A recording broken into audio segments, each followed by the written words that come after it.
Chapter 2070. Not too long ago, a stranger had beaten up Dongfang Zhu, the second young master of the Eastern Fang family, in front of Qiu Muqing and everyone else. Moreover, Qiu Muqing had even held the stranger's hand and left the restaurant in a swaggering manner. Qiu Gangyi, the second master of Qiu clan, almost fainted from anger when he learned about this. His face had turned green from anger. In the end, his face turned purple. Qiu Gangyi's eyes were wide open as he said in a deep voice, "Qiu Muqing is getting more and more presumptuous. Could it be that she doesn't know her actions will push our Qiu clan to the opposite side of the Dongfang clan? Let's go. Let's return to the clan." Qiu Gangyi took a deep breath and called out to the servants behind him.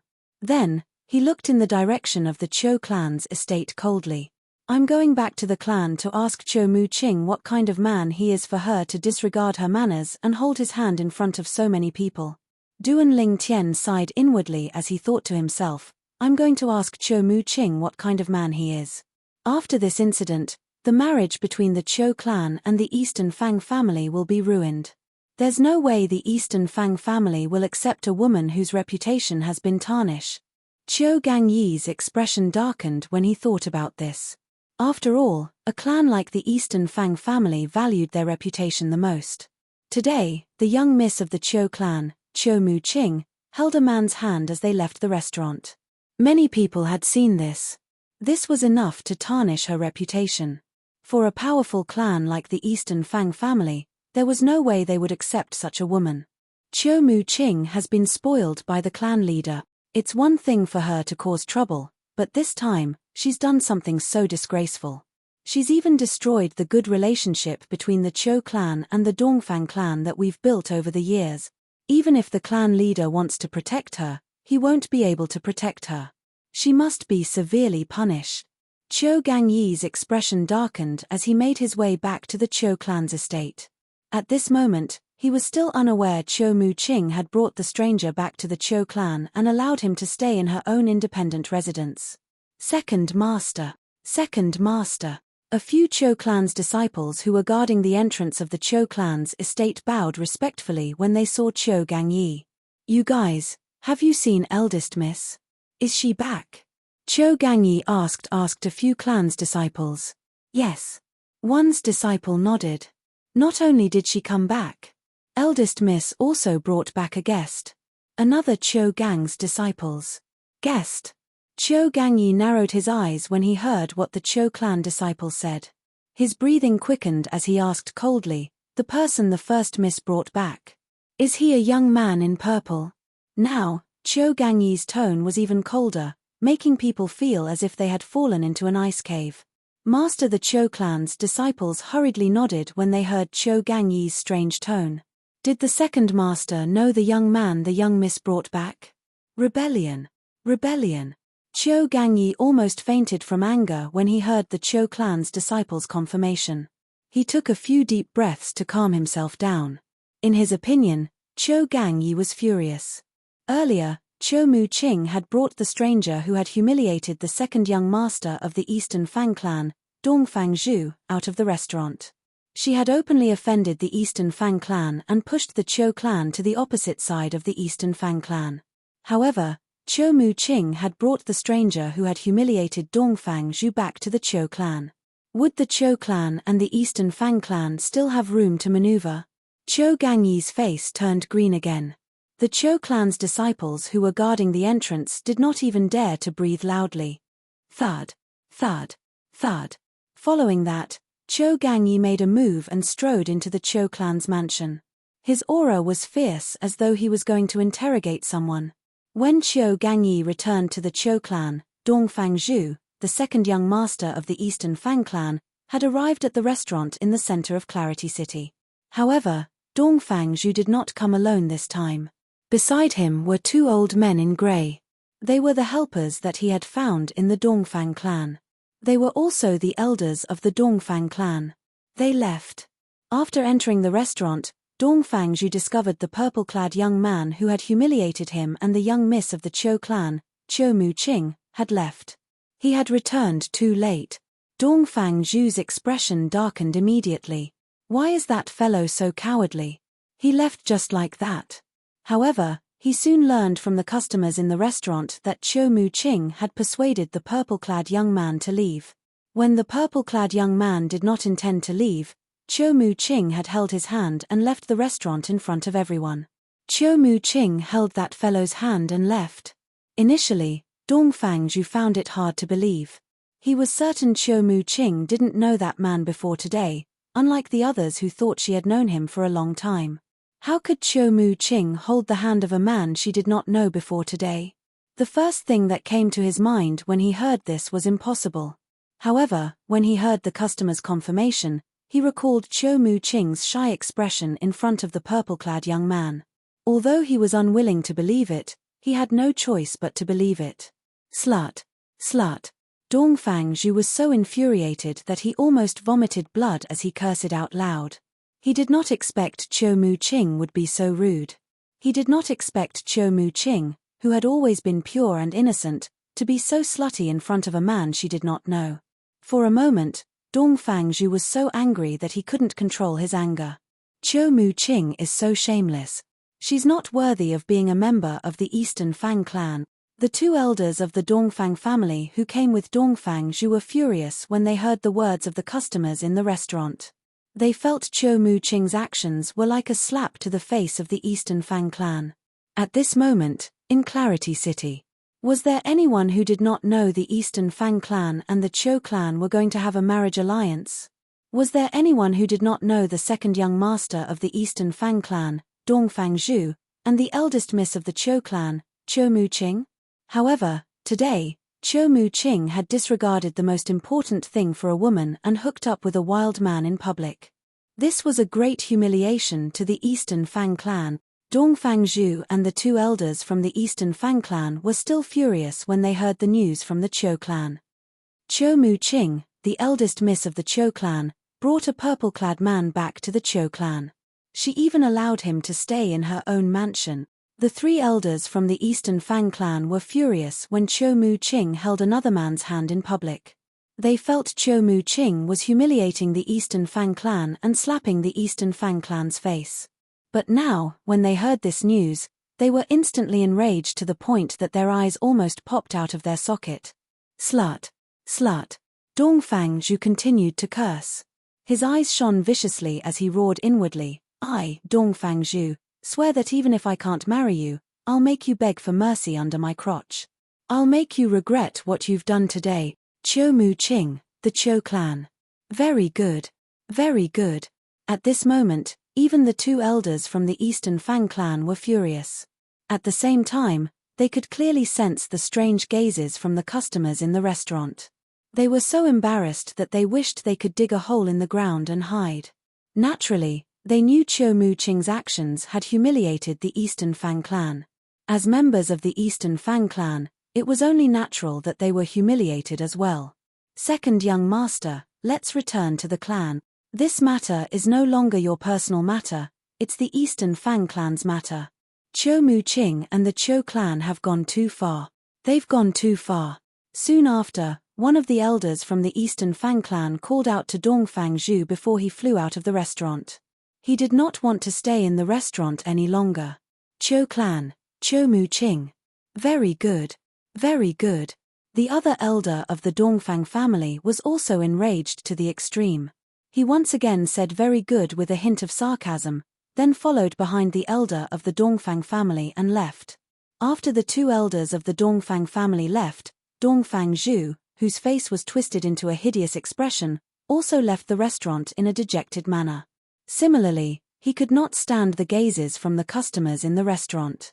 The Eastern Fang clan has really embarrassed themselves this time. After the three people from the Dongfang family left, the group of customers in the restaurant no longer had to suppress the thoughts in their hearts. One of them took the lead to sigh. Isn't that so? Everyone in Clarity City knows the Eastern Fang clan and the Chou clan are going to have a marriage alliance. The Chou clan's marriage partner is the young miss of the Chou clan, Chiu Mu-ching. Today, Chiu Mu-ching's actions have completely ruined the marriage alliance. It's said that Chiu Mu-ching didn't want to agree to the marriage alliance in the first place. This is exactly what she wanted. Even so, Her actions today are like a slap to the Eastern Fang clan's face. Her actions today are an unbearable humiliation to the Eastern Fang clan.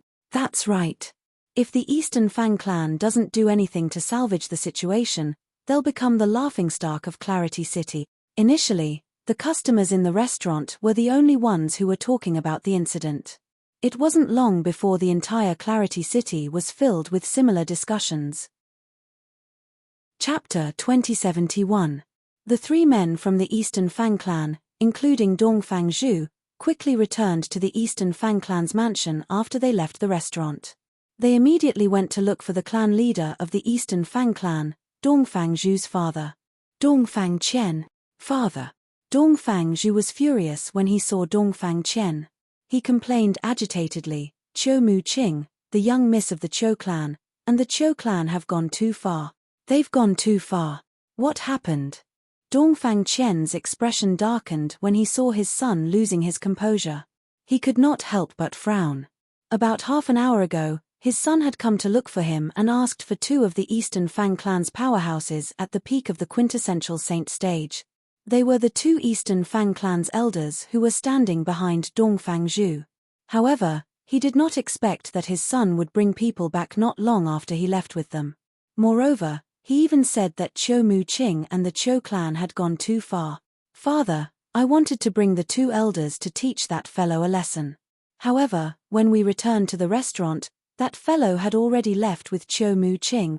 Dongfang Zhu's expression was unsightly as he continued to say, moreover, Qiu Mu Qing was the one who held that fellow's hand as they left. After that, we heard that Qiu Mu Qing brought that fellow back to the Qiu clan and arranged for him to stay in her mansion. As far as I know, her independent mansion has never accepted an outsider to live in since the beginning. That fellow was the first person she had ever accepted. Dongfang Zhu's eyes were bloodshot when he spoke. It was obvious he knew Qiu Mu Qing very well.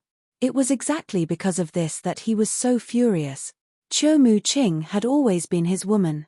However, she had taken the initiative to hold another man's hand and even brought him back to her mansion.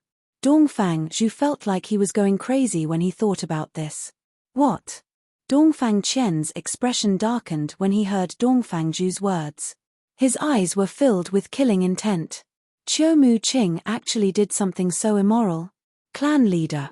One of the Eastern Fang clan's elders who had returned with Dongfang Zhu said angrily, Qiu Mu Qing and the Qiu clan have gone too far. Currently, there's no one in Clarity City who doesn't know Qiu Mu Qing from the Qiu clan is going to become your daughter-in-law. Her actions today are an insult to the Dongfang clan. Yes, patriarch. Another elder from the Dongfang clan said angrily, if our Dongfang clan doesn't handle this matter well, I'm afraid our Dongfang clan won't be able to hold our heads high in Clarity City in the future. At that time, no one will put our Dongfang family in their eyes. This matter must be handled properly. Dongfang Qian's eyes flashed coldly as he looked at the two elders from the Eastern Fang clan and asked, Elders, what do you think about this matter? Clan leader, I suggest you personally lead a team to the Qiu clan to denounce them. We must ask the Qiu clan and Qiu Mu Qing to give us an explanation for what happened today. One of the elders from the Eastern Fang clan said in a deep voice, apart from that, the Qiu clan must also hand over Qiu Mu Qing and the purple-clad young man to the Eastern Fang clan for punishment. Moreover, the Qiu clan must agree to the Eastern Fang clan's request to annul the engagement. That's right. The other elder from the Eastern Fang clan nodded in agreement. News of Qiu Mu Qing's actions must have spread in Clarity City. If we accept her, we'll become the laughingstock of Clarity City. For this reason, the engagement must be annulled by the Eastern Fang clan. The Eastern Fang clan must tell everyone in Clarity City that it's us who rejected Qiu Mu Qing. It's not Qiu Mu Qing who looked down on us. As the Dongfang family elder spoke, his words fell to the ground with conviction. I'll definitely lead a team to denounce the Qiu clan for this matter. Otherwise, do they really think there's no one in the Eastern Fang clan? Dongfang Qian said coldly. As for annulling the engagement, that's a must as well. There's no way the Eastern Fang clan will accept such a woman. It shouldn't be difficult for the Qiu clan to hand over the purple-clad young man. However, I'm afraid it won't be easy for the Qiu clan to hand over Qiu Mu Qing. That shameless girl is the lifeblood of the Cho clan's patriarch, Cho and Ping. It's impossible for him to hand her over. Dongfang Chen frowned when he reached the end of his sentence. Father, we must make the Cho clan hand over that slut Cho Mu-ching. Right at that moment, Dongfang Zhu interjected. Dongfang Zhu's eyes shone with a cold and lecherous gleam when he spoke. He could not wait to capture Cho Mu-ching and bring her to the Eastern Fang clan for him to do whatever he wanted with her. He wanted to possess the woman he wanted even in his dreams, even if it was impossible for him to marry her. Zhu, I understand how you feel, but it's impossible for the Cho clan to hand over Cho Mu-ching. Dongfang Chen said to Dongfang Zhu. Second young master, the clan leader is right. At the same time, an elder from the Eastern Fang clan standing next to Dongfang Zhu said, Cho Mu-ching is Cho and Ping's only daughter. He's willing to risk his life for Cho Mu-ching. For this reason, it's impossible for the Cho clan to hand over Cho Mu-ching. Second young master, we know you hate Cho Mu-ching, but it's impossible for the Cho clan to hand her over. Another elder from the Eastern Fang clan chimed in. Dongfang Zhu fell silent when he heard this. Actually, how could he not know this? However, he was still unwilling to accept this. Naturally, he knew it was impossible for him to change this fact even if he was unwilling to accept it. Zhu, I promise you. After this incident, I'll find an opportunity to secretly kidnap Cho Mu-ching and bring her to you so you can do whatever you want with her. This time, you can vent your anger on that purple-clad young man first. Dongfang Chen felt sorry for his son, so he quickly comforted him. Dongfang Zhu's eyes lit up when he heard Dongfang Chen's words. He quickly expressed his gratitude. Thank you, father. The three of you wait in the front courtyard. I'll look for the Grand Elder and the Second Elder to tell them about this. Soon after, Dongfang Chen said, I believe they'll be as angry as we are about Cho Mu-ching's actions and the Cho clan's indulgence of her actions. I'll meet up with all of you after I've told them about this. As soon as Dongfang Chen finished speaking, he disappeared in front of Dongfang Zhu and the other two elders. As a powerhouse at the first form of the Saint Celestial stage, his speed was so fast that Dongfang Zhu and the other two elders could not even catch a glimpse of him. However, after Dongfang Chen left, they obediently waited in the front courtyard of the Eastern Fang clan's estate. Just as Dongfang Chen had said, the Grand Elder and the Second Elder of the Eastern Fang clan were furious when they heard about Cho Mu-ching's actions. After all, Cho Mu-ching's actions had crossed the line of the Eastern Fang clan. Dongfang Chen, the clan leader of the Eastern Fang clan, brought the Grand Elder, the Second Elder, and the generals of the Eastern Fang clan out of the Eastern Fang clan's estate after they met up with Dongfang Zhu and the other two elders. They flew in the direction of the Cho clan's estate. Along the way, the group of people who were in a hurry naturally attracted the attention of many passers-by. Isn't that Dongfang Chen, the clan leader of the Eastern Fang clan? Many passers-by raised their heads and looked at the group of people flying across the sky. Their faces were full of surprise. The Grand Elder and Second Elder of the Eastern Fang clan, Dongfang Zhu, the second young master of the Eastern Fang clan, is here as well. They're flying in the direction of the Cho clan's estate. It seems like they're going to the Cho clan to denounce them. Many people had heard about Cho Mu-ching's actions today. Therefore, they could guess why Dongfang Chen, the clan leader of the Eastern Fang clan, had brought the people from the Eastern Fang clan to the Eastern Fang clan. Come to think of it, the eldest young miss of the Cho clan is really bold.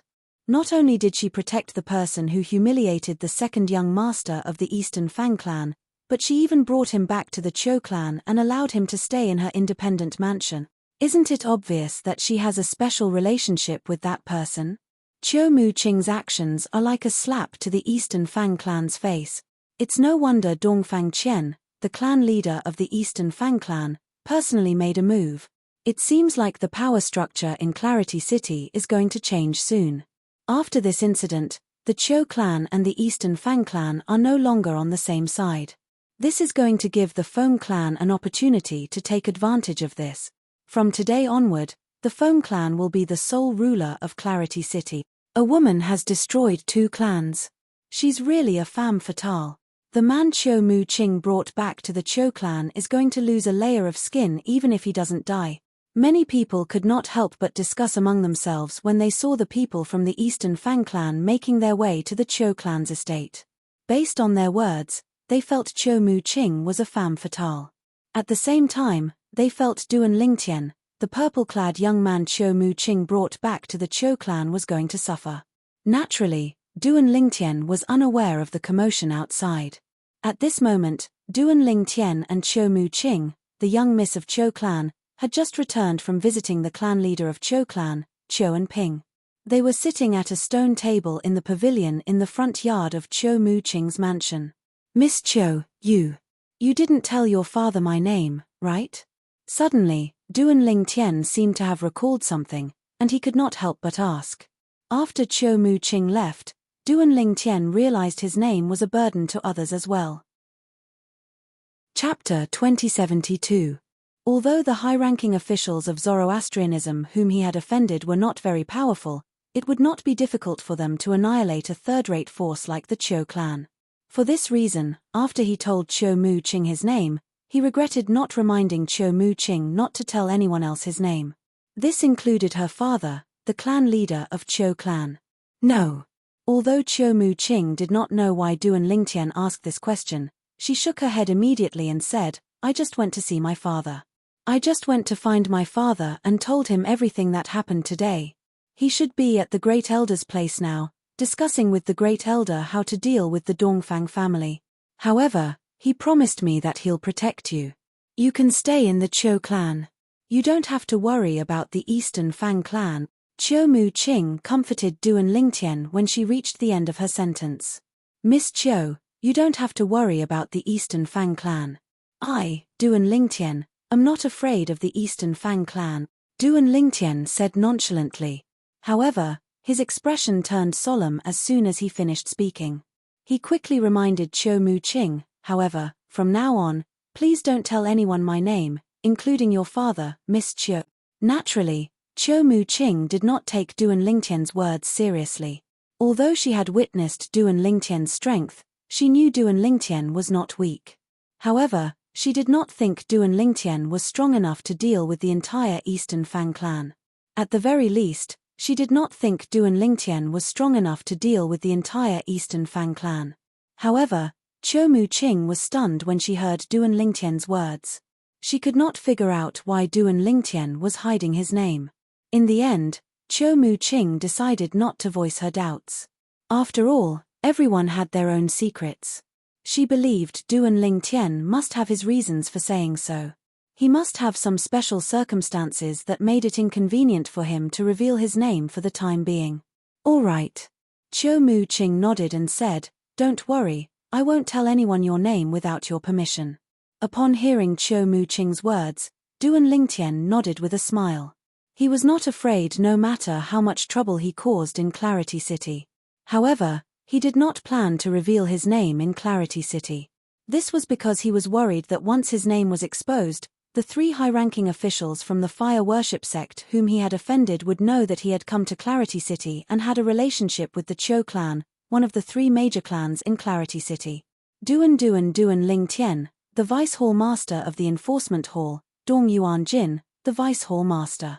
However, he was 100% certain about the Black Turtle Sanctum's first Silver Flame Elder Lian. If Lian found out he had a relationship with the Cho clan in Clarity City, he would definitely make a move against the Cho clan.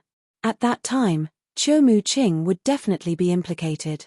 For this reason, Duan Lingtian asked Cho Mu-ching not to tell anyone his name. This way, he would be able to avoid future troubles.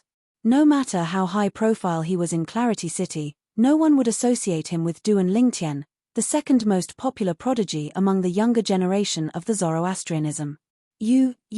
After a moment of silence, Duan Lingtian and Cho Mu-ching spoke at the same time, trying to break the silence. However, even though they spoke at the same time, when they looked at each other, they spoke in unison. However, since both of them spoke at the same time, they did not continue. "You first. You first." After a short moment, the two of them opened their mouths again and spoke in unison. Those who did not know might think that they had rehearsed this thousands of times.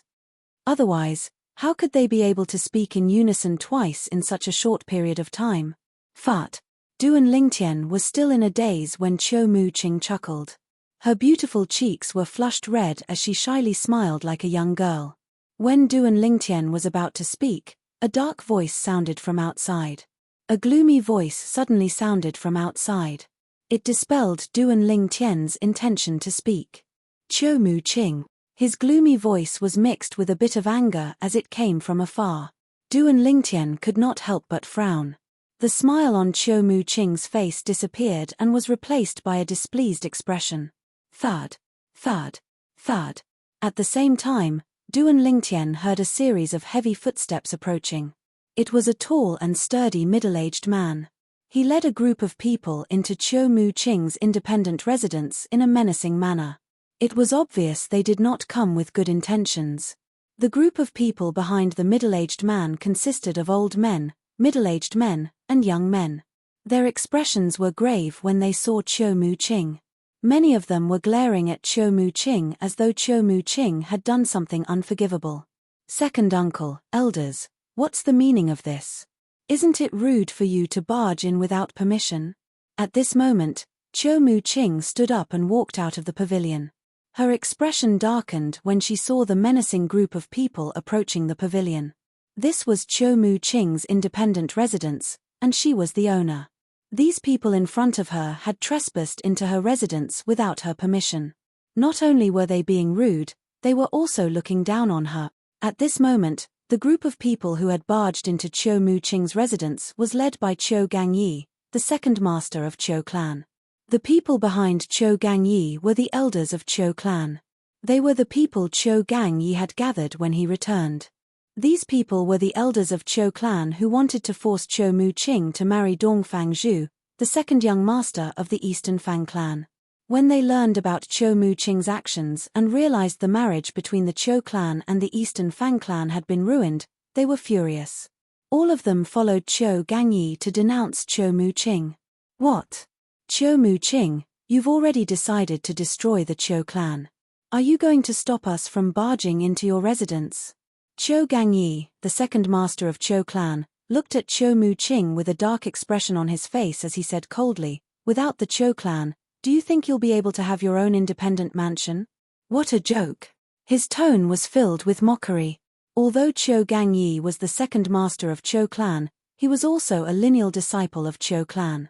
Qiu Mu-ching had to address him as second uncle. However, the blood relationship between him and Qiu Mu-ching was extremely weak. His grandfather and the grandfather of Qiu and Ping, the clan leader of Qiu clan, were cousins. Qiu Gangyi and Qiu and Ping were not related to each other by blood. Moreover, Qiu and Ping's daughter, Qiu Mu-ching, was the younger generation of Qiu and Ping. Naturally, it was not because he wanted to make things difficult for Qiu Mu-ching. In his heart, the Qiu clan's benefit was his priority. He did not care about Qiu Mu-ching's life or death. For this reason, he had instigated the elders of Qiu clan to force Qiu and Ping, the clan leader of Qiu clan, to persuade Qiu Mu-ching to marry into the Eastern Fang clan even though Qiu Mu-ching had made it clear she was unwilling to marry into the Eastern Fang clan. Destroy the Qiu clan? Qiu Mu-ching was stunned when she heard Qiu Gangyi's words. Then, she asked coldly, second uncle, why do you say that? Why do I say that? Qiu Gangyi smirked. Then, he looked at the purple-clad young man standing next to Qiu Mu-ching who had just walked out of the pergola. He was none other than Duan Lingtian. He said mockingly, is this the wild man you found outside? He's quite good-looking. Unfortunately, he offended the Eastern Fang clan. He's destined to die. The sneer on Qiu Gangyi's face deepened when he reached the end of his sentence. Wild man? Duan Lingtian frowned when he heard Qiu Gangyi's words. However, he suppressed his anger and did not do anything. No matter what, the person before him was a member of the Qiu clan. If he acted rashly, he would put Qiu Mu-ching in a difficult position. For this reason, he could only endure it for now. Naturally, he did not have to endure it forever. If he could not endure it, there was no need for him to endure it anymore. Swoosh. Qiu Mu-ching's expression changed drastically when she heard Qiu Gangyi's words. She could tolerate it if Qiu Gangyi insulted her. However, she could not tolerate it if he insulted Duan Lingtian and her friend. Qiu Gang Yi. You better watch your mouth. What wild man? He's my friend. Qiu Mu Qing glared at Qiu Gang Yi. Her voice seemed to have come from an ice cave, causing the temperature in the surroundings to drop a few degrees. This was also the first time she had addressed Qiu Gang Yi by his name. Qiu Gang Yi was stunned when he heard Qiu Mu Qing calling him by his name. However, he was so angry that he laughed. Good. Very good. It seems like you've grown up. You actually dared to call me, your second uncle, by my name for a wild man. I'll say it again. He's my friend, not a wild man. Qiu Mu Qing's beautiful face was covered in a layer of frost. When she spoke again, her voice was even colder than before. It was so cold that it made one feel as though they had fallen into an ice cave. Based on Qiu Mu Qing's tone, one could tell she was furious. She was furious. You're Qiu Gang Yi, right? When Duan Ling Tian saw Qiu Mu Qing's anger, he knew there was no need for him to hold back anymore. He took a step forward and looked at Qiu Gang Yi before he said in a deep voice, "You better listen to Miss Qiu and watch your mouth." Qiu Gang Yi's attention was drawn to Duan Ling Tian as soon as he took a step forward. Qiu Gang Yi was stunned when he heard Duan Ling Tian's words. Then, he burst out laughing. After laughing for a while, he finally stopped laughing and looked at Duan Ling Tian with an ice-cold gaze as he said disdainfully, "You're right." He said disdainfully, "Brat, don't think you can do whatever you want in the Qiu clan just because Qiu Mu Qing likes you. You're still too inexperienced in front of me." Chapter 2073. You're still too naive in front of me. Qiu Gang Yi, the second master of Qiu clan, said disdainfully. He looked at Duan Ling Tian condescendingly as though he was a superior looking down on a subordinate. Duan Ling Tian was displeased by this. You think I'm still too naive in front of you? Duan Ling Tian narrowed his eyes as a cold glint flashed in his eyes. His tone was much deeper than before. If someone familiar with Duan Ling Tian was here, they would be able to tell based on Duan Ling Tian's reaction that Duan Ling Tian was furious. Duan Ling Tian was furious. What? Are you doubting my words? Qiu Gang Yi sneered when he saw Duan Ling Tian was displeased with his words. His eyes were filled with disdain as he looked at Duan Ling Tian. A hint of arrogance could be seen in his eyes. Qiu Gang Yi. That's enough. Qiu Mu Qing, who was standing behind Duan Ling Tian, took a step forward and stood next to Duan Ling Tian. She raised her beautiful eyebrows, and the coldness on her beautiful face intensified as she spoke in a low voice. Humph. Duan Ling Tian snorted as the Sun Saint energy in his body surged. He was ready to teach Qiu Gang Yi a lesson. Was it him or the Dongfang clan who was not to be trifled with? Duan Ling Tian's robe fluttered as he prepared to attack. Second Master. At this moment, an anxious voice rang from outside Qiu Mu Qing's residence. Master, you're in the Imperial residence. Based on the voice, it was obvious the person was not looking for Qiu Mu Qing. Instead, he was looking for Qiu Gang Yi, the second master of Qiu clan. Qiu Mu Qing's eyes turned even colder when she heard this. Thud, thud, thud. Following that, a series of hurried footsteps rang in the air. Duan Ling Tian saw a middle-aged man rushing into the residence. A middle-aged man barged in anxiously. He ignored Qiu Mu Qing, the owner of the mansion, and rushed to Qiu Gang Yi's side. Dongfang Qian, the clan leader of the Dongfang clan, has brought his second son, Dongfang Zhu, and the grand elder and second elder of the Dongfang clan to the Qiu clan. They want an explanation from the Qiu clan. The middle-aged man, who was an elder of the Qiu clan, reported. The content of his report could also be summarized into one sentence: the Dongfang clan has come to the Qiu clan. The Dongfang clan? Qiu Gang Yi's expression darkened when he heard the middle-aged man's words. His eyes flashed coldly as he looked at Duan Ling Tian and Qiu Mu Qing. The elders of the Qiu family who followed Qiu Gang Yi were shocked. The people from the Dongfang clan are here? Moreover, Dongfang Qian, the clan leader of the Dongfang clan, is personally leading the group. One of the Qiu clan's elders had a grave expression on his face. He glared at Qiu Mu Qing and said in a deep voice, "Big sister, look at what you've done. It's one thing if you don't want to marry into the Qiu clan, but you even took in someone who humiliated the second young master of the Dongfang clan. You're playing with fire." You're openly making an enemy out of the Dongfang clan. In Clarity City, who doesn't know that our Cho clan's eldest sister is going to marry into the Dongfang clan? However, today, our Cho clan's eldest sister openly held a wild man's hand in front of so many people in Clarity City and even brought him back to our Cho clan. Another Cho clan's elder said angrily. Not only did she bring him back to the Cho clan, but she even placed him in her own residence. This is ridiculous. Another Cho clan's elder said in a deep voice. We have to hand him over to appease the Dongfang clan. Another Cho clan's elder looked at Duan Lingtian and said in a deep voice, otherwise, our Cho clan will become enemies with the Dongfang clan. At that time, the Feng clan will be able to destroy our Cho clan and the Dongfang clan one by one and remove both of our clans from Clarity City. Humph. Don't you think you're being too naive? Even if we hand him over, the Dongfang clan's anger might not be extinguished because of this. After all, this big sister of our Cho clan gave the Dongfang clan a very resounding slap. The Dongfang clan won't let this matter rest. Some of the elders from the Cho clan looked at Cho Mu-ching angrily. It was obvious that they were blaming her. They were blaming Cho Mu-ching for offending the Dongfang clan. Then, we'll hand both of them over, one of the Cho clan's elders said. When the Cho clan's elder who had sent a message to Cho Gangyi, the second master of Cho clan, arrived, an uproar broke out. The Cho clan's elders who had remained silent earlier began to cause a commotion.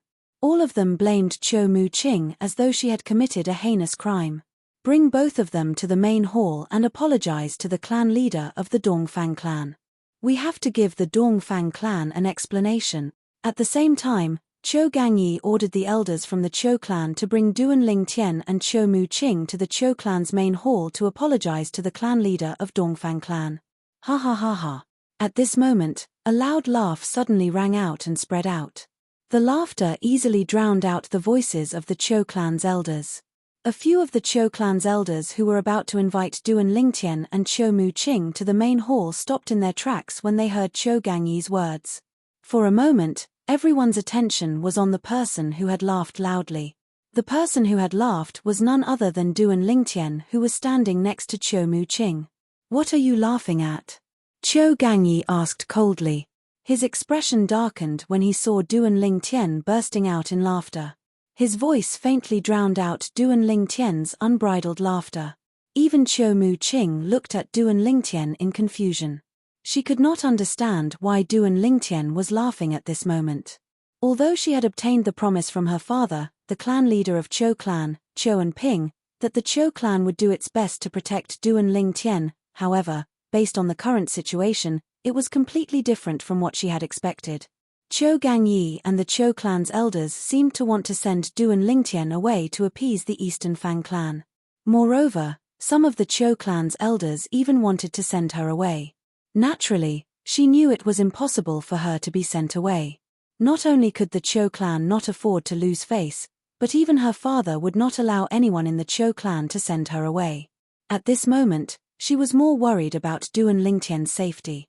Just when she was worried about Duan Lingtian's safety, she saw Duan Lingtian suddenly burst out laughing. His laughter was unbridled as though he was not afraid of anything. Cho Mu-ching was puzzled. She did not know why Duan Lingtian could still laugh at such a time. Moreover, he laughed so brazenly. What are you laughing at? Duan Lingtian stopped laughing when he heard Cho Gangyi's words. He looked at Cho Gangyi and the Cho clan's elders behind Cho Gangyi and said, I'm laughing at you. I'm laughing at you men for putting the responsibility of protecting the Cho family on a woman. In my eyes, men like you who rely on women to such an extent are just a bunch of trash, a bunch of trash. Duan Lingtian did not hold back when he spoke. He called Cho Gangyi and the Cho clan's elders trash. Trash. Trash. Even a person made of clay would not be easily swayed, let alone Cho Gangyi and the Cho clan's elders. When they heard Duan Lingtian's humiliating words, they could not help but be stunned for a moment. They looked at each other and wondered if they had heard wrongly. However, they soon realized from each other's angry eyes that they had not misheard. They did not mishear. Duan Lingtian was indeed insulting them. Cho Gangyi and the Cho clan's elders glared at Duan Lingtian coldly. You're seeking death, brat. Who do you think you are? How dare you humiliate us by calling us trash? I think you're tired of living. At this moment, Chou Gangyi was not the only one who was glaring at Duan Lingtian. Even the Chou clan's elders were glaring at Duan Lingtian fiercely. It was as though they were ready to attack Duan Lingtian at any time to vent their anger. Swoosh! At this moment, Duan Lingtian felt a gust of wind blowing past his eyes. It was Chou Mu-ching. She had appeared in front of him and shielded him behind her after she heard Duan Lingtian's words. Duan Lingtian's heart was filled with warmth when he saw this. However, when Duan Lingtian looked at Chou Mu-ching's back and saw Chou Gangyi and the others, a hint of disdain could be seen in his eyes. What's wrong? Are you angry because you're embarrassed? Duan Lingtian was not afraid when he saw Chou Gangyi and the others glaring at him. Instead, he sneered and said, "Or, do you think I'm wrong?" Although Chou Gangyi and the others were furious when they heard Duan Lingtian's words, they could not refute him. Even if they did not want to admit it, they could not deny it. Duan Lingtian was telling the truth. I'm sure all of you can't wait to hand me and Sister Chou over to the Dongfang clan. Duan Lingtian suddenly changed the topic and said bluntly, "If that's the case, Sister Chou and I will cooperate with all of you." Upon hearing Duan Lingtian's words, Chou Mu-ching immediately turned around. She wanted to stop Duan Lingtian. However, as soon as she spoke, she was interrupted by Duan Lingtian's overbearing voice. "Sister Chou, let's follow them to the Chou clan's main hall to meet the people from the Dongfang clan. Who knows, maybe the people from the Dongfang clan will be merciful and let us live when we arrive at the Chou clan's main hall." In the end, a hint of mischief could be heard in Duan Lingtian's tone. Naturally, Chou Gangyi and the others did not notice this. Chapter 2074. Let all of you live. Chou Gangyi, the second master of Chou clan, and the elders from Chou clan were stunned when they heard Duan Lingtian's words. They felt the purple-clad young man was too naive. Chou Mu-ching was fine. Although Chou Mu-ching had offended the Eastern Fang clan, she was the eldest sister of Chou clan. Moreover, she had the protection of the clan leader of Chou clan. Even if they wanted to hand her over to the Eastern Fang clan, it was impossible. However, who was this purple-clad young man? Perhaps, Chou Mu-ching would do her best to protect him. However, it was already good enough that Chou Mu-ching was able to protect herself. How could she protect this purple-clad young man? Naive. What a joke. He humiliated the Eastern Fang clan's second young master, Dongfang Zhu, in front of so many people, and he still wants to show mercy to the Eastern Fang clan? Is there something wrong with his head? If he likes to dream, then let him dream on his own. That's right. Moreover, he's willing to meet the Eastern Fang clan in our Chou clan's main hall anyway. Since he likes to talk, let him do as he pleases. The elders from Chou clan discussed among themselves. Based on their words, they felt Duan Lingtian was dreaming. However, since Duan Lingtian was willing to meet the Eastern Fang clan in the Chou clan's main hall, they did not say anything. No matter what, Duan Lingtian was not a member of Chou clan. Although they were elders from Chou clan, they had no right to criticize Duan Lingtian. As long as Duan Lingtian did not drag the Chou clan down, they could not be bothered with Duan Lingtian. "Since you're so straightforward, then come with us," Chou Gangyi said as he looked at Duan Lingtian mockingly. After he finished speaking, he glared at Duan Lingtian like a tiger eyeing its prey. It was as if as long as Duan Lingtian refused, he would capture Duan Lingtian and bring Duan Lingtian away. The other elders of the Chou family also looked at Duan Lingtian. They were thinking the same thing as Chou Gangyi. As long as the Duan Lingtian was willing to go to the main hall of the Chou family to meet the people of the Eastern Fang family, and as long as the Chou family and the Duan Lingtian were not related, they would not be implicated by the Duan Lingtian. And if Duan Lingtian was unwilling to go, the Dongfang family would definitely think that the Chou family was protecting Duan Lingtian. In that case, the conflict between the Chou clan and the Dongfang clan would definitely deepen. That was not in their interest, nor was it what they wanted to see. "What? Are you worried that I'm just saying that?" Duan Lingtian asked nonchalantly when he heard Chou Gangyi's words and saw Chou Gangyi glaring at him like a tiger looking at its prey. "I hope you're not just saying that. Otherwise, I'll bring you there even if I have to." Zhou Gangyi sneered. You think you can do that? Duan Lingtian laughed when he heard Zhou Gangyi's words. Under Zhou Gangyi's furious gaze, he looked at Zhou Muqing and said, Sister Zhou, I don't know the way. Please bring me to the main hall of the Zhou clan. Duan Lingtian's tone changed when he spoke to Zhou Muqing. His tone was gentle and friendly. But Zhou Muqing hesitated when she heard Duan Lingtian's words.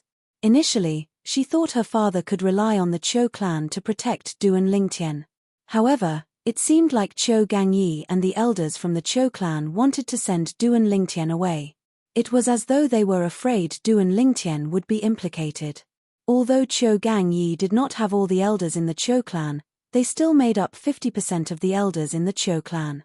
With so many elders and Zhou Gangyi, the second master of the Zhou clan, refusing to protect Duan Lingtian. Even her father, the clan leader of the Zhou clan, could not represent the Zhou clan to protect Duan Lingtian. Don't worry. Duan Lingtian smiled when he saw Zhou Muqing's hesitation. His voice was calm, but it was filled with confidence. Zhou Muqing was affected by his confidence as well. Don't tell me you have a way to prevent the Dongfang clan from doing anything to you. Zhou Muqing could not help but ask Duan Lingtian through voice transmission.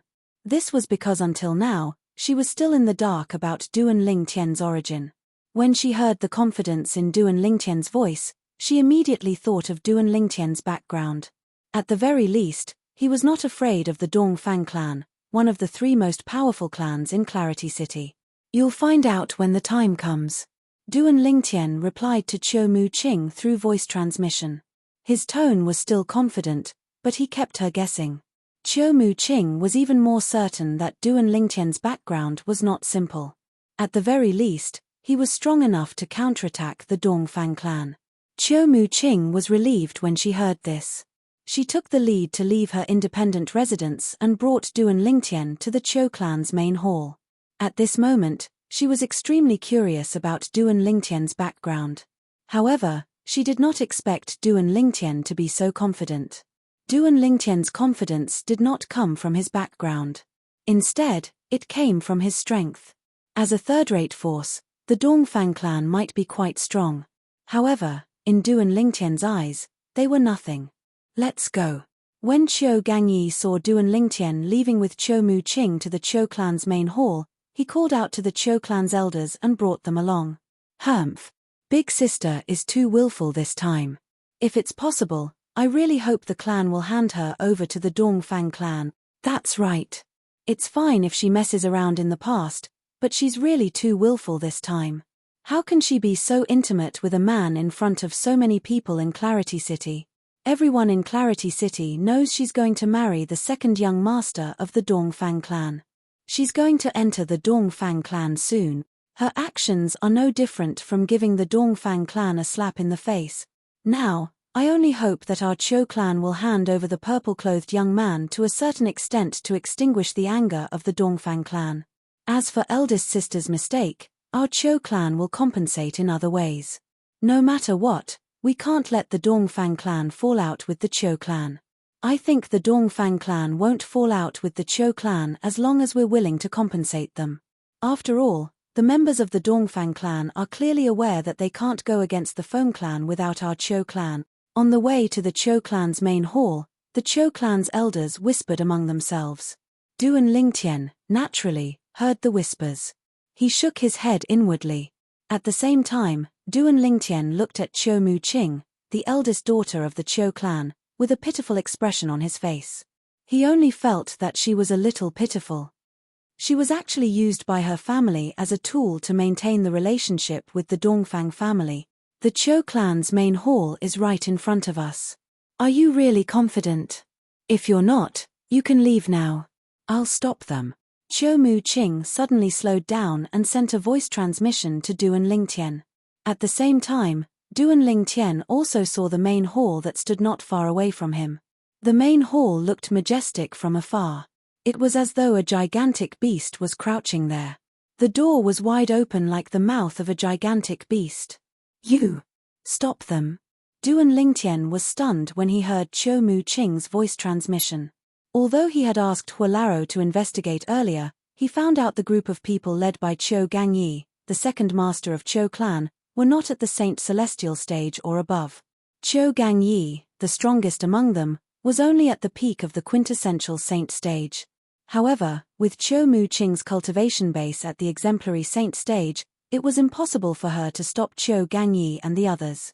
If I threaten to kill myself, I'll kill myself on the spot if anyone dares to chase after you. I'm sure even Cho Gangyi won't dare to chase after you. He's worried my father won't let him go after I kill myself, Cho Gangyi said to Duan Lingtian through voice transmission again when he saw the doubt in Duan Lingtian's eyes. Based on his words, it seemed as though he was not afraid of death at all. Although Duan Lingtian knew Cho Mu-ching was certain Cho Gangyi and the others would not dare to chase after him due to her threats, he still felt touched.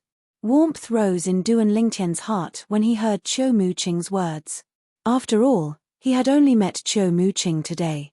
Cho Mu-ching only dared to threaten Cho Gangyi and the others because she was certain Cho Gangyi and the others would not dare to do anything to her. However, since she was willing to do this for him, it was clear she was a kind girl. She did not want him to be hurt because of her. Why? Don't you trust me, Sister Cho? Duan Lingtian replied to Cho Mu-ching after taking a deep breath. His voice was laced with a hint of mockery. No, I'm not. I'm just a little worried. Since you're so confident, let's go in. I want to see how the Eastern Fang family will react when they realize they don't dare to touch you, Cho Mu-ching said to Duan Lingtian through voice transmission again. In the end, there was a hint of playfulness in her tone. However, based on her tone, it seemed like she was certain Duan Lingtian was not a simple person. At the very least, the Eastern Fang family would not dare to touch him. Chem. When they arrived outside the Cho clan's main hall, Duan Lingtian saw 3 people walking over from another direction.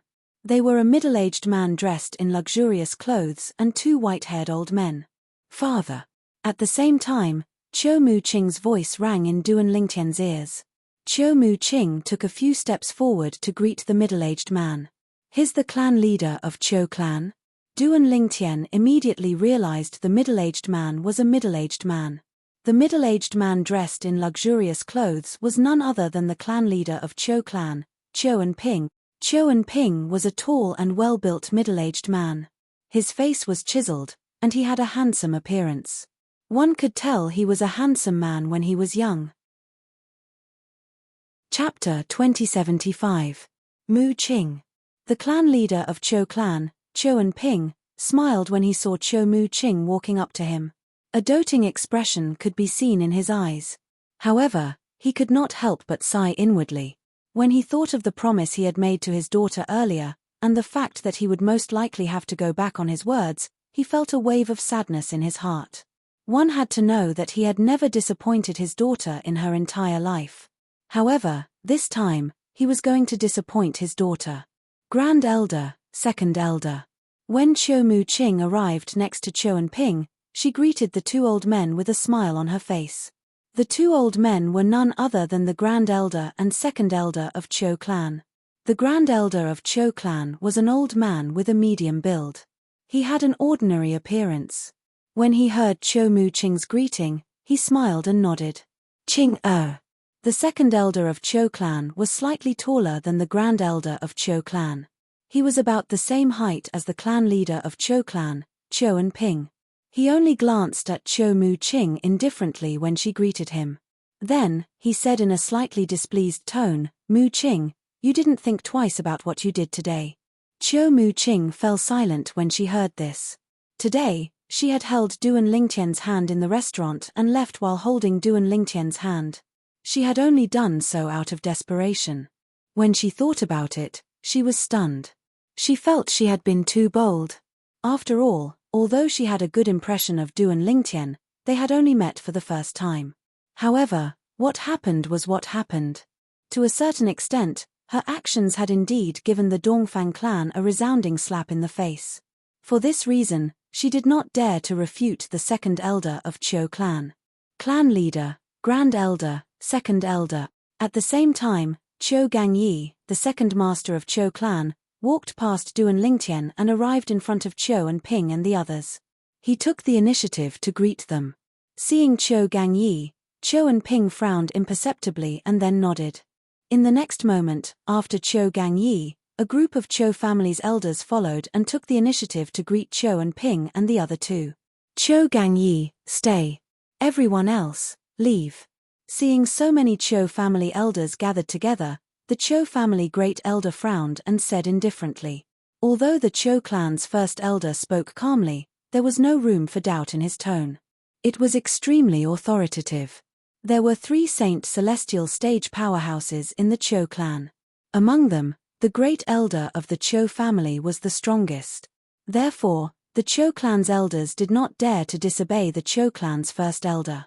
When the Chou clan's great elder finished speaking, the group of Chou clan's elders glanced at Chou Gangyi and dispersed. Although they all wanted to enter the main hall to join in the fun, they knew that since the grand elder had spoken, it was impossible for them to enter the main hall even if they wanted to. However, although they did not have the chance to enter the main hall, they had someone to convey their wishes to the Chou clan's first elder. Chou Gangyi, the second master of the Chou clan, was the representative of all of them. Chou Gangyi was the only one left among the group of people who had gathered together. After a while, Duan Lingtian finally arrived near the clan leader of Chou clan, Chou and Ping, the grand elder, and the second elder of Chou clan. Father, this is the friend I mentioned to you before. Chou Mu Qing introduced Duan Lingtian to Chou and Ping when she saw him approaching. Due to the confidence Duan Lingtian had shown earlier, she did not feel too pressured at all. Although she knew her father might not be able to protect Duan Lingtian on behalf of the Chou clan, she still felt pressured. Clan leader Chou. Before Chou and Ping could speak, Duan Lingtian took the initiative to greet him with a smile. Hello. Naturally, Chou and Ping smiled in response to Duan Lingtian's polite greeting. Then, he asked, how should I address you? Li Feng. Duan Lingtian replied with a smile. Initially, Chou Mu Qing was taken aback by Duan Lingtian's response. Since Chou Mu Qing knew Duan Lingtian's real name, she was slightly taken aback when she heard Duan Lingtian's name. However, when she thought about it again, she recalled Duan Lingtian seemed to have something he could not tell her and had asked her not to reveal his name. So it's Brother Li Feng. Chou and Ping nodded before he asked, Brother Li Feng, are you from Clarity City? No. Duan Lingtian shook his head. May I know where Brother Li Feng is from? Chou and Ping asked again. A hint of anticipation could be seen in his eyes when he asked this question. This was because he knew that he would not be able to protect this purple-clad young man in front of him today. For this reason, he hoped that the other party had an extraordinary background. In that case, the Dongfang clan would not dare to make a move on him so easily. If that was the case, his daughter would not be disappointed that he could not protect Duan Lingtian. Clan leader Chou, I'm a sectless cultivator. The world is my home. Duan Lingtian replied immediately when he heard Chou and Ping's question. He did not reveal his origin. Sectless cultivator? Upon hearing Duan Lingtian's words, Chou Gangyi, the second master of Chou clan, and the second elder of Chou clan had a hint of disdain in their eyes. On the other hand, the clan leader of Chou clan, Chou and Ping, and the grand elder of Chou clan had a grave expression on their faces. Chou and Ping, in particular, had a hint of disappointment in his eyes. As for the eldest daughter of Chou clan, Chou Mu Qing, she was stunned for a moment before she felt relieved. She knew Duan Lingtian was only hiding his origin for the time being. He would only reveal his origin when he was in front of the Eastern Fang clan, so the Eastern Fang clan would not dare to act recklessly. If that was not the case, he would not have been so confident earlier. Senior brother Li Feng, these are the grand elder and second elder of Chou clan. Chou and Ping said. He broke the silence and introduced the grand elder and second elder of Chou clan to Duan Lingtian. Greetings, seniors. Duan Lingtian immediately greeted the two old men in a refined and courteous manner. The grand elder of Chou clan nodded slightly in response to Duan Lingtian. As for the second elder of Chou clan, he only glanced at Duan Lingtian casually from the beginning until the end. He pretended not to hear Duan Lingtian's greeting. It seemed like he had no intention of responding to Duan Lingtian at all. Duan Lingtian, on the other hand, remained calm. He had seen a lot of people who looked down on others ever since he came from the mortal continent. Therefore, he had become indifferent to them. Clan leader, grand elder, second elder. It's time for us to enter. If we keep the clan leader and the two elders of the Eastern Fang clan waiting for too long, it'll seem like the Cho clan isn't treating our guests well. Cho Gangyi's voice suddenly entered Duan Lingtian's ears. It sounded like he was reminding Cho and Ping and the other two old men, but there was a hint of schadenfreude in his voice as well. Naturally, the schadenfreude was directed at Duan Lingtian. With Cho Gangyi's reminder, the clan leader of Cho clan, Cho and Ping, the grand elder, and the second elder of Cho clan took the lead and made their way to the Cho clan's main hall. Duan Lingtian and Cho Mu-ching walked side by side as they followed the three old men. As for Cho Gangyi, he walked at the back of the group as though he was afraid Duan Lingtian would run away at a critical moment. When they entered the Cho clan's main hall, Duan Lingtian saw everything in the Cho clan's main hall. The Cho clan's main hall was extremely spacious. Although the decorations were simple, they did not lose their grandeur. "Father, it's him. It's him."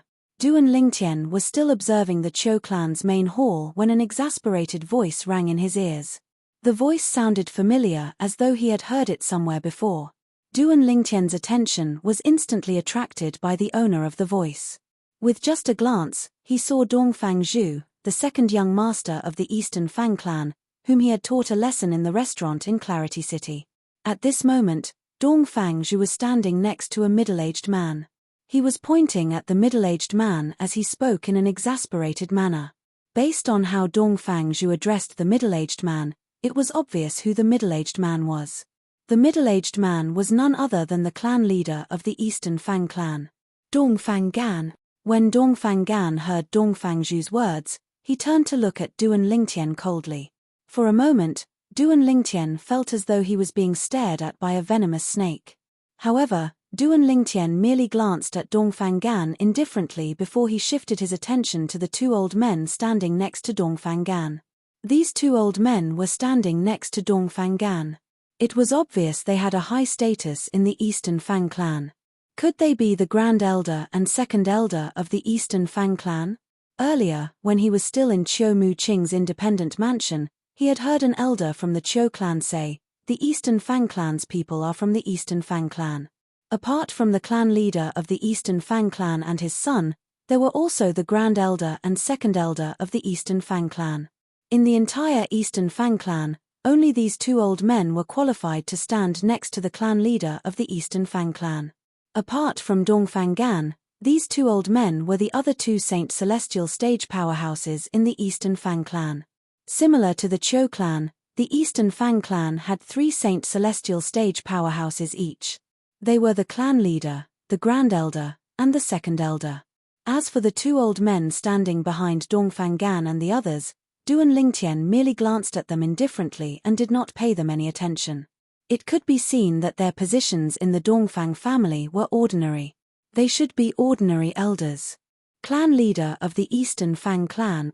At the same time, the clan leader of Cho clan, Cho and Ping, and the grand elder and second elder of Cho clan walked side by side toward Dongfang Gan and the others. The grand elder and second elder of Cho clan who were standing next to him also greeted the grand elder and second elder of the Eastern Fang clan. "Slut! Slut!" When Dongfang Zhu saw Duan Lingtian and Cho Mu-ching standing next to each other, he was so angry that his eyes turned red. He cursed inwardly. Chapter 2076. Clan leader Cho, you have a good daughter. Dongfang Gan, the clan leader of the Eastern Fang family, mocked Cho and Ping when he saw the clan leader of Cho clan greeting him warmly. He was not polite at all. He had brought his men here to denounce Cho and Ping. Naturally, it was impossible for him to be polite to Cho and Ping. If he were to be polite at this moment, it would be equivalent to giving away the initiative. It would be difficult for him to obtain more benefits. As the clan leader of the Eastern Fang family, Dongfang Gan knew this very well. Humph! The grand elder and second elder of the Eastern Fang family snorted coldly when they were greeted by the grand elder and second elder of the Cho clan. They did not even bother to look at the two of them. It was as though the two of them owed them money. The expressions of the grand elder and second elder of the Eastern Fang family darkened when they saw this. However, Although their expressions were ugly, it was not good for them to flare up. After all, in their opinion, the Eastern Fang family was in the right, and the Cho clan was in the wrong. Clan leader of the Eastern Fang family, what do you mean by that? The smile on Cho and Ping's face disappeared when he heard Dongfang words. As the clan leader of the Cho clan, he could be polite to Dongfang for the sake of the Cho clan. However, Dongfang was now his daughter, and his daughter was more important to him as a father than his own life. For this reason, he could not accept anyone else talking about his daughter. He could do anything, but not his daughter. Because of this, Cho Anping's tone was completely gloomy when he spoke again. At the same time, it caused the atmosphere in the hall to be filled with a strong smell of gunpowder. A conflict could break out at any moment. What do I mean? Dongfang sneered when he saw Cho and Ping's expression had darkened. Cho and Ping, don't you know what I mean? Don't tell me that you have no idea what your precious daughter has done today. In the end, Dongfang shifted his gaze to Cho Muqing, who was standing next to Duan Lingtian. His eyes gleamed coldly as though he was about to devour someone. Patriarch. At this moment, Cho Gangyi, the second master of Cho clan, said to Cho and Ping, "Indeed, the Cho clan is in the wrong. I know you feel sorry for eldest sister, but eldest sister has gone too far this time." Cho Anping didn't expect that Cho Gangyi would step in at this time. For a moment, his face became increasingly gloomy. Even the great elder of the Cho clan was frowning. He felt that Cho Gangyi had gone too far. Only the second elder of the Cho family didn't react. It was as if Cho Gangyi's words were not inappropriate. Is Cho Gangyi really from the Cho clan? Duan Lingtian narrowed his eyes when he looked at Cho Gangyi again. He felt Cho Gangyi, the second master of Cho clan, did not look like a member of the Cho clan. Instead, he looked more like a member of the Dongfang clan. At this time, it was fine if the people from the Eastern Fang family were gossiping. After all, they were on different sides. However, as a member of the Cho clan, not only did Cho Gangyi not help the Cho clan, but he even helped the Dongfang family. Although Duan Lingtian was an outsider to the Cho clan, he felt Cho Gangyi's words were ill-considered. What a lousy teammate. You're right, second master of Cho clan. When Dongfang heard Cho Gangyi's words, he took advantage of the situation. He looked at Cho and Ping and sneered, "It's only because the second master of Cho clan is less talented than you.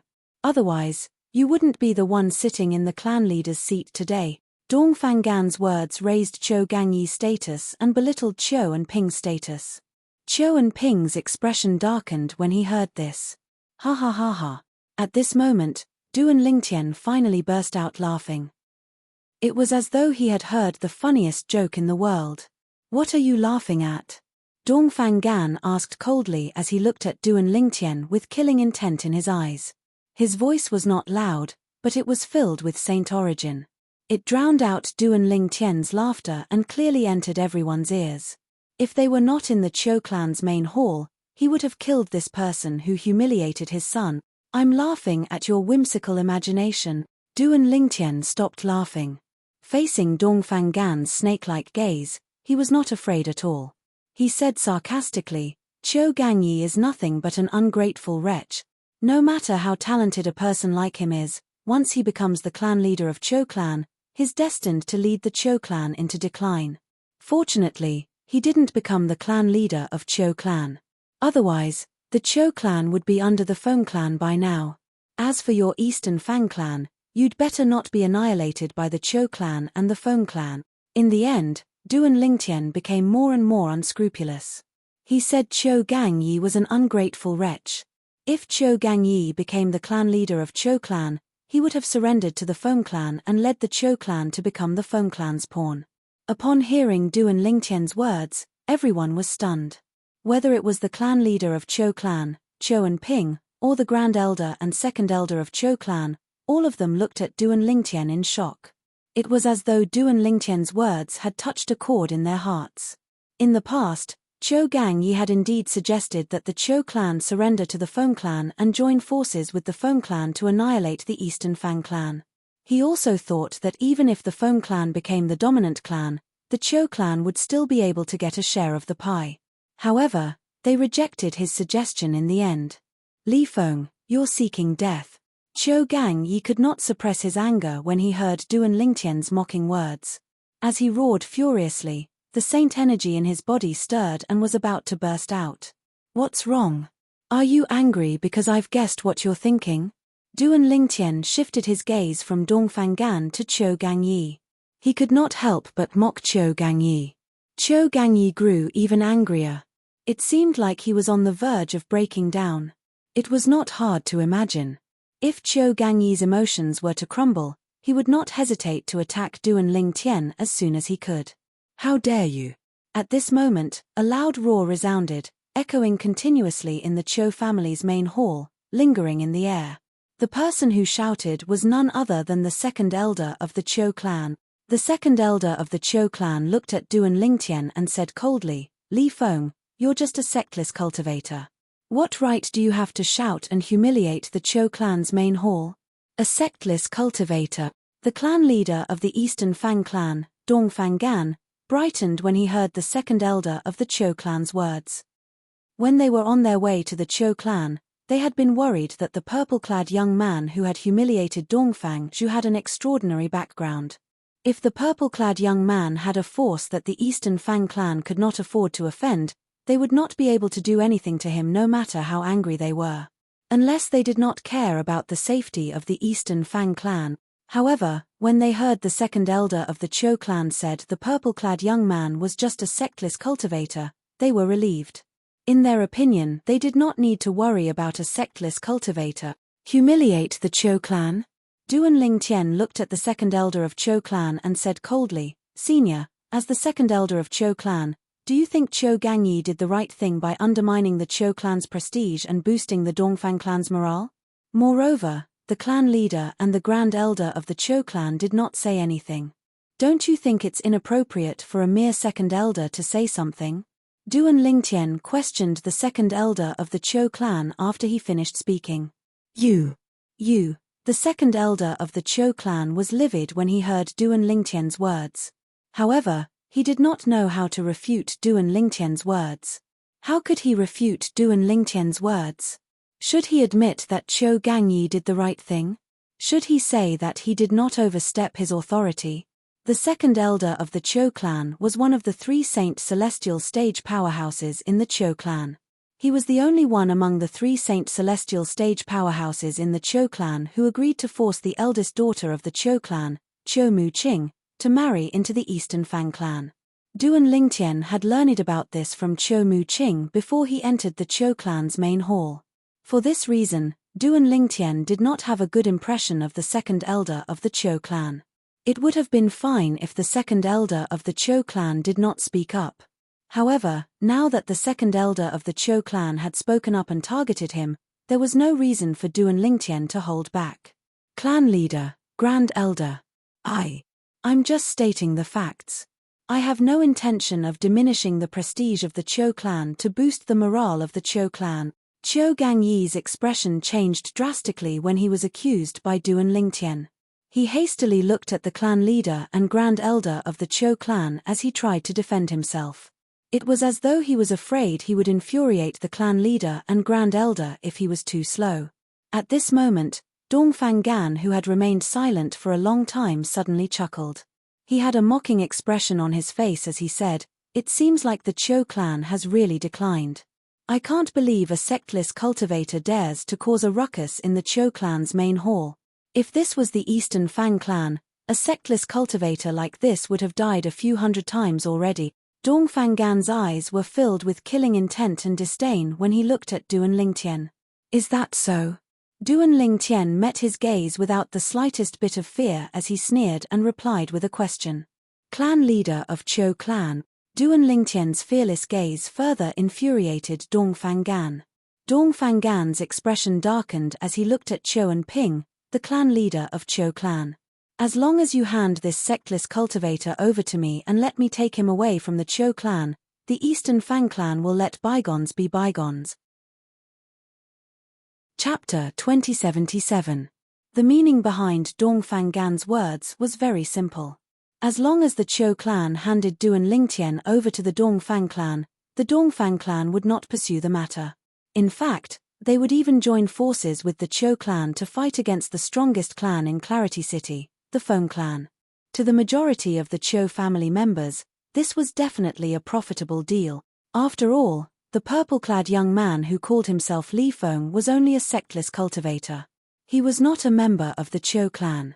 As long as the Cho clan handed Li Feng over to the Dongfang clan, the Dongfang clan would not pursue the matter any further.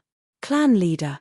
As soon as Dongfang Gan finished speaking, Cho Gangyi, the second master of Cho clan, looked at the clan leader of Cho clan, Cho and Ping, with an eager expression on his face as he said, Li Feng is not a member of the Cho clan. There's no need to drag the Cho clan down for an outsider like him. As long as we hand Li Feng over, not only will our eldest sister not have to marry into the Dongfang clan, but the Dongfang clan will not pursue the matter any further. To the Cho clan, to Big Sister, and even to you, the clan leader, this is a business that will only benefit us. Cho Gangyi's voice was filled with excitement. At this moment, he wished he was the clan leader of Cho clan so he could agree to Dongfang Gan's condition. In his opinion, this condition was too tempting. Not only would it resolve the matter today, but it would also resolve the conflict between the Cho clan and the Dongfang clan. This was a win-win situation for the Cho clan. At the same time, Cho and Ping could not help but frown. Even if he did not want to admit it, he had to admit Dongfang Gan had made a concession when he proposed this condition. It was very tempting to him. If he cooperated, just like Cho Gangyi said, it would be a win-win situation. However, when Cho and Ping thought about how Li Feng was his daughter's friend, he could not help but feel conflicted. He looked at Cho Mu-ching with a complicated expression on his face. Father. Cho Mu-ching, naturally, knew what her father was thinking when she saw him looking at her. Without any hesitation, she immediately stated, although my actions today are somewhat abrupt, that is only relative to big brother Li Feng. As for the Dongfang clan, I don't think my actions have anything to do with the Dongfang clan. From the beginning until the end, I've never agreed to the engagement with Dongfang Zhu. In other words, what does my actions have to do with the Dongfang clan? Dongfang clan has no right to threaten the Cho clan. Cho and Ping clan leader, Cho and Ping's clan, no matter what she did. Choans. Cho and Ping clans Cho and Ping Cho and Fang Cho clan Cho Mu-ching. At this moment, Dongfang Zhu, the second young master of Dongfang clan, could not help but growl. Currently, everyone in Clarity City knows that your Cho clan and my Dongfang clan are going to unite by marriage. Moreover, you and I are the representatives of both parties. In the eyes of the people in Clarity City, it's only a matter of time before you marry into the Dongfang clan. For this reason, your actions today have made the Dongfang clan the laughingstock of Clarity City. How dare you say your actions have nothing to do with the Dongfang clan? In the end, Dongfang Zhu became somewhat hysterical. He was practically roaring at the top of his voice. Who else can you blame? If it wasn't for the Dongfang clan's wishful thinking and spreading the news, the people in Clarity City wouldn't have misunderstood us.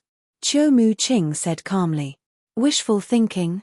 Cho Mu-ching's words were like a thorn in Dongfang Zhu's heart, causing his face to turn pale. Now that he thought about it, Cho Mu-ching was indeed his wishful thinking.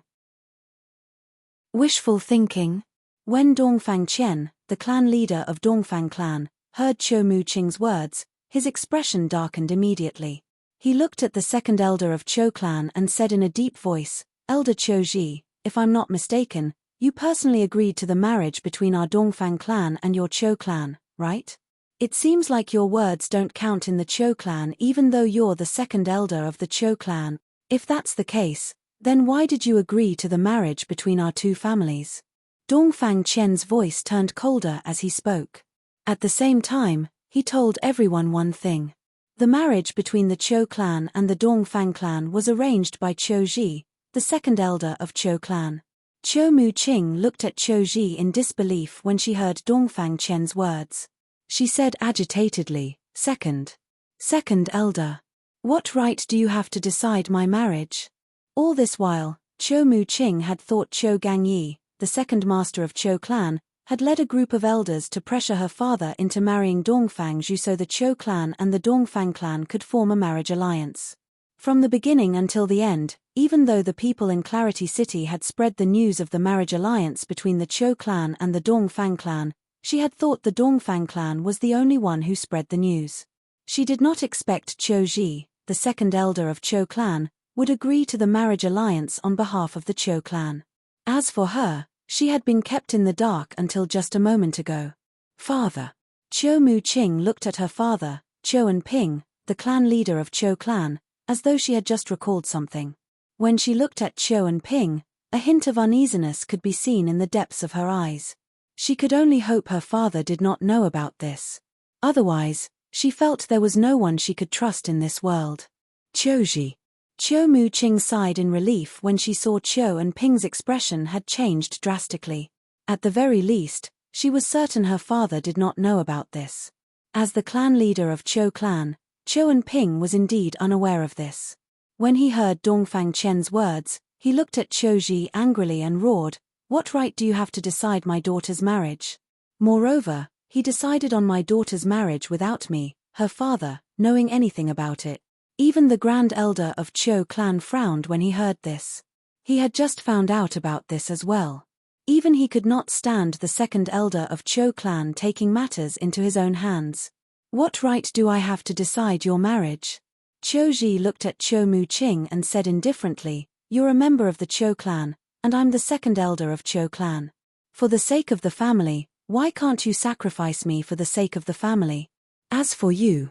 Cho Ji looked at Cho En-ping and said indifferently, "If I had told you about this beforehand, would you have agreed to my request? Moreover, your daughter won't be at a disadvantage if she marries into the Dongfang clan. Moreover, your position as the clan leader will be even more secure. Otherwise, who knows when the Cho clan will be destroyed by the Feng clan? At that time, you won't even be able to be the clan leader." Cho Ji seemed to be concerned about Cho En-ping when he spoke. "Do you think I want to be the clan leader?" Cho En-ping laughed when he heard Cho Ji's words. "In my eyes, the position of the clan leader is nothing compared to my daughter. Cho Ji, you don't have the right to decide my daughter's marriage." "Humph." Cho Ji snorted coldly and continued, "Now, even if I want to decide on your daughter's marriage, the Dongfang family won't let her marry into our family. I really don't know how you, Cho En-ping, raised your daughter to be so fickle, shameless, and dissolute. You're seeking death." Cho En-ping was enraged when he heard Cho Ji insulted his daughter. Saint Origin surged out of his body as he attacked Cho Ji at lightning speed. Although he and Cho Ji were both powerhouses at the first form of the Saint Celestial stage, there was a huge difference in their strength. Bang!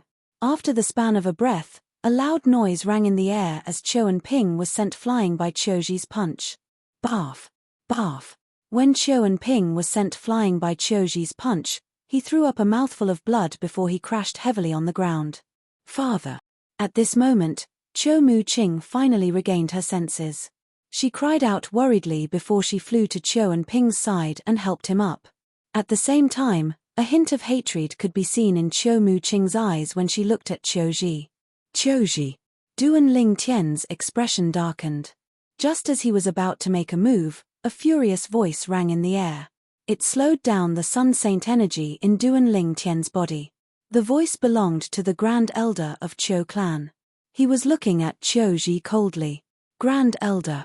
Cho Ji's expression changed when he saw the Grand Elder of Cho clan looking at him. Although he was much stronger than Cho En-ping, the clan leader of Cho clan, he was still inferior to the Grand Elder of Cho clan. Although both of them were powerhouses at the first form of the Saint Celestial stage, Duan Ling Tian was stronger than Cho En-ping and the Grand Elder of Cho clan.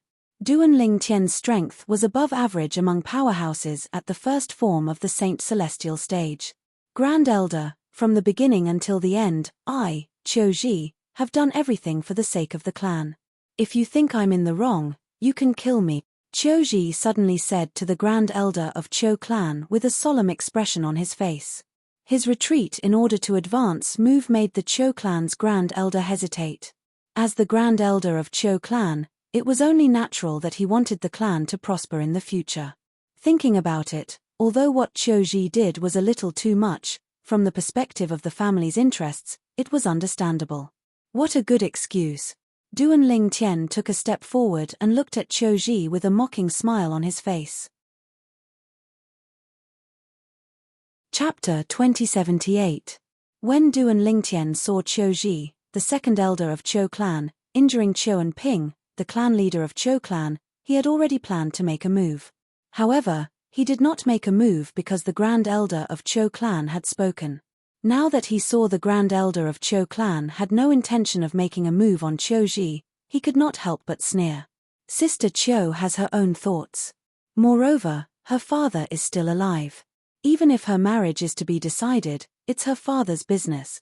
It's not up to a shameless and disrespectful old fart like you to decide, right? Duan Lingtian did not hold back as soon as he spoke.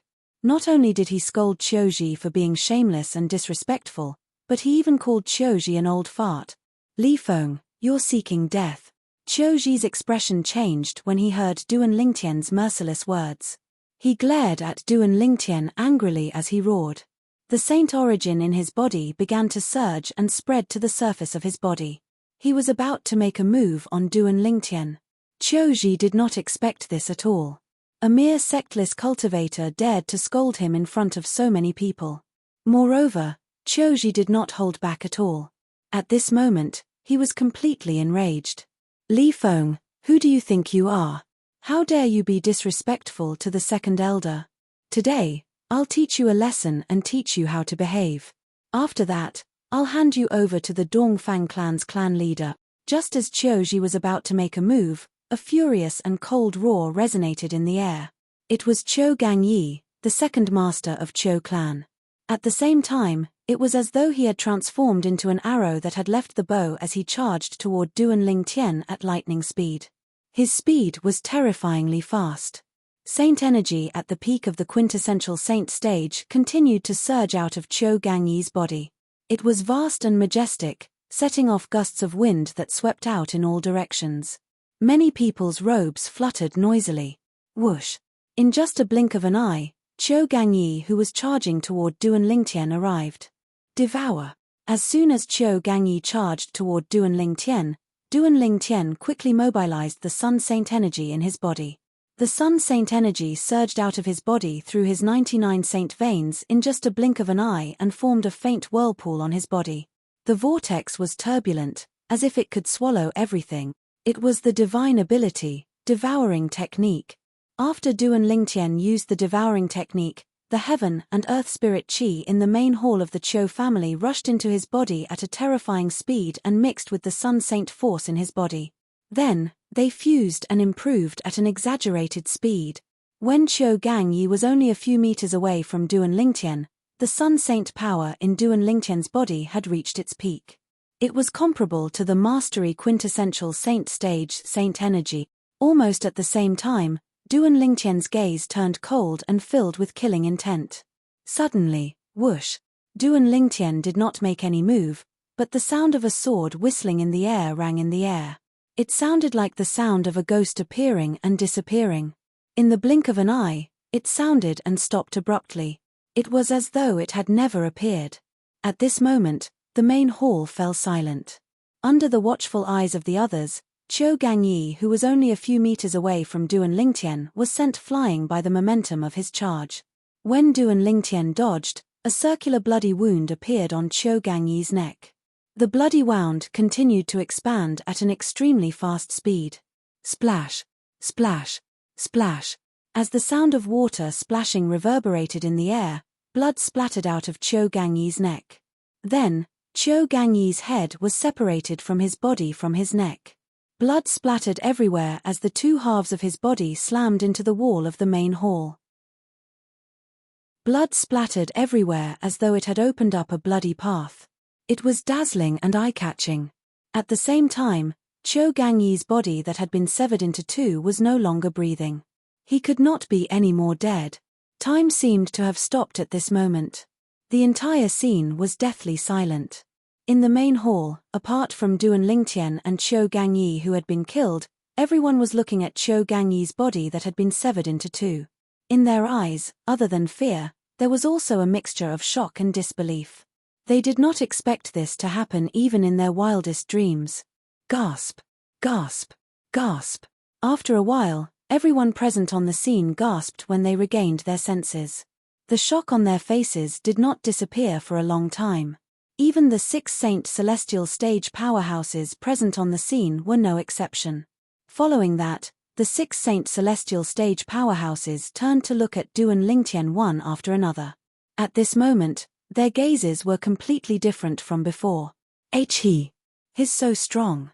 Qiu Muqing stared at Du and Lingtian in shock and disbelief. She felt as though she was dreaming. Everything that was happening before her eyes was too surreal. From the moment she saw this purple-clad young man, she had thought he was extraordinary. She did not expect him to be so strong. He did not even make a move, but he had killed Qiu Gangyi, the second master of Qiu clan. After all, Qiu Gangyi was a powerhouse at the peak of the quintessential saint stage. Since this purple-clad young man was able to kill Qiu Gangyi, it meant he was a Saint Celestial stage powerhouse just like her father. No. Impossible. Impossible. Qiu Muqing felt as though she was dreaming. Dongfang Zhu, the second young master of the Eastern Fang clan, was also looking at Du and Lingtian. How could he not feel like he was dreaming as well? He raised his hand and slapped himself in the face. Then, he pinched his thigh. The pain on his face and leg reminded him that he was not dreaming. He wasn't dreaming. Everything that was happening before his eyes was real. This purple-clad young man who had taught him a lesson in the restaurant and caused him to hate him to the bone was indeed a Saint Celestial stage powerhouse. So what if he's a Saint Celestial stage powerhouse? My father and the 2 elders of the Eastern Fang clan are also Saint Celestial stage powerhouses. Dongfang Zhu thought about his father and the Grand Elder and Second Elder of the Eastern Fang clan. He felt much more confident. Thud. At the same time, under the watchful eyes of the others, Du and Lingtian slowly walked toward Qiu Ji, the second elder of Qiu clan. However, with every step he took, it felt as though he was stepping on Qiu Ji's chest. Horror dawned on Qiu Ji's face. In the end, Qiu Ji was on the verge of breaking down. At this moment, apart from Qiu Ji himself, only the other 5 people who were at the Saint Celestial stage like him could sense the changes in his emotions. They were the only ones who could sense how terrifying Du and Lingtian's attack was. When Du and Lingtian was halfway to Qiu Ji finally broke down. Qiu Ji could no longer endure the torment in his heart and broke down completely. Bang! At the same time, Qiu Ji, who had completely broken down, moved and fell to his knees. A loud sound rang in the air when his knees hit the ground. Bang! Bang! Bang! Bang! Bang! In the next moment, a series of loud sounds rang in the air. Qiu Ji, who was kneeling on the ground, kept kowtowing to Du and Lingtian. He kowtowed again and again until his head was bleeding. However, it was as though he did not feel anything. He kept kowtowing as though he could not feel any pain or exhaustion. Many people were dumbfounded by this scene. Qiu Muqing, Dongfang Zhu, and the 2 ordinary elders of the Eastern Fang clan were dumbfounded by this scene. After all, they could not compare to the other 5 Saint Celestial stage powerhouses. Although they had seen Du and Lingtian kill Qiu Gangyi, the second master of Qiu clan, they thought he was just an ordinary Saint Celestial stage powerhouse. He did not realize that Du and Lingtian was not an ordinary Saint Celestial stage powerhouse. His strength far surpassed the 6 Saint Celestial stage powerhouses present on the scene. The 6 Saint Celestial stage powerhouses, including the second elder of Qiu clan, Qiu Ji, who was kneeling on the ground and kowtowing to Du and Lingtian, could sense something from the sword strike Du and Lingtian had executed earlier. Based on Du and Lingtian's cultivation base, it was likely that he was not only at the second form of the Saint Celestial stage, he was at the third form of the Saint Celestial stage. In Clarity City, there were no powerhouses at the second form of the Saint Celestial stage, let alone the third form of the Saint Celestial stage. For this reason, the 6 Saint Celestial stage powerhouses present on the scene were terrified when they saw Du and Lingtian. This was especially true for Qiu Ji, the second elder of Qiu clan, who had wanted to attack Du and Lingtian earlier. When he saw Du and Lingtian's strength and saw Du and Lingtian walking toward him, he broke down in fear. After he broke down, he immediately knelt and kowtowed to Du and Lingtian in an attempt to appease Du and Lingtian's anger. Duan Lingtian could kill him as easily as killing a chicken. Sir. Please spare my life. Please spare my life. Please spare my life. Qiuji finally mustered up his courage and begged Duan Lingtian for mercy after kowtowing more than 100 times. Qiu Mu Qing, Dongfang Zhu, and the two ordinary elders from the Eastern Fang clan who were standing nearby were stunned by Qiuji's humble attitude. Was the old man kneeling on the ground really the second elder of Qiu clan? The arrogant second elder of Qiu clan actually had such a side to him? Qiu Mu Qing and the others could not understand Qiuji's current state of mind. They were stunned for a long time before they regained their senses. If I'm not mistaken, Duan Lingtian, who had stopped moving when Qiuji knelt on the ground and looked at Qiuji coldly, finally spoke when Qiuji begged for mercy. Chapter 2079. No. No. No. No. No. Absolutely not. Qiuji, the second elder of Qiu clan, turned pale when he heard Duan Lingtian's words. His body began to tremble violently as though he was scared out of his wits. Bang! Bang! Bang! At the same time, Qiuji's speed of kowtowing increased. With a loud bang, the floor of the Qiu family's main hall was smashed open by his kowtowing. Ferocious cracks spread out like a giant spider web. The current Qiuji had completely tossed his identity and dignity to the back of his mind. There was only one thought in his mind at this moment.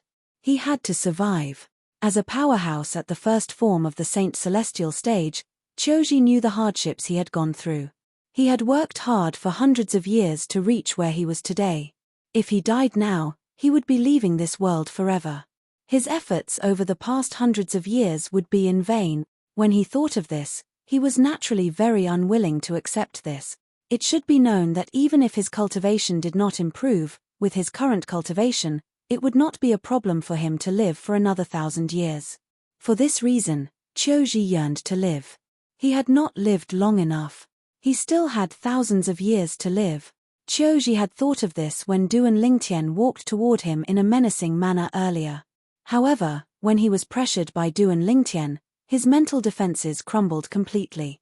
At this moment, he did not hesitate to kneel and beg Duan Lingtian for mercy so that he could live. To the current him, as long as he could survive, nothing else mattered. No! Duan Lingtian looked coldly at Qiuji, who was kneeling and kowtowing as he begged for mercy. A sneer appeared on the corner of his mouth as he said calmly, "So you're saying I'm deaf? Or am I blind? Is that so?" Duan Lingtian's tone became heavier as he spoke. After hearing Duan Lingtian's words, Qiuji knew that he had made a mistake. He could feel the Duan Lingtian's heavy tone and his heart trembled. He was scared out of his wits. Following that, he kowtowed even harder and begged for mercy. "Sir, I have eyes but failed to recognize Mount Tai. Please spare my life. As long as Your Excellency is willing to spare my life, I am willing to do anything for Your Excellency without any complaint. My lord, please spare my life. Spare me."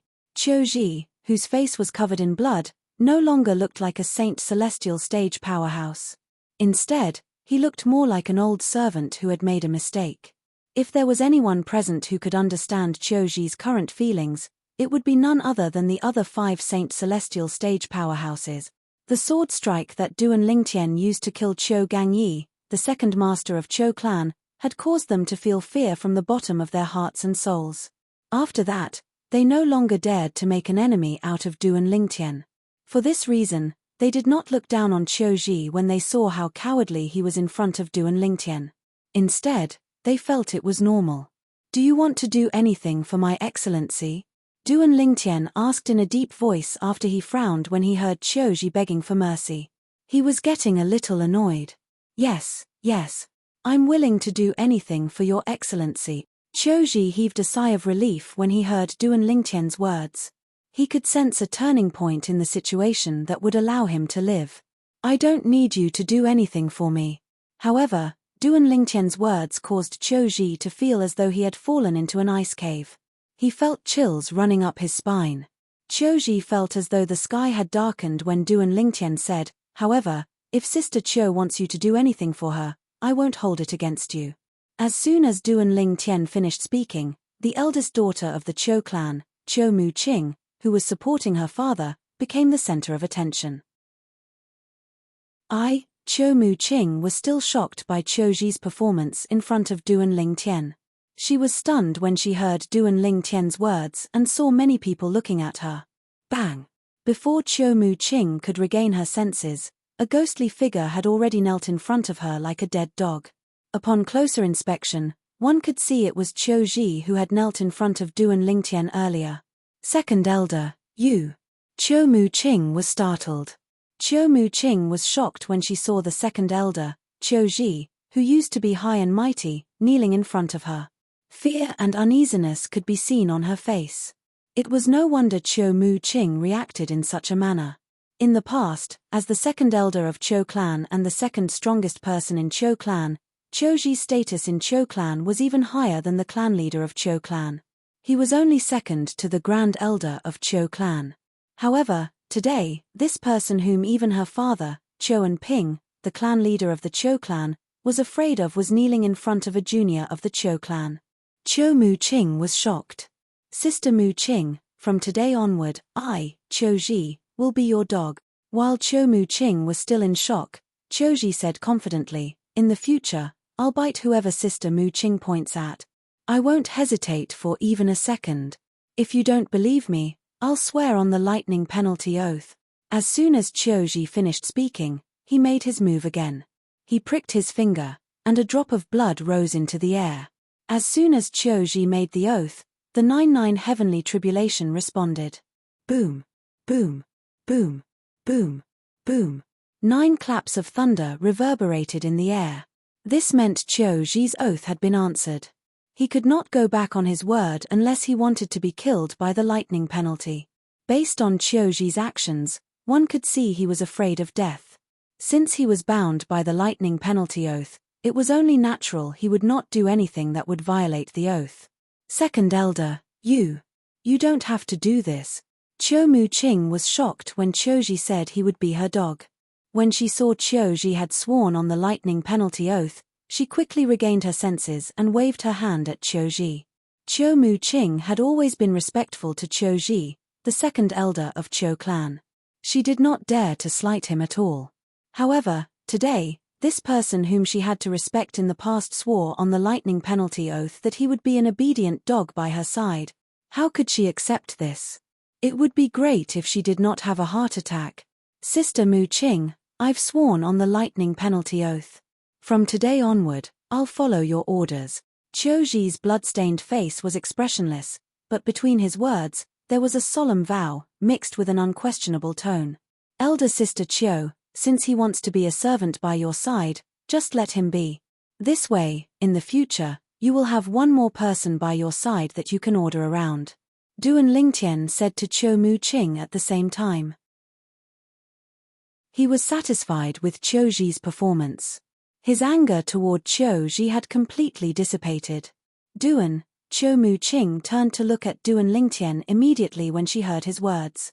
However, as soon as she opened her mouth, she recalled Duan Lingtian's words. She hastily changed her words and said, Brother Li Feng, I already have many servants and maids around me.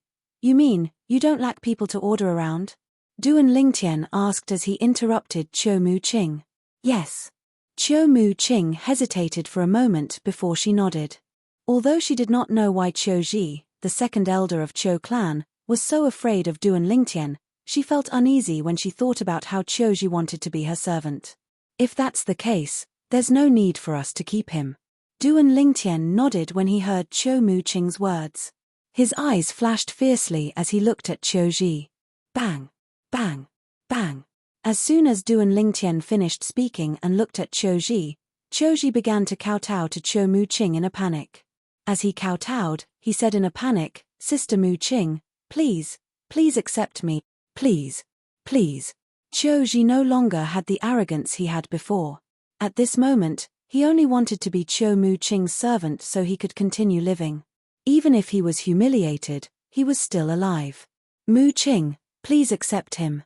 At the same time, Qiu Ping, the clan leader of Qiu clan, who was being supported by Qiu Mu-ching, finally regained his senses. He quickly persuaded Qiu Mu-ching to accept Qiu Zhi as her servant. Looking at Qiu Zhi, who had just injured him, Cho Anping only felt elated.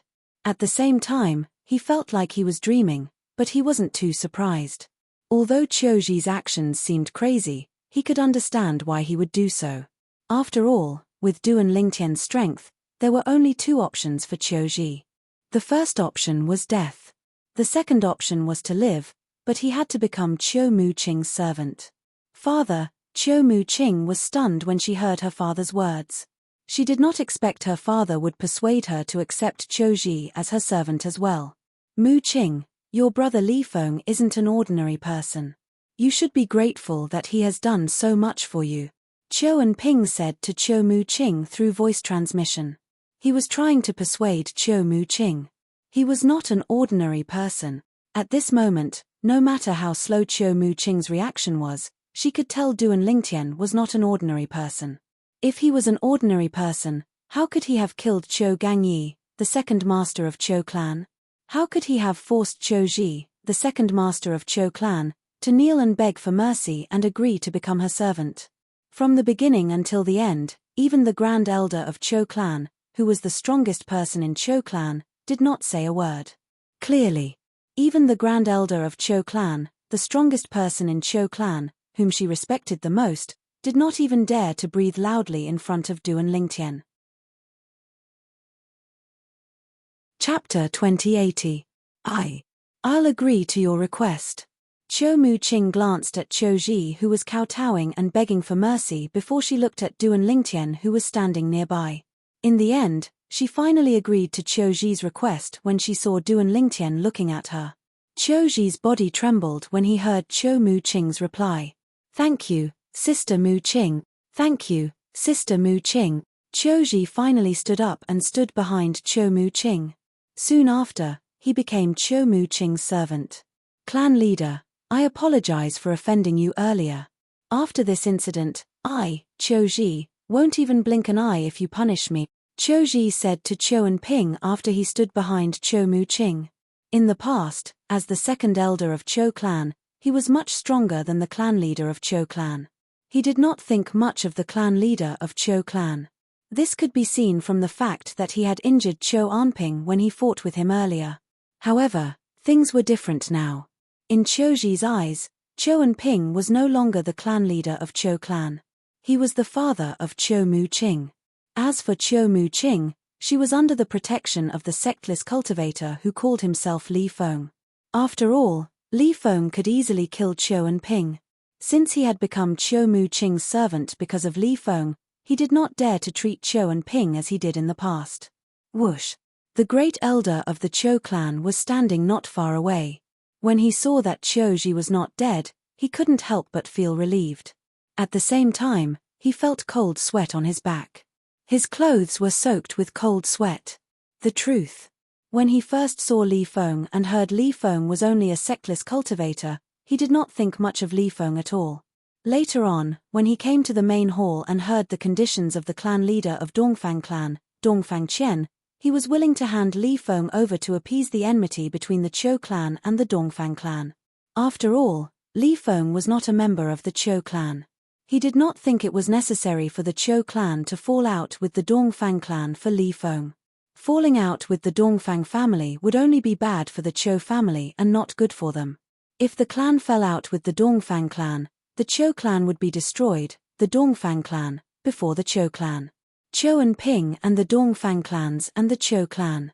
Compared to the overall situation of the clan, a mere rogue cultivator was insignificant. However, since Li Feng was Qiu Muqing's friend, and he treated Qiu Muqing as half a granddaughter, he did not express his opinion even though he had such thoughts. However, the development of the situation was completely out of his expectations. First, Qiu Ji, the second elder of the Qiu clan, had secretly betrothed Qiu Muqing to the second young master of the Dongfang clan without the permission of Qiu Anping and Qiu Muqing. Then, Li Feng, the sectless cultivator who had been inconspicuous since the beginning, stepped forward and reprimanded Qiu Ji. Qiu Ji was furious and wanted to make a move on Li Feng. At the critical moment, Qiu Gangyi, the second master of the Qiu clan, made a move on Li Feng. However, he was instantly killed by Li Feng.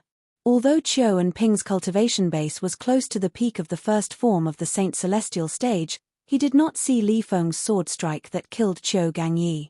It was to the extent that when the short-lived sword whistle sounded, waves of coldness involuntarily rose in his heart. At that moment, he had a feeling he was certain of. Even if he had been in Qiu Gangyi's position, he would have been killed by that sword strike. The third form of the Saint Celestial stage. This Li Feng must be at the third form of the Saint Celestial stage or higher. I'm certain even a powerhouse at the second form of the Saint Celestial stage wouldn't be able to cast such a terrifying sword strike. This was the thought that came to the Grand Elder of Qiu clan when Duan Lingtian killed Qiu Muqing. He was not the only one who had such thoughts. The clan leader of Qiu clan, Qiu Ping, the second elder of Qiu clan, Qiu Ji, the clan leader of the Dongfang clan, Dongfang Qian, and the Grand Elder and Second Elder of the Dongfang clan shared the same thoughts. For this reason, Qiuji had a mental breakdown when he saw Duan Lingtian approaching him menacingly. For this reason, the other 5 Saint Celestial stage powerhouses, including the Grand Elder of Qiu clan, did not find it embarrassing when they saw Qiuji begging Duan Lingtian for mercy. In fact, they thought it was normal. The Qiu clan's main hall fell silent again. In the end, Duan Lingtian was the first to break the silence in the Qiu clan's main hall. Duan Lingtian turned around abruptly and looked at the group of people standing nearby. He just looked at them calmly. The group of people Duan Lingtian was looking at was none other than the people from the Dongfang clan. When the people from the Dongfang clan saw Duan Lingtian looking at them, they could not help but panic even though they were mentally prepared. Their expressions changed drastically. Thud, thud, thud. At the same time, Duan Lingtian slowly walked toward the people from the Dongfang clan. This scene was similar to when Duan Lingtian walked toward Qiu Ji, the second elder of Qiu clan. However, when Qiu Ji saw Duan Lingtian walking toward him, he immediately knelt and kowtowed to apologize. In the end, he even agreed to become Qiu Muqing's servant in order to save his own life. Will the people from the Dongfang clan kneel and kowtow to apologize like Qiu Ji? At this moment, the clan leader of Qiu clan, Qiu Ping, and the Grand Elder of Qiu clan had the same question in their hearts. Thud, thud. Every time Duan Lingtian took a step forward, a soft thud would ring in the air. When the soft thuds entered the ears of the people from the Dongfang clan, it was as though thunder had struck them. It caused their hearts to tremble. At this moment, only the second young master of the Dongfang clan, Dongfang Zhu, and the 2 ordinary elders from the Dongfang clan were in a better state. Although they knew Duan Lingtian was very strong, they did not know if Duan Lingtian was stronger than the 3 Saint Celestial stage powerhouses from the Dongfang clan. At this moment, whether it was the clan leader of Dongfang clan, Dongfang Qian, or the Grand Elder and Second Elder of Dongfang clan, all of them were on the verge of breaking down when faced with Duan Lingtian, who was approaching them step by step. Naturally, they were different from Qiu Ji, who was alone and helpless earlier. Since the 3 of them were standing together, it was as though they were huddled together. Although they were wary of Duan Lingtian, they were still slightly better off than Qiu Ji. Even when Duan Lingtian was close to them, they did not kneel and beg for mercy like Qiu Ji did. However, the fear in their hearts was not any less than what Qiu Ji felt at that time. It seems like the clan leader, Grand Elder, and Second Elder aren't afraid of Li Feng. The calmness of the 3 Saint Celestial stage powerhouses from the Dongfang clan misled Dongfang Zhu, the second young master of the Dongfang clan, and the 2 ordinary elders from the Dongfang clan. They thought Dongfang Qian and the other 2 were not afraid of Duan Lingtian, causing them to heave a sigh of relief. At the same time, they felt Duan Lingtian was not as scary as they thought. Dongfang Qian and the other 2 were unaware of Dongfang Zhu and the other 2's thoughts. Otherwise, they would have vomited blood from anger. Were they not afraid of the purple-clad young man? At this moment, they wished they could kneel and beg for mercy. They hoped Duan Lingtian would not look for trouble with them and the Dongfang clan. However, since the 3 of them were standing together without anyone taking the lead, they did not make a move. Earlier, Duan Lingtian's calm gaze instantly landed on Dongfang Qian, the clan leader of the Dongfang clan, and he said indifferently, "Clan leader of the Dongfang clan, it seems like you want the Qiu clan to hand me over to you." Are you going to invite me back to the Dongfang clan as a guest? Since the Dongfang clan's clan leader is so kind, it's difficult for me to refuse. I'll invite the Dongfang clan's clan leader back to the Dongfang clan. What do you think? A hint of mockery could be seen in the depths of Duan Lingtian's eyes. When Dongfang Qian heard Duan Lingtian's words, he was so frightened that his legs turned to jelly. He almost fell to his knees. Dongfang Qian was so frightened that his legs turned to jelly. He wished he could slap himself twice and reprimand himself for saying those words. Li Feng, in your dreams. A loud shout suddenly resounded in the Qiu clan's great hall. It startled everyone in the Qiu clan's great hall and attracted everyone's attention. At this moment, everyone, including Duan Lingtian, shifted their gazes to the person who had shouted. Duan Lingtian narrowed his eyes. As for the others, apart from the two ordinary elders of the Dongfang clan and the person who had shouted, they were all shocked. The person who had shouted was none other than Dongfang Zhu, the second young master of the Dongfang clan. Dongfang Zhu mustered his courage and looked at Duan Lingtian with a gloomy expression. When he saw everyone looking at him, he straightened his back and said sternly, "My father asked the Qiu clan to hand you over because he wants to kill you." Bang! Ah! Dongfang Zhu was interrupted before he could finish speaking. At the same time, a loud sound rang in the air, followed by a shrill cry. Two sounds rang in the air almost at the same time. Boom! After about half a breath, another soft sound rang in the air. It was the sound of a heavy object falling to the ground. Before Dongfang Zhu could finish his words, he was kicked away by the panicked Dongfang Gan. From the beginning to the end, Dongfang Gan didn't even have the time to reprimand Dongfang Zhu. He only had the time to stop Dongfang Zhu. When Dongfang Qian kicked Dongfang Zhu away, he was so angry that his lungs were about to explode. This bastard! Can't he see that this sectless cultivator is not to be trifled with? Can't he see that the Grand Elder, the Second Elder, and I have to act like cowards in front of him? Father! Dongfang Zhu, who had been kicked away and suffered a superficial wound, was furious. However, when he discovered that the person who kicked him was his father, he was stunned. Father! You! What are you doing? Chapter 2081. Dongfang Zhu did not suffer any injuries when he was sent flying because Dongfang Qian had held back. However, Dongfang Zhu was still dizzy from the fall.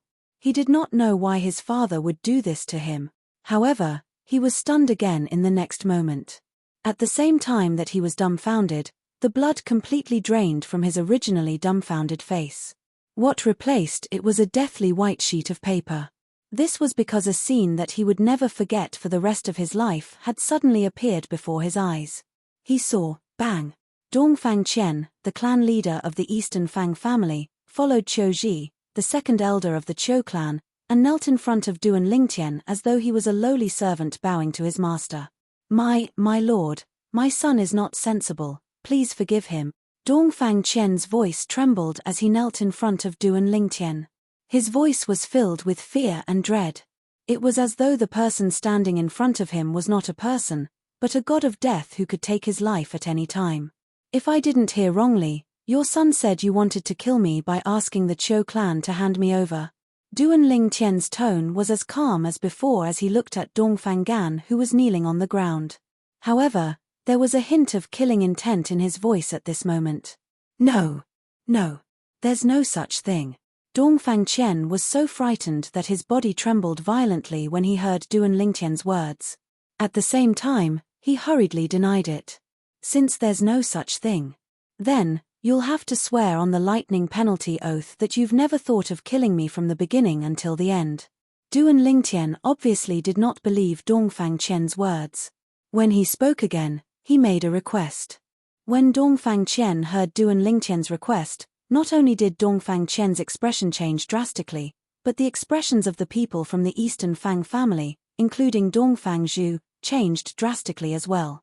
Their purpose in coming to the Qiu family today was to force the Qiu family to hand over the purple-robed young man and kill him. In that case, how could Dongfang Gan dare to swear on the lightning penalty oath according to Duan Lingtian's request? Once he made such an oath, He would be killed by the lightning punishment in the blink of an eye. The patriarch of the Eastern Fang family, Dongfang Gan, is Finnish. Qiu Ji, the second elder of Qiu clan, who was standing behind Qiu Muqing, was shocked when he heard Duan Lingtian's request. He knew Dongfang Gan was doomed. Sir. I was confused for a moment. It was a moment of folly. Please forgive me, my lord. Sensing that Duan Lingtian's calm gaze had become increasingly cold, Dongfang Gan also realized the danger. He immediately begged for mercy as he kowtowed. Bang! Bang! Bang! Once Dongfang Gan started kowtowing, there was no end to it. He had no intention of stopping for a long time. Humph! Duan Lingtian snorted coldly. His expression gradually turned cold. He did not feel any better because of Dongfang Gan's kowtowing. I have a principle. At the same time, Duan Lingtian said coldly, as long as it's someone who wants to kill me, I won't let him live in this world. In just one sentence, Duan Lingtian had stated his principle. He would not let anyone who tried to kill him go. Then, you can go to hell. As soon as Duan Lingtian finished speaking, Dongfang Gan realized Duan Lingtian would not let him go. Not only did he stop kowtowing, but he even shot up like a cannonball toward Duan Lingtian. Based on the surge of saint origin in his body, it was obvious he had been accumulating his strength for a long time. It was impossible for him to mobilize such a terrifying amount of saint origin in such a short time. Hua! However, the moment Dongfang Gan shot up, a turbulent vortex appeared with Duan Lingtian as the center. It once again devoured all the heaven and earth spirit energy in the Qiu family's main hall. It also caused the Sun Saint energy in Duan Lingtian's body to rise rapidly to its peak. As the Sun Saint energy rose to its peak, Dongfang Gan had already arrived in front of Duan Lingtian. He was only a short distance away from Duan Lingtian. If you want to kill me, you have to have the strength to do so, Duan Lingtian said calmly when he felt the gusts of wind that were stirred up by Dongfang Gan's arrival. Almost at the moment he opened his mouth. Xiu. Just like before, the sound of the sword whistling could be heard once again. Then, everyone saw Duan Lingtian stomping on the ground and leaping 3 meters into the air. As soon as Duan Lingtian leaped up, Dongfang Gan, the clan leader of the Eastern Fang family, followed in the footsteps of the Qiu family's second master, Qiu Gangyi. His body was severed into 2 and he was sent flying by the inertia. He slammed hard against the wall of the Qiu family's main hall, leaving a trail of blood behind him. Boom! Boom! When the 2 halves of the body fell to the ground, the sound entered everyone's ears. Their hearts trembled in fear. After all, the person who was killed was not a quintessential saint stage martial cultivator like Qiu Gangyi. He was a true saint celestial stage powerhouse, one of the top powerhouses in Clarity City. However, such a powerhouse had been killed in just a blink of an eye. He had died in front of their eyes. The Qiu family's main hall fell silent again. So weak. Everyone only regained their senses when Duan Lingtian spoke again. Father. When Dongfang Zhu, the second young master of the Eastern Fang family, regained his senses, his face turned even paler. Fear could be seen in his eyes. Not even in his wildest dreams did he expect his father, who was like an invincible god of war, would die just like that. His father had died in the hands of this sectless cultivator who called himself Li Feng. At the same time, a sense of regret rose in his heart. He regretted that he had tried to seduce Qiu Muqing in the past. Why did he continue to pester her even after she had rejected him? If he did not do that, he would not have gone to the restaurant with Qiu Muqing. If he did not go to the restaurant, he would not have encountered this fiend. If he did not encounter this fiend, he would not have gotten into a conflict with this fiend and escalated the conflict to such an extent. Run. Dongfang Zhu's expression changed a few times when he saw Dongfang Gan's body. Then, he moved like a bolt of lightning and charged out of the Qiu family's main hall. At this moment, he only wanted to leave this place as soon as possible. His father had kowtowed and begged for mercy, but he was still killed by Li Feng in the end. He didn't think that Li Feng would be merciful to him. However, would he be able to escape? Trying to escape. When Dongfang Zhu made his move, Duan Lingtian raised his brows. The Sun Saint energy in his body calmed down immediately. He did not make a move. He did not make a move because someone else had already made a move. Whoosh! A gust of wind whistled in the air. Before Dongfang Zhu could escape from the Qiu clan's main hall, he was caught by someone like an eagle catching a chicken. Grand Elder. Why? At the same time, Dongfang Zhu, who was being carried like a chicken by an eagle, was shocked when he saw the person who had grabbed him. At the same time, he asked in disbelief, "Who are you?" This was because the person who caught him was none other than the Grand Elder of the Eastern Fang family. The Grand Elder of the Eastern Fang family was a tall and sturdy old man. He was almost 2 meters tall. Now that he was holding Dongfang Zhu in his hand, it looked like he was an eagle catching a chicken. Lord Li Feng. The Grand Elder of the Eastern Fang family ignored Dongfang Zhu's question and brought Dongfang Zhu to Duan Lingtian. He asked Duan Lingtian respectfully, "This Dongfang Zhu. How does Lord Li Feng want to deal with him? How should I deal with him?" Duan Lingtian looked at the Grand Elder of the Eastern Fang family indifferently and asked, "Didn't you hear what I said earlier?" When the Grand Elder of the Eastern Fang family heard this, his heart skipped a beat. He looked at Dongfang Zhu sharply. No. When Dongfang Zhu sensed the Grand Elder of the Eastern Fang family's sharp gaze, he seemed to realize something. His expression changed drastically, and he cried out in panic, "Grand Elder, you can't kill me. You can't kill me." Crack. In the end, the Grand Elder of the Eastern Fang family directly broke Dongfang Zhu's neck and killed him. He acted decisively and without any hesitation. When the people from the Qiu family saw this, their hearts skipped a beat. They felt that the Grand Elder of the Eastern Fang family was ruthless. "Lord Li Feng, I came here because I was misled by Dongfang Gan and his son. I didn't mean to offend Lord Li Feng. I hope Lord Li Feng can forgive me." After killing Dongfang Zhu, the Grand Elder of the Eastern Fang family looked at Duan Lingtian respectfully and apologized. "Lord Li Feng, just like the Grand Elder, I didn't mean to offend you." At the same time, the second elder of the Eastern Fang family also expressed his stance. Bang! Bang! As for the 2 ordinary elders of the Eastern Fang family, they kneeled on the ground as they trembled. "Lord Li Feng, please spare our lives. Lord Li Feng, please spare our lives." Just like that, a shocking scene played out in the Qiu family's main hall. A purple-clad young man who looked extremely young stood there motionlessly. In front of him, 2 old men with extraordinary bearings bowed respectfully. Their faces were filled with fear and anxiety. They looked like criminals who were waiting to be judged. 2 old men kneeled on the ground nearby as they trembled in fear. Duan Lingtian. Who is he? Qiu Mu Qing's beautiful eyes were filled with excitement when she saw the scenes in front of her. She could not help but look at the scenes in front of her. At the same time, Qiu Mu Qing became even more curious about Duan Lingtian's origin. Wait. Duan Lingtian? His Duan Lingtian? Qiu Mu Qing suddenly recalled something. Her eyes widened in shock. Don't tell me he's the prodigy from the Zoroastrianism called Duan Lingtian? Chapter 2082. In fact, before she returned to the Qiu clan and went to look for her father, Qiu Mu Qing was stunned when she heard Duan Lingtian's name. This was because the name Duan Lingtian was not unfamiliar to her. Perhaps, it was even familiar to people from the western region of the Dao Martial Saint Land. Although Clarity City, where the Qiu clan was located at the border of the western region, it was still located in the western region. News of the major events in the western region would spread to Clarity City.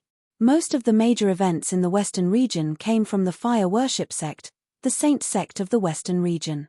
Apart from being the religion of many people in the western region, Zoroastrianism was also one of the 3 great sects in the Dao Martial Saint Land. It was one of the 3 most powerful sects in the Dao Martial Saint Land. For this reason, many people in the western region paid attention to Zoroastrianism. Not long ago, a shocking piece of news had spread from Zoroastrianism. Not only did it shock the entire western region, but it had also spread to the entire upper province of the Dao Martial Saint Land. This piece of news came from a new prodigy in Zoroastrianism. Ever since that prodigy was born, there were 8 new prodigies in the younger generation of Zoroastrianism. The 8 new prodigies in Zoroastrianism were all powerhouses who had entered the supreme saint ranking at a young age. The weakest among them was at the second form of the saint celestial stage. Moreover, they were all elites at the second form of the saint celestial stage. Duan Lingtian? Isn't that the name of the new prodigy in Zoroastrianism? This was the first thing that appeared in Qiu Muqing's mind when she heard Duan Lingtian's name.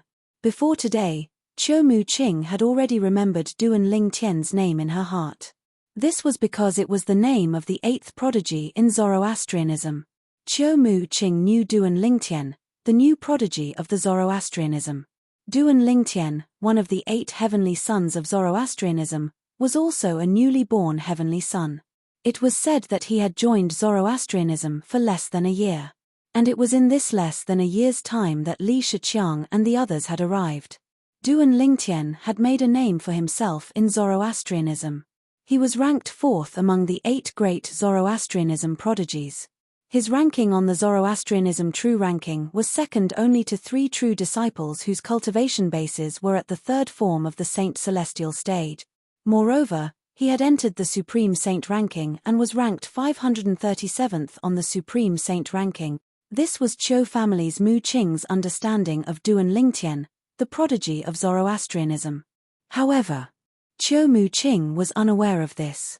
Not long ago, Duan Lingtian from the fire worship sect had defeated Biyu Hong, a true disciple at the 3rd form of the Saint Celestial stage, who was ranked 2nd on the true ranking. He had replaced Biyu Hong and became the new 2nd person on the true ranking. Currently, Duan Lingtian was widely acknowledged as the 2nd strongest prodigy among the younger generation of Zoroastrianism. Apart from that, Biyu Hong, who was defeated by Duan Lingtian, was ranked 2nd on the Zoroastrianism true ranking, and he was ranked at the 421st place on the Supreme Saint ranking as well. Since Duan Lingtian had defeated Biyu Hong, it meant Biyu Hong was now ranked at the 421st place on the Supreme Saint ranking. The reason Qiu Muqing was unaware of this was because the news had not spread to Kongming City yet. They're both called Duan Lingtian, and they're both so young and so strong. Could it be that his really Duan Lingtian, the prodigy of Zoroastrianism?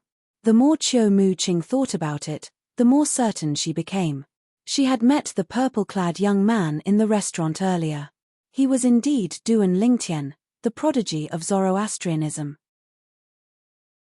If he's really Duan Lingtian, then it makes sense why he asked me to conceal his real name. It's said that he has offended many people in Zoroastrianism, including high-ranking officials in Zoroastrianism. He must be worried the high-ranking officials in Zoroastrianism would harm him if they found out his in Clarity City. Qiu Muqing was very smart. Based on the information she had gathered, she was able to guess Duan Lingtian's thoughts. She only guessed half of what Duan Lingtian was thinking. Duan Lingtian did not want the high-ranking officials in Zoroastrianism to know he was in Clarity City because he was worried the high-ranking officials in Zoroastrianism would harm the Qiu clan and Qiu Muqing after he left Clarity City. Duan Lingtian was not worried at all. After all, he had only stayed in Clarity City for a short time. By the time the high-ranking officials in Zoroastrianism learned he was in Clarity City, he would have left Clarity City. All of you don't want to die. When the 4 elders from Dongfang clan were waiting anxiously for Duan Lingtian's judgment, Duan Lingtian finally opened his mouth and asked the 4 of them if they did not want to die. The clan leader, grand elder, and second elder of Qiu clan were rendered speechless when they heard Duan Lingtian's words. If they did not want to die, would the 4 elders from the Eastern Fang clan be so cowardly? They felt Duan Lingtian's question was unnecessary. Naturally, they only thought about it in their hearts. They did not dare to say it out loud for fear of angering Duan Lingtian. Based on the strength displayed by this sectless cultivator who called himself Li Feng, it would be easy for him to kill all 3 of them, let alone a few Saint Celestial stage powerhouses from the Eastern Fang clan. Lord, I don't want to die. The Grand Elder of the Eastern Fang clan was the first to speak. He had a panicked expression on his face.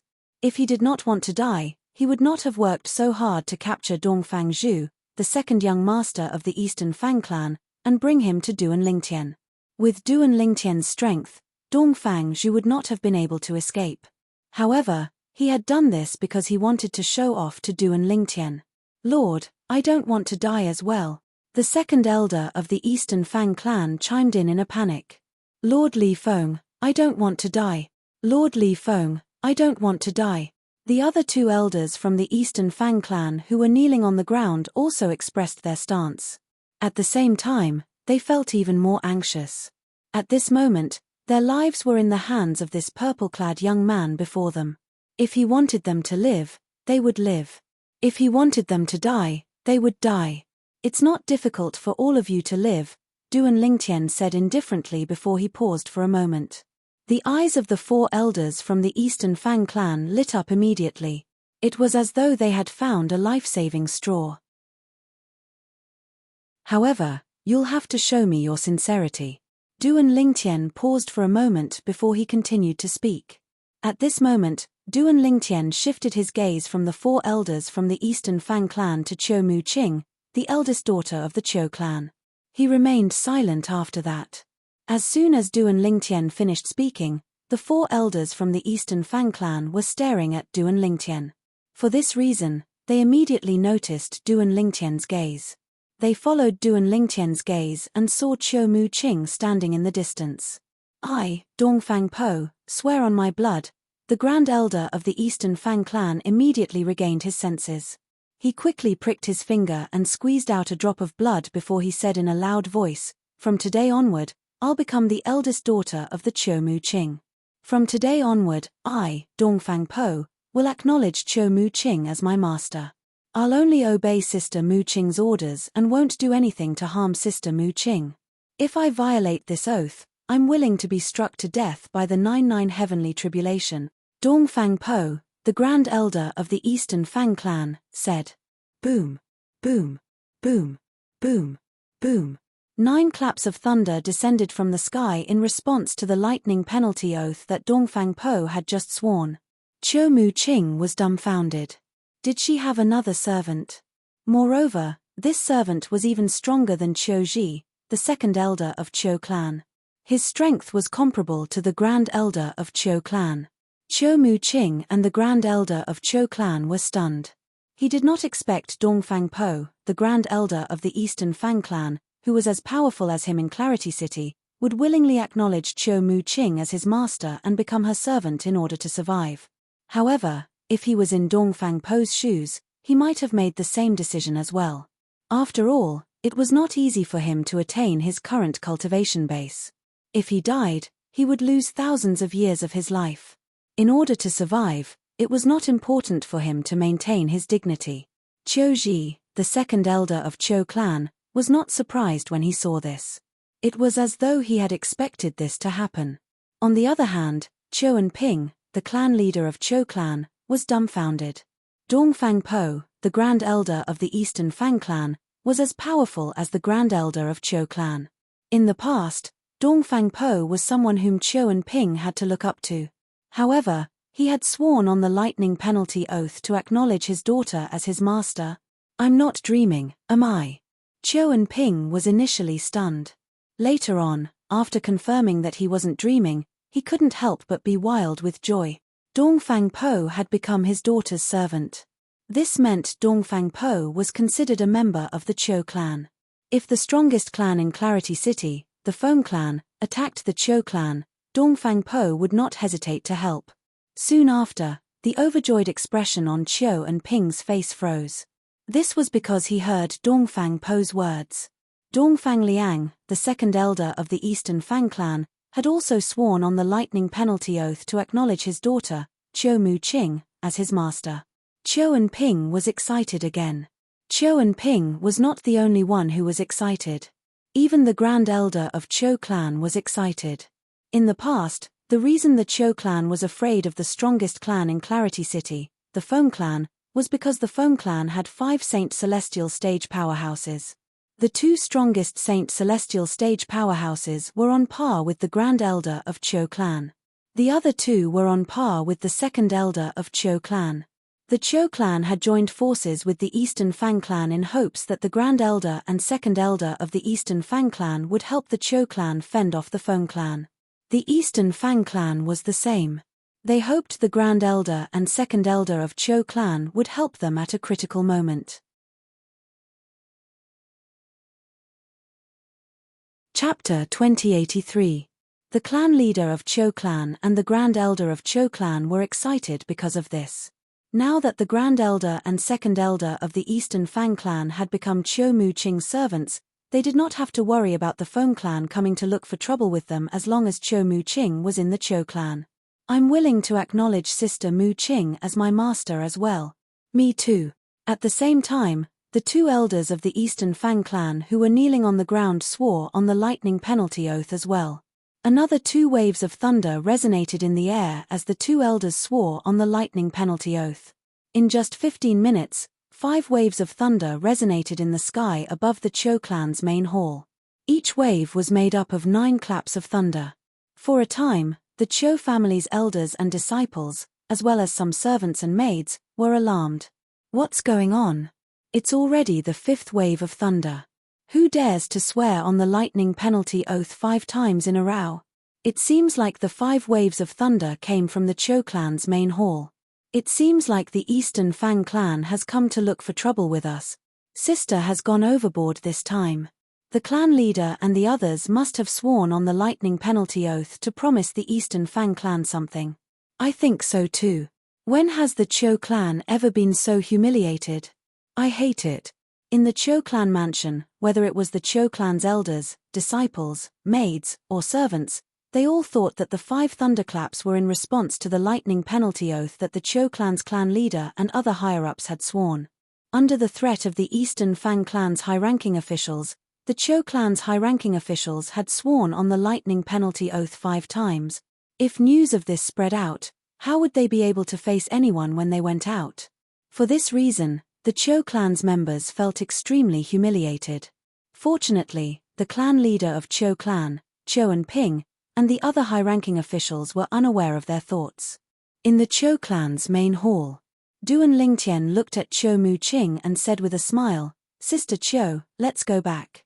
Cho Mu Qing was stunned for a moment before she nodded. However, after noticing the ambiguous gazes of everyone present, her beautiful cheeks flushed red again. In the end, she shyly followed Duan Lingtian out of the Cho family's main hall. After Cho Mu Qing left with Duan Lingtian, everyone in the Cho clan heaved a sigh of relief. In front of Duan Lingtian, they could feel an invisible pressure that made it hard for them to breathe. Now that Duan Lingtian was gone, the pressure was naturally gone. Congratulations, Patriarch.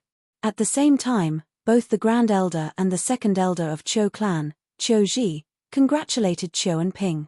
First Elder, Second Elder, what's the good news? Seeing the 2 elders of the Cho family congratulate him, Cho and Ping couldn't help but be startled. Patriarch, anyone with a discerning eye can see that the relationship between Sister Mu Qing and Lord Li Feng is not ordinary. I'm afraid that it won't be long before the 2 of them become a couple. Cho Ji smiled. However, when he mentioned Lord Li Feng, the fear that came from the bottom of his heart and soul appeared in his eyes.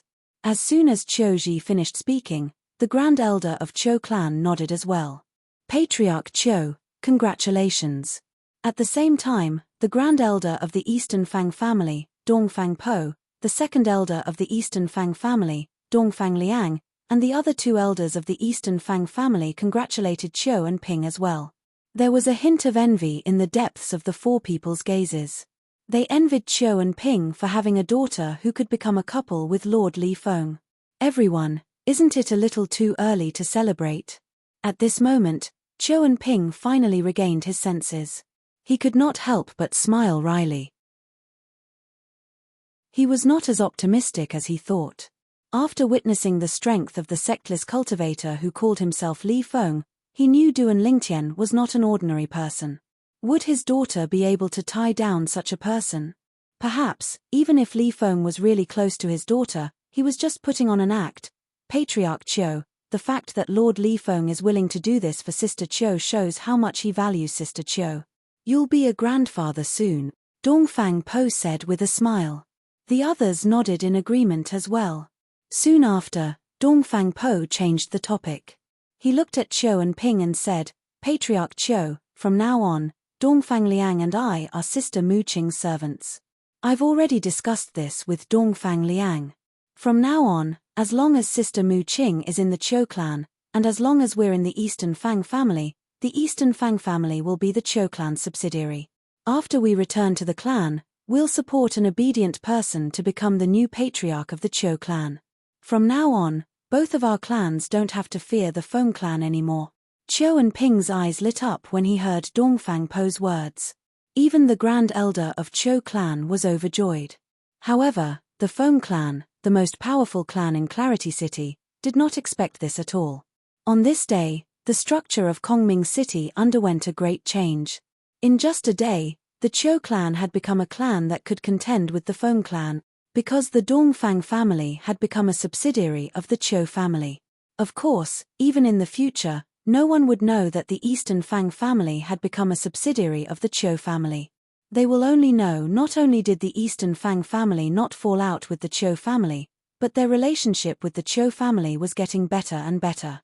They even formed an impregnable alliance, which made the Feng family fearful.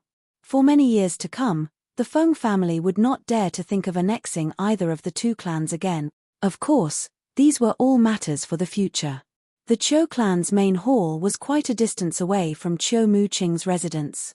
However, when Qiu Mu Qing followed Du and Lingtian back to the main hall, she felt the journey was too short. It felt like only a moment had passed. She did not even have the time to speak to Du and Lingtian before she returned to her residence. Naturally, she did not speak to Du and Lingtian because Du and Lingtian did not take the initiative to speak, and she could not muster up the courage to do so. The reason such a situation had occurred was because she had guessed and confirmed Du and Lingtian's identity. Du and Lingtian was one of the 8 great prodigies of the Zoroastrianism. She had to look up to him. In front of Du and Lingtian, she was just an insignificant woman. Why didn't you speak during the journey? After Du and Lingtian returned to Qiu Mu Qing's independent mansion, he walked to the pavilion in the front courtyard and sat in front of a stone table. He looked at Qiu Mu Qing, who followed him in, and asked with a smile on his face. After Qiu Mu Qing entered the pavilion, she stood on the other side of the stone table and did not sit down. However, a complicated expression could be seen in her beautiful eyes as she looked at Du and Lingtian. Sister Qiu, you. Du and Lingtian was slightly puzzled when he saw Qiu Mu Qing's expression. Could it be that Qiu Mu Qing was so frightened by the strength he had displayed earlier that she no longer dared to interact with him like before? The moment Du and Lingtian thought of this, although he was slightly puzzled, he knew it was understandable. However, the smile on Du and Lingtian's face froze when he heard Qiu Mu Qing's words. You're Du and Lingtian, the prodigy of the Zoroastrianism, right? Qiu Mu Qing's question shocked Du and Lingtian. Du and Lingtian was shocked. How did you know? Du and Lingtian took a deep breath to calm himself down. He did not deny it. He looked at Qiu Mu Qing in shock. Your strength and your name. Moreover, you didn't allow me to reveal your real name. Upon hearing Qiu Mu Qing's words, Du and Lingtian finally recalled something. Currently, he was no longer invisible when he had just entered the upper province of the Dao Martial Saint Land. Currently, not only had he made a name for himself in the Zoroastrianism, but he had also made a name for himself in the upper province of the Dao Martial Saint Land. He was one of the 1,000 powerhouses on the Supreme Saint ranking. It seems like I'm right. Du and Lingtian's reaction told Qiu Mu Qing that she had guessed correctly. At the same time, Du and Lingtian gestured for Qiu Mu Qing to sit down. After she sat down, she immediately thanked Du and Lingtian gratefully. Brother Lingtian, thank you. Naturally, she was thanking Du and Lingtian for helping her and the Qiu clan out of their predicament. It's nothing to me. You don't have to thank me for this since we're friends. Du and Lingtian shook his head. Perhaps, it's nothing to you, Brother Lingtian, but it's something very important to me and the Qiu clan. Qiu Mu Qing said solemnly. It doesn't matter. Since you've thanked me, there's no need to mention it anymore. Du and Lingtian shook his head again before he changed the topic. Sister Qiu, before Du and Lingtian could finish his sentence, Cho Mu Ching interrupted him. Brother Ling Tian, you can just call me Mu Ching. Sister Cho doesn't sound like a friend at all. In the end, Cho Mu Ching's beautiful face flushed red again. She looked as shy as a young girl. Then, I'll call you Mu Ching. Duan Ling Tian readily agreed. Brother Ling Tian, what were you thinking about earlier? Cho Mu Ching asked apologetically. She was, naturally, apologetic because she had interrupted Duan Ling Tian before he could finish his sentence. It was very rude of her to do so. It's nothing much. Duan Ling Tian shook his head before he asked, I just wanted to ask you if you know where there are many villains in the upper province of the Dao Martial Saint Land? For example, where is a large group of evil men gathered? This was the reason Duan Ling Tian had come to Clarity City. He wanted to find a place where villains gathered so he could devour their innate spiritual roots to strengthen his own innate spiritual root. Chapter 2084. From the beginning until the end, Duan Ling Tian had never forgotten the reason he left Zoroastrianism. He could devour other people's innate spiritual roots and improve his own innate spiritual root so that he would possess a stronger innate talent and improve his strength in a short time. Only by improving his strength would he be able to save Ke and their daughter from Zoroastrianism. Today, apart from the innate spiritual root of Dongfang Zhu, the second young master of the Eastern Fang family, who was killed by Dongfang Po, the grand elder of the Fang family, Duan Ling Tian had already devoured the innate spiritual root of Dongfang Zhu. However, he did not devour the innate spiritual roots of Qiu Gangyi, the second master of Qiu clan, and Dongfang Qian, the clan leader of the Eastern Fang family. Naturally, there must be a reason for this. When he was in the Qiu clan's main hall, he had killed Qiu Gangyi and Dongfang Qian to intimidate everyone. At that time, his actions were clean and efficient. His image was lofty and cold. At that time, if he were to devour their innate spiritual roots like how he devoured Dongfang Zhu's innate spiritual root in the restaurant today, it would undoubtedly affect his domineering aura. He would not be able to achieve his desired effect. If that happened, his lofty and cold image would have been damaged. Apart from that, Qiu Gangyi and Dongfang Qian's innate spiritual roots were also useless. Even if he had devoured their innate spiritual roots, they would not be of much help to him. Their innate spiritual roots were green at most. In fact, Qiu Gangyi's innate spiritual root might only be yellow. Even if he had devoured their innate spiritual roots, his dark blue innate spiritual root would not have any obvious improvement. For this reason, Duan Ling Tian did not devour their innate spiritual roots after weighing the pros and cons naturally. This was because he had other concerns. Otherwise, Duan Ling Tian would have devoured their innate spiritual roots. After all, a mosquito was still meat. A place where villains gather. Cho Mu Ching was stunned when she heard Duan Ling Tian's words. Immediately after, her pair of beautiful autumn eyes involuntarily revealed some fear, as if she had suddenly thought of something. What? Do you know where I can find it? Duan Ling Tian, who had been looking at Cho Mu Ching since the beginning, had noticed the change in Cho Mu Ching's eyes. He could not help but ask anxiously. After all, he was eager to find a place where villains gathered so he could devour their innate spiritual roots without any restraint. As long as the person was weaker than him, he would be able to devour their innate spiritual root. Of course, he had his own principles and would not casually devour other people's innate spiritual roots. I don't know if that place can be considered as a place where villains gather. However, according to what I know, the people in that place are extremely terrifying. It's normal for them to injure and kill others because of a disagreement. Cho Mu Ching's beautiful face stiffened slightly when she heard Duan Ling Tian's question. She only replied after a while. Cho Mu Ching's voice was filled with dread when she mentioned that place. Is it normal to hurt and kill people because of a disagreement? Duan Ling Tian narrowed his eyes when he heard Cho Mu Ching's words. He asked, what kind of place is that? That place is located in the central region.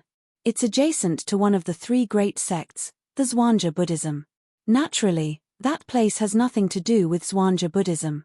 Even Zhuangzi Buddhism's disciples might be killed if they enter that place without the accompaniment of a senior. Moreover, the Zhuangzi Buddhism can't even find out who killed them. Cho Mu Ching continued to speak. The fear in her eyes grew even more intense. Zhuangzi Buddhism. However, when Duan Lingtian heard Qiu Muqing's words, he changed his opinion of her. The Zhuangzi Buddhism was one of the three great sects in the Tao martial saint land. Naturally, Duan Lingtian was aware of this.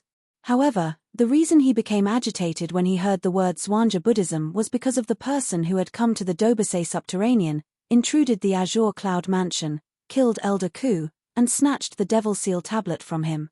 He was Elder Xiezong of the Zhuangzi Buddhism. He was also the only son of the Golden Lion King, one of the four kings of the Zhuangzi Buddhism. Xiezong. In just a blink of an eye, a figure dressed in a long grey robe appeared in Duan Lingtian's mind. It was a middle-aged man with cross-eyed and a ferocious expression. This person was none other than Elder Xiezong of the Zhuangzi Buddhism, who had intruded the Azure Cloud Mansion in the lower province. Duan Lingtian still remembered Xiezong's actions. At that time, Xiezong had not only snatched the Devil Seal tablet from Duan Lingtian, but he had also killed his father's right-hand man, Elder Ku. Not only that, but a group of black armored guards had also died in Xiezong's hands. Duan Lingtian and Xiezong had long formed an irreconcilable enmity between them. When Duan Lingtian heard the place Qiu Muqing mentioned was adjacent to the Zhuangzi Buddhism where Xiezong was, he could not help but become agitated. Big brother Lingtian, what's wrong? Qiu Muqing, naturally, noticed the change in Duan Lingtian's emotions. It's nothing. Duan Lingtian shook his head when he regained his senses. Then, he said to Qiu Muqing, tell me more about the place you mentioned earlier. All right.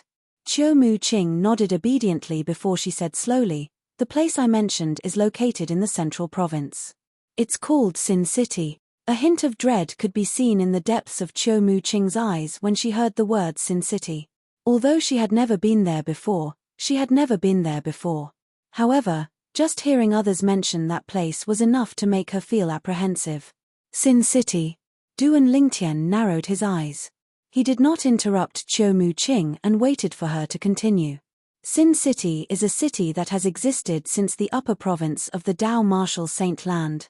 It has a long history. Duan Lingtian explained. Qiu Muqing continued to say, it said that Sin City was founded by a powerhouse at the 9th form of the Saint Celestial stage. That powerhouse was a sectless cultivator. For this reason, most of the sectless cultivators in the upper province of the Tao martial saint land are gathered in Sin City. Many of the powerhouses among the sectless cultivators usually stay there. Apart from that, I also heard that many of the sectless cultivators in Sin City are on par with high-ranking officials from the three great sect. There are even sectless cultivators who are on par with the sect leaders of the three great sects in Sin City. I agree. There must be sectless cultivators who are on par with the sect leaders of the three great sects in Sin City. Otherwise, how could Sin City be located so close to the Zhuangzi Buddhism's estate? All these years, the Zhuangzi Buddhism hasn't done anything to Sin City at all. Qiu Muqing paused for a moment when she reached this point. She wanted to give Duan Lingtian some time to digest her words. Sin City. A city founded by a sectless cultivator at the 9th form of the Saint Celestial stage? It has existed since the upper province of the Tao martial saint land. Moreover, Sin City is located so close to the Zhuangzi Buddhism's estate. Even the Zhuangzi Buddhism has never done anything to Sin City. If that's the case, there must be powerhouses on par with the sect leaders of the three great sects in Sin City. Otherwise, with the Zhuangzi Buddhism's strength, how could they allow others to sleep beside them? Soon after, Duan Lingtian digested Qiu Muqing's words. Muqing, please continue. Duan Lingtian reminded her after he finished digesting Qiu Muqing's words. Qiu Muqing nodded before she continued to say, I'm sure Brother Lingtian can guess from my words that there are many sectless cultivators in Sin City. As for these rogue cultivators, they don't belong to any forces. Since they've gathered in Sin City, they naturally have all sorts of evil characters. It's because of their existence that the city of Sin is in chaos. That's how the name Sin City came about. A long time ago, Sin City didn't have this name. Due to the large number of sectless cultivators in Sin City, all sorts of conflicts are unavoidable. It's very common to injure and kill people. Moreover, in Sin City, those who aren't at the Saint Celestial stage or above don't dare to go out at night. Even if they want to go out, they have to be accompanied by a powerhouse at the Saint Celestial stage or above. This is all I know about Sin City, Chiu Mu Qing said as she looked at Duan Lingtian. After Chiu Mu Qing finished speaking, she looked at Duan Lingtian and said, although I don't know why you're looking for a place where villains gather, I'm sure Sin City is the place with the most villains in the upper province of the Dao Martial Saint Land. Listen, there are many people who eat the flesh, bones, and blood of their own kind in that place. Chiu Mu Qing's face turned slightly pale when she heard Duan Lingtian's words. It was apparent she was shocked by the actions of these people. Humans ate the flesh, bones, and blood of their own kind. Normal people would not be able to accept this. Naturally, Duan Lingtian could not accept this as well. His expression turned grave when he heard Chiu Mu Qing's words. He knew this was the place where Sin City was located. Sin City was the place he was looking for after he left Zoroastrianism. I've decided. I'll go to Sin City. Soon after, Duan Lingtian made up his mind. He would go to Sin City to pick villains and devour their innate spiritual root. If it was the same as Chiu Mu Qing, there was no lack of villains in Sin City. Mu Qing, have you been to Sin City before? Duan Lingtian asked Chiu Mu Qing after he took a deep breath and regained his senses. No. Chiu Mu Qing shook her head when she heard Duan Lingtian's question. She did not want to go to that place at all. No. Then why do I feel like you know Sin City so well? Duan Lingtian asked in surprise.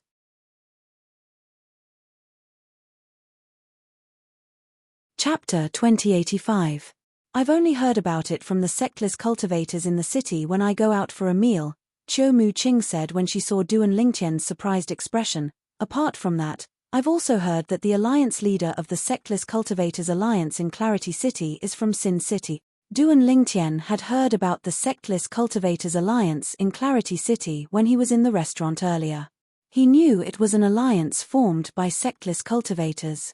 The alliance was formed to protect the rights of sectless cultivators so the three major clans in Clarity City would not dare to bully sectless cultivators. It was said that the alliance leader of the Sectless Cultivators Alliance in Clarity City was also a Saint Celestial stage powerhouse. What a joke! If his strength was weak, how could he threaten the three major clans in Clarity City? I don't know about the details of Sin City, but I think the alliance leader of the Sectless Cultivators Alliance in Clarity City should know about it.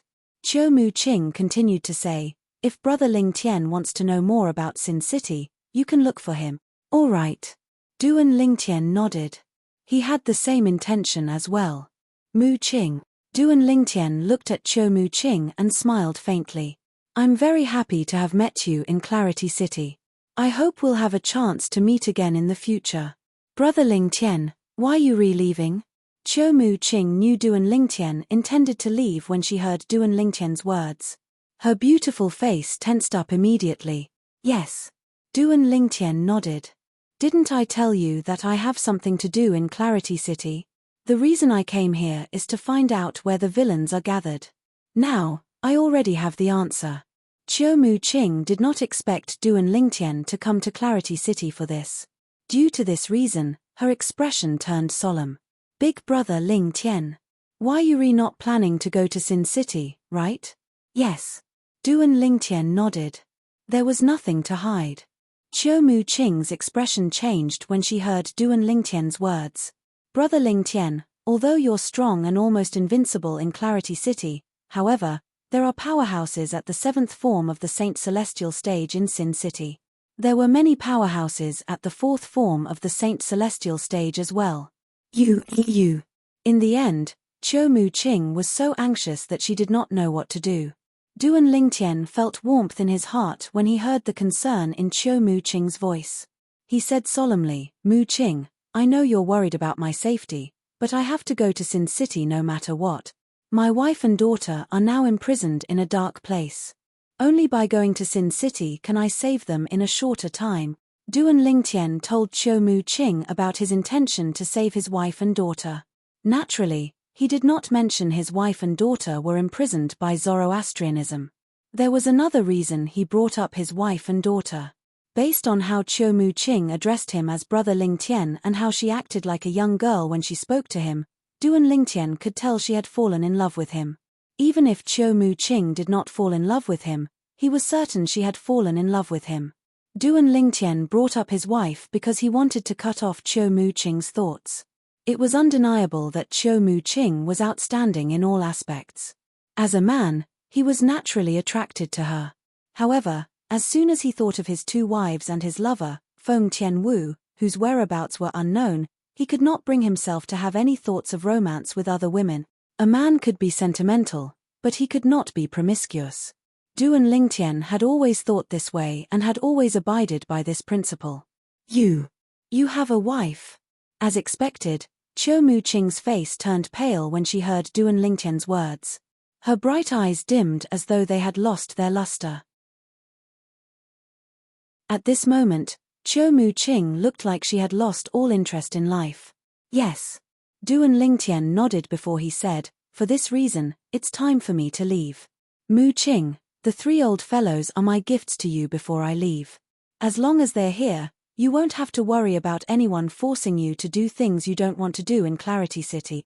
As soon as Duan Lingtian finished speaking, he disappeared before Chiu Mu-ching's eyes and left the Chou clan's estate in just a blink of an eye. With Duan Lingtian's speed, it was only natural that Chiu Mu-ching could not catch sight of him.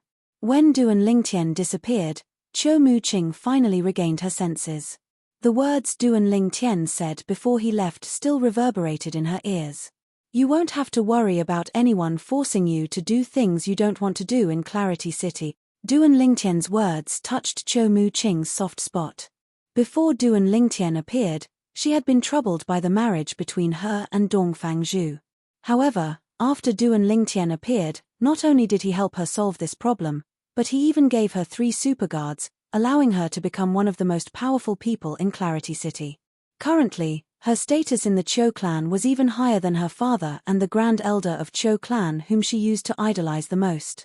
Brother Ling Tian. Chiu Mu-ching muttered under her breath. Her eyes were filled with determination as she stared in the direction Duan Lingtian had left. No one knew what she was thinking. Chiu Mu-ching was certain Duan Lingtian had left in the direction Duan Lingtian had left because the flowers and plants in the area swayed violently as though a gust of wind had blown past them. Duan Lingtian had come and gone like the wind and disappeared before Chiu Mu-ching's eyes. Although Duan Lingtian had disappeared from Chiu Mu-ching's sight, Chiu Mu-ching still remembered him deeply in her heart. It was as though he was branded in her heart. Duan Lingtian did not expect this at all. Soon after, Duan Lingtian saw Chiu Mu-ching again. However, this time, it was not in Clarity City. Naturally, this was a matter for the future. After Duan Lingtian left the Chou clan's estate, he went to look for the leader of the Sectless Cultivators Alliance, a powerhouse at the first form of the Saint Celestial stage. The Emerald Cloud Pavilion was the largest brothel in Clarity City. It belonged to the Feng clan, the strongest clan in Clarity City. There were the best dancers, the best musicians, and the best prostitutes in Clarity City. Those who had a high status in Clarity City would occasionally come here to relax and enjoy themselves. They would either watch the dancing, listen to the music, or talk about life with the prostitutes. In the Emerald Cloud Pavilion, a middle-aged man with a medium build and an ordinary appearance sat in front of a stone table in a pavilion in a luxurious and spacious courtyard. There were 2 beautiful women sitting next to him. One of the women was constantly picking up grapes from the stone table, peeling them one by one and putting them into his mouth. The other woman was massaging his feet. Every movement was extremely gentle and just right. However, the middle-aged man was not looking at the 2 women. Instead, he was looking at the empty space in front of the pavilion. In the open space, there were 9 dancers swaying their graceful bodies. Their every movement was so professional that even people who didn't know how to dance would only feel a burst of joy when they saw their dance. Alliance leader Wang really knows how to enjoy life. Compared to Sin City, this place is much more comfortable, right? A voice suddenly rang in the air. The middle-aged man in the pavilion was taken aback. His expression changed immediately as he stood up. As for the 2 women beside him, They were also frightened to the point that their faces turned pale. "Who's there?" the middle-aged man shouted as he looked around. The 9 dancers were so frightened that they stopped what they were doing. Whoosh! At the same time, a purple-clad young man landed in front of the pavilion as though a gust of wind had blown past. It was none other than Duan Lingtian, who had just left the Qiu clan's estate. Since Duan Lingtian was here, it was only natural that the middle-aged man's identity was revealed.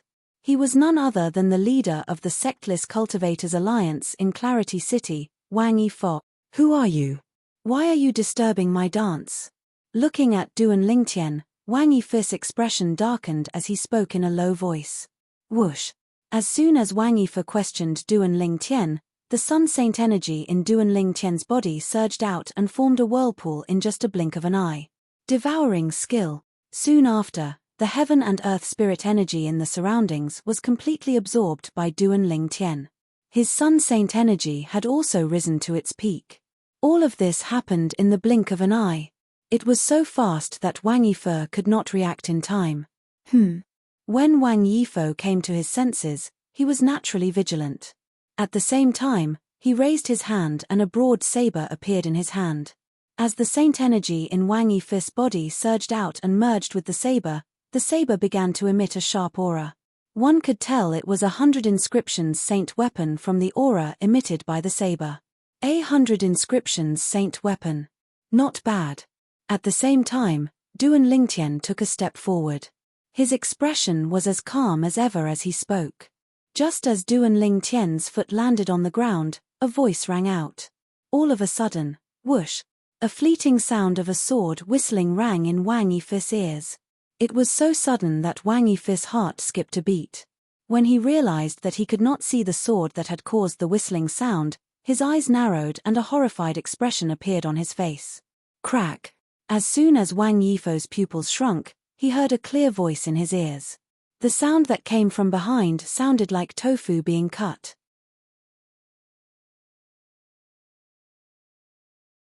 Chapter 2086. At this moment, Wang Yifo was shocked. The 100 inscriptions saint saber in his hand, the 100 inscriptions saint saber that had been infused with saint origin, had been broken into 2. The cut was smooth and clean, as if it had been cut in 2 by some kind of sharp weapon. Wang Yifo felt his scalp tingle when he recalled the short-lived sword whistling sound. At the same time, Wang Yifo's eyes were filled with fear when he looked at the purple-clothed young man standing not too far away. Almost at the same time when the 100 inscriptions saint saber in Wang Yifo's hand was broken into 2 pieces, the 2 women beside Wang Yifo, as well as the dancers, were so frightened that they screamed. Their beautiful faces turned pale, and they looked very pitiful. "All of you can leave now. I have something to say to Alliance leader Wang." At the same time, Duan Lingtian spoke. When his words fell into the ears of the 2 women and the dancers next to Wang Yifo, the fear in their eyes disappeared. However, although they had obtained Duan Lingtian's permission, they still did not dare to leave. Their pitiful eyes fell on Wang Yifo as though they had discussed this beforehand. Obviously, they were waiting for Wang Yifo's permission as a distinguished guest. Wang Yifo was so angry that he almost vomited blood when he sensed their gazes. Could these women not see that the purple-clad young man in front of them was more powerful than him? It was fine if they did not listen to the order given by such a person, but now they were looking at him and asking for his permission. Was this not harming him? "Sir asked you to leave, why aren't you leaving?" Instantly, Wang Yifo was enraged as well. He roared, scaring the group of women away. At this moment, only Duan Lingtian and Wang Yifo were left in the huge courtyard. Sir, please have a seat." When Wang Yifo looked at Duan Lingtian, the anger on his face disappeared and was replaced by a flattering expression. He immediately asked Duan Lingtian to sit at the stone table in the pavilion. Duan Lingtian didn't stand on ceremony and walked into the pavilion in 2 or 3 steps. Just now, when Wang Yifo saw him for the first time, he was not at all polite, so he was not surprised. That was why he had immediately displayed his strength to intimidate Wang Yifo.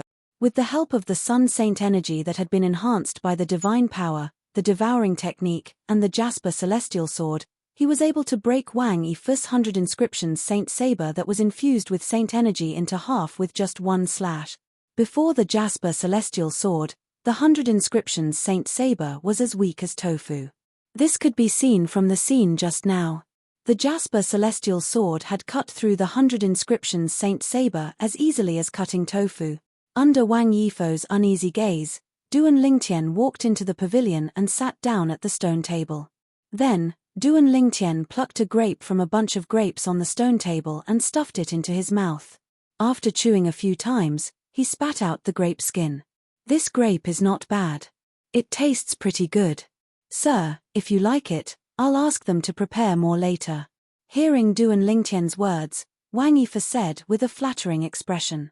Compared to the arrogant Wang Yifu from before, this flattering Wang Yifu seemed to be a completely different person. The reason why Wang Yifu changed so much was naturally because he had seen Duan Lingtian's strength. At first, he didn't know that Duan Lingtian was stronger than him. Now, he realized that Duan Lingtian was not only stronger than him, but he was so strong that he could kill him in the blink of an eye. Nothing else. Just like the sword just now, if it had not landed on the 100 inscriptions Saint Saber in his hand but on his head would have been cut open like a watermelon. Until now, Wang Yifu could not help but shudder when he recalled the sword just now. Sit. Duan Lingtian looked at Wang Yifu and gestured for him to sit. However, after witnessing Duan Lingtian's terrifying strength, how could Wang Yifu have the courage to sit in front of Duan Lingtian? He quickly said politely, "Sir, I'm a wretched person, I like to stand. I'm used to it." Since Wang Yifu was unwilling to sit, Duan Lingtian naturally would not force him. He went straight to the point and said, "I'm here to ask you something." "Sir, please ask away." "As long as Wang Yifu, know, I won't hide it." After hearing the purpose of Duan Lingtian's visit, Wang Yifu could not help but heave a sigh of relief. Just now, he was worried that Duan Lingtian was deliberately looking for trouble with him. With Duan Lingtian's strength, it would only take him a blink of an eye to kill him. "I heard that you spent some time in Sin City?" Duan Lingtian asked. Yes. Although Wang Yifu was curious why Duan Lingtian would ask this, he still answered truthfully. This was not a secret to many people in Clarity City. Sometimes, he would even use this matter as his capital to brag about himself. After all, not everyone had the guts to go to Sin City. Even a Saint Celestial stage powerhouse would have to be careful in Sin City. Otherwise, if he accidentally offended someone he should not offend, he would be doomed eternally. "Tell me about the city of Sin," Duan Lingtian said. "Sir, could it be that you want to go to Sin City?" Wang Yifu asked in surprise. His eyes shone brightly. He could tell the purple-clad young man did not ask him this because he was bored.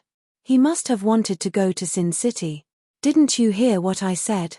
However, Duan Lingtian ignored Wang Yifu's question. Instead, he asked coldly with a grave expression on his face. Wang Yifu shuddered when he saw Duan Lingtian's sudden change in attitude.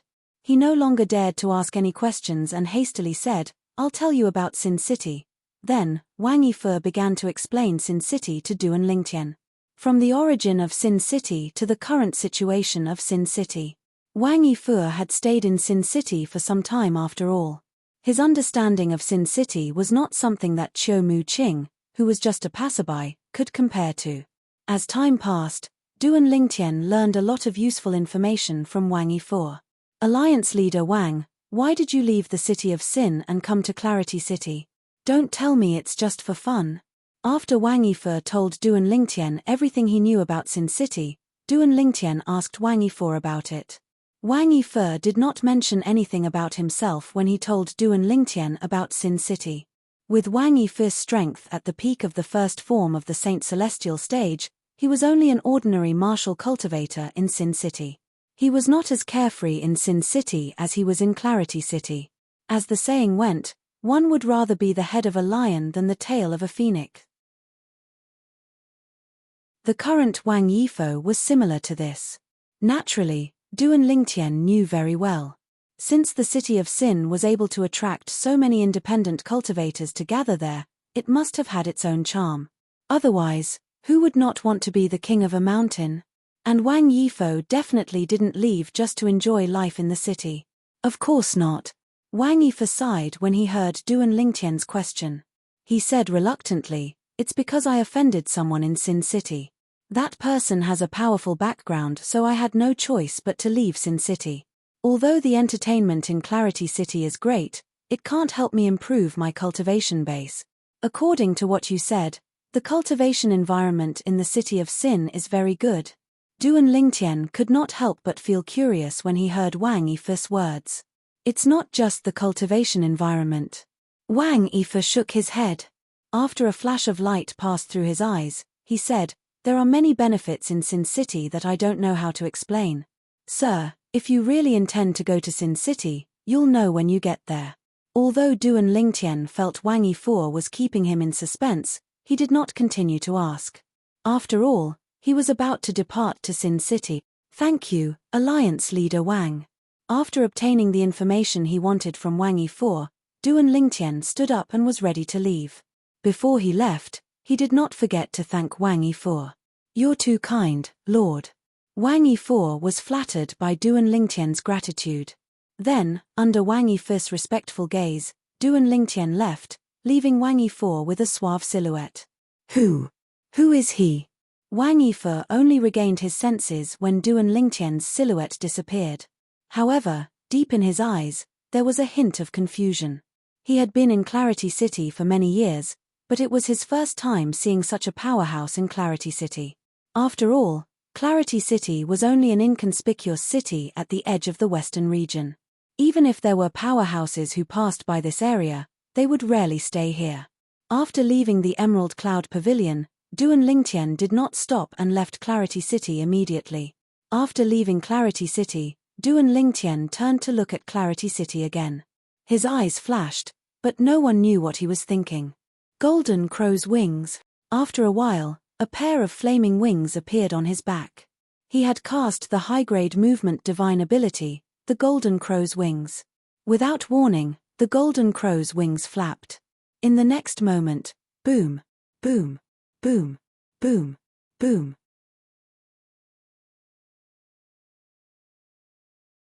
Chapter 2087. The upper province of the Dao Martial Saintland was divided into a few regions. The North Region, South Region, West Region, East Region, and Central Region. The North Region was covered in snow all year round. Due to the lack of saint stones, the cultivation environment there was extremely bad. It was a remote place where even birds would not shit. Therefore, there were not many powerful forces stationed there. Currently, the Seven Absolute Sect's temporary base was located in the North Region. The South Region was also known as the Wildlands. Based on the name alone, one could guess that the people there were tough. The Heaven Divination Sect, one of the three great sects in the Dao Martial Saintland, was located in the South Region. The Heaven Divination Sect was also the religion of most people in the South Region, just like how Zoroastrianism was the religion of most people in the West Region. However, there was no need to mention the West Region. The Eastern Region was also a place that lacked holy stone mineral resources, but it was much better than the Northern Region. There were many first-rate powers stationed in that area, and the Dragon Clan was also in that area. The Central Region was the most prosperous place in the upper province of the Dao Martial Saintland. It was rich in saint stones. In the Central Region, apart from the Zhuangzi Buddhism, one of the three great sects, there was also an ancient city called Sin City. Even the Black Kshetra sect had to be wary of the existence of Sin City. Sin City was not a force. It was just a place where sectless cultivators gathered. However, if any forces were to make a move on Sin City, the sectless cultivators in Sin City would band together to fend off the enemy. Sin City. What's so attractive about it that so many sectless cultivators in the upper province of the Dao Martial Saintland are flocking to it? While Duan Lingtian was making his way to Sin City in the Central Region, his heart was filled with curiosity about the city. Just what kind of city was it? It actually attracted so many rogue cultivators to gather there. Along the way, Duan Lingtian flew past many towering mountains and lofty ridges, many vast lakes, plains, and deserts before he finally entered the Central Region of the upper province of the Dao Martial Saintland. The city of Sin is located at the center of the central region. This was what Duan Lingtian had learned from Qiu Mu Qing, the eldest daughter of the Qiu clan in Clarity City. For this reason, after he entered the central region, he quickly decided on a direction and traveled at full speed. Duan Lingtian entered the central region of the upper province of the Dao Martial Saintland and made his way to Sin City. Dobase Subterranean, Azure Cloud Mansion. Whoosh! A swift figure streaked across the sky and entered the Crouching Dragon Lake in the outer area of the Azure Cloud Mansion. Boom! Boom! Boom! When the newcomer entered the Crouching Dragon Lake, the calm surface of the Crouching Dragon Lake shook. Then, 10 figures shot out and surrounded the newcomer. Who are you? How dare you trespass into the Azure Cloud Mansion? The 10 people who flew out of the Crouching Dragon Lake were clad in black armor and looked majestic. The person who was surrounded by them was a woman who was dressed in a tight-fitting outfit. Apart from her beautiful figure, she also had a beautiful face. It was as though the Creator had given her the best. She had the face of an angel and the body of a devil. These words were enough to describe this woman's perfection. Azure Cloud Mansion's black-armored army? The woman muttered to herself as she faced the 10 people who surrounded her. Then, she did not beat around the bush as she said, I'm a friend of Duan Lingtian, the young mansion master of your Azure Cloud Mansion. My name is Wang Fei Xian, and I'm from the mystical Sky Mansion.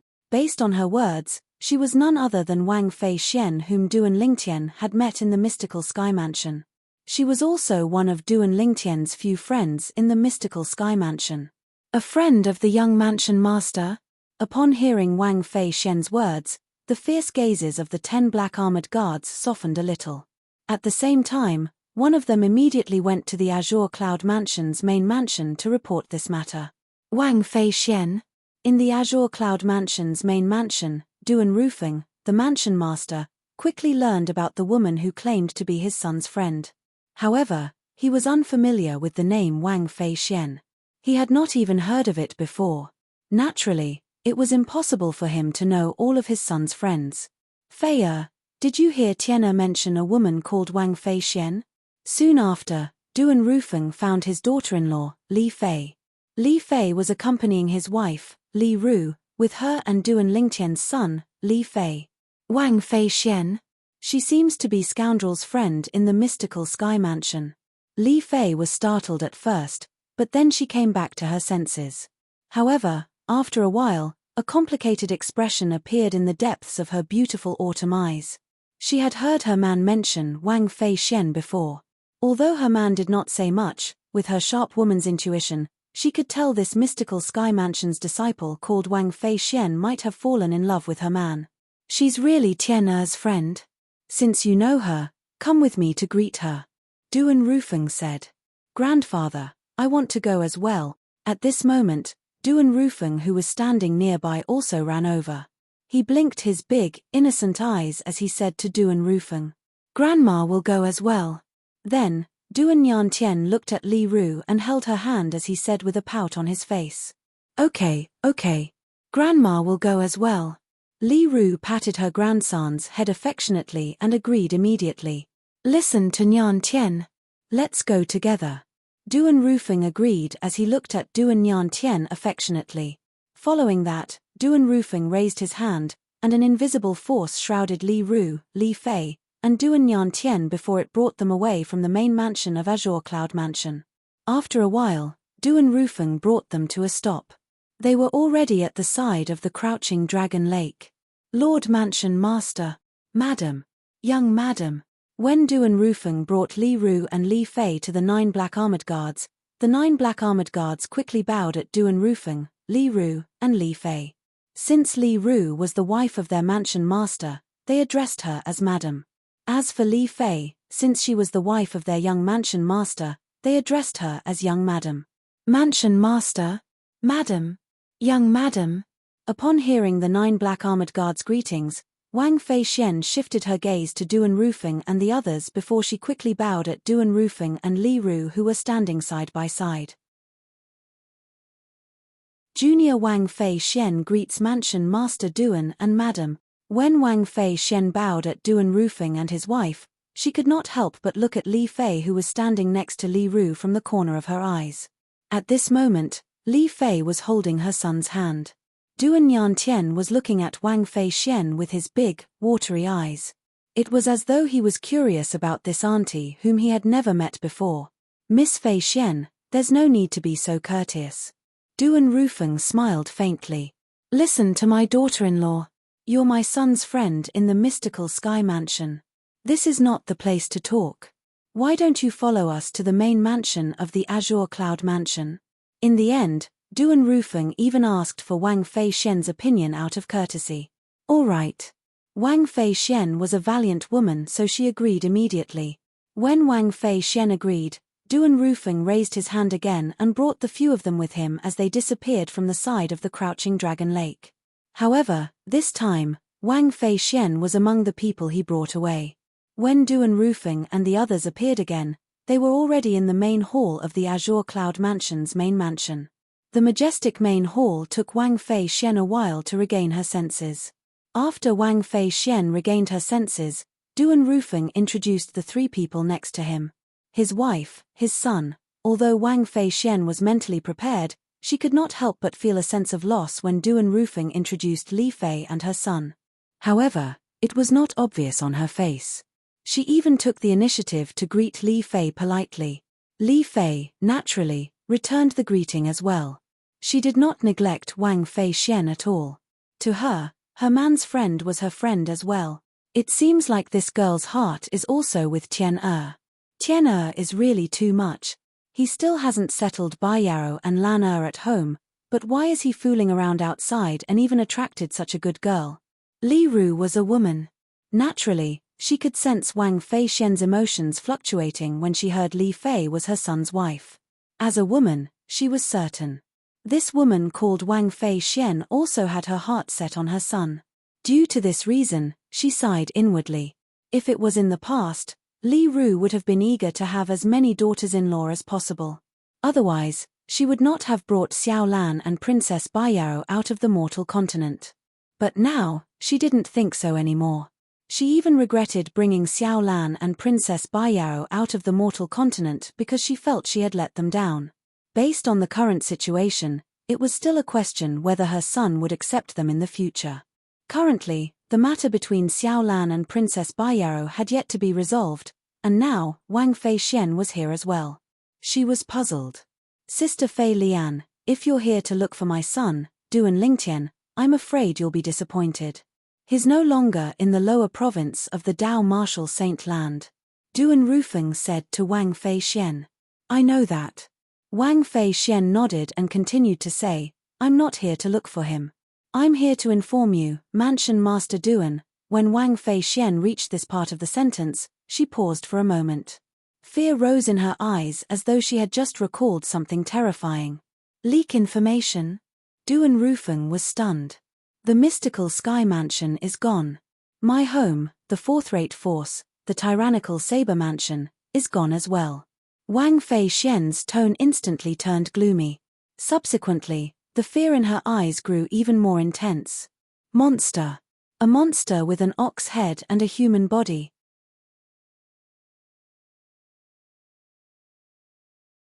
Chapter 2088. The Mansion Master of Mystical Sky Mansion was killed in just one move. Hearing Wang Fei Shen's words, Li Ru and Li Fei couldn't help but be shocked. Especially Li Ru. As the wife of Duan Rufeng, the Mansion Master of Azure Cloud Mansion, she often spent time with Duan Rufeng. Naturally, she had learned a lot about the Dobasay subterranean from Duan Rufeng. This also included an in-depth understanding of the major forces in the Dobasay subterranean. As far as she knew, although the Mansion Master of Mystical Sky Mansion was not as strong as her husband, even her husband would not dare to kill the Mansion Master of Mystical Sky Mansion in just one blow before he had broken through to the quintessential saint stage. But now, Wang Fei Shen, there was a monster who killed the Mansion Master of Mystical Sky Mansion in just one blow. If it's true, just how powerful was that monster? Due to Duan Yantian's age, he did not know what Wang Fei Shen was talking about. As for Duan Rufeng, he was not surprised by Wang Fei Shen's words. Instead, his face darkened as he muttered, "It seems like more than one bull demon has come to the Dobasay subterranean. What Duan Rufeng was worried about still happened.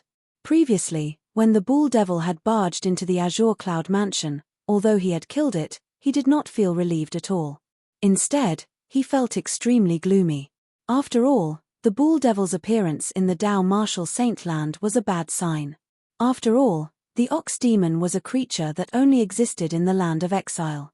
Now that it had appeared in the Dao Martial Saint Land, there was no doubt that there was something wrong with the space barrier between the Dao Martial Saint Land and the land of exile. If there was a problem with the space barrier, it might have been discovered by one ox devil, and that ox devil might have come to the Dao Martial Saint Land. However, it could also be discovered by many ox devils, and that was why many ox devils came to the Dao Martial Saint Land.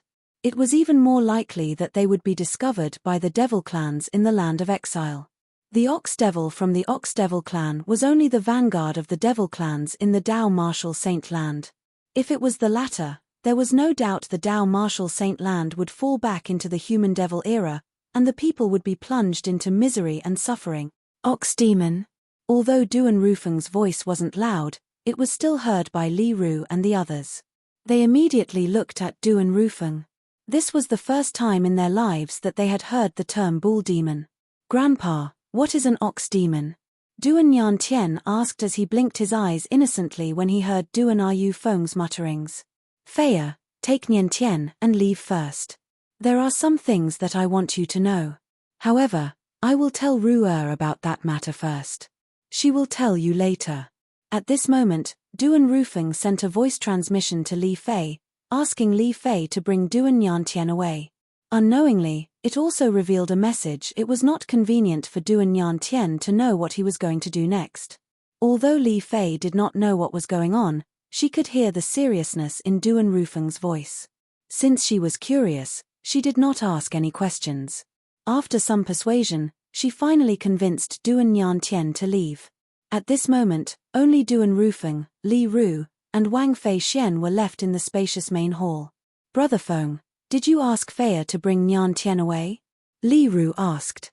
As Duan Rufeng's wife and Li Fei's unusual behavior earlier, it was not difficult for her to figure out what was going on. It seemed like it was not suitable for her grandson to hear what her husband was going to say next. "Yes." Duan Rufeng nodded. Then, he said solemnly, "Niantian is still alive. There are some things I don't want him to know so soon. I don't want him to live in fear from now on." The ox demon was related to the demon race in the land of exile, and it was also related to the human devil era many years ago. It was not hard to imagine. If his grandson knew that the human race had such a dark history, his grandson would definitely have a shadow in his heart. It would be detrimental to his grandson's growth, and it would do him no good. Upon hearing Duan Rufeng's words, Li Ru knew she had guessed correctly. She could not help but gasp before she asked, "Brother Feng, don't scare me. What's the matter?" Li Ru knew her husband very well. He was cautious and would not speak without thinking. For this reason, she could not help but feel chills running up her spine when she heard her husband's words. "The ox devil is from the land of exile," Duan Rufeng explained. Faced with Li Ru's question and Wang Fei Xian's curious gaze, Duan Rufeng finally told them about the ox devil's origin. He also mentioned the human devil era that happened hundreds of thousands of years ago. At this moment, both Li Ru and Wang Fei Xian were so frightened that their faces turned pale. During the human devil era, humans and devils fought against each other. Countless humans were killed and devoured into dried corpses. Apart from the powerhouses, most of the humans who survived were at death's door. Many of them were demonized and became devil cultivators. All in all, during that era, there was chaos everywhere. Nobody could live a peaceful life, not even the people on the mortal continent.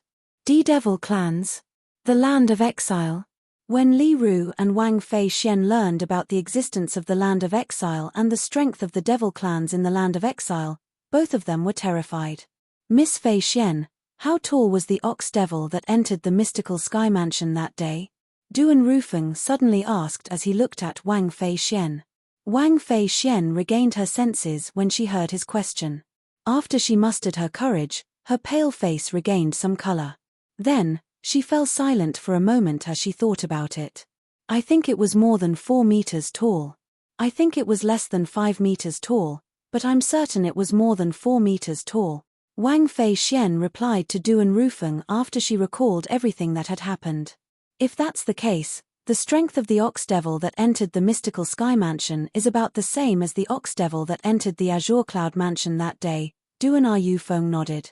Although he sounded nonchalant, his expression was tense and did not relax at all. Entered the azure cloud mansion? Li Ru's expression changed when she heard Duan Rufeng's words. A worried expression appeared on her face as she asked anxiously, "When? Brother Feng, why didn't you mention this before?"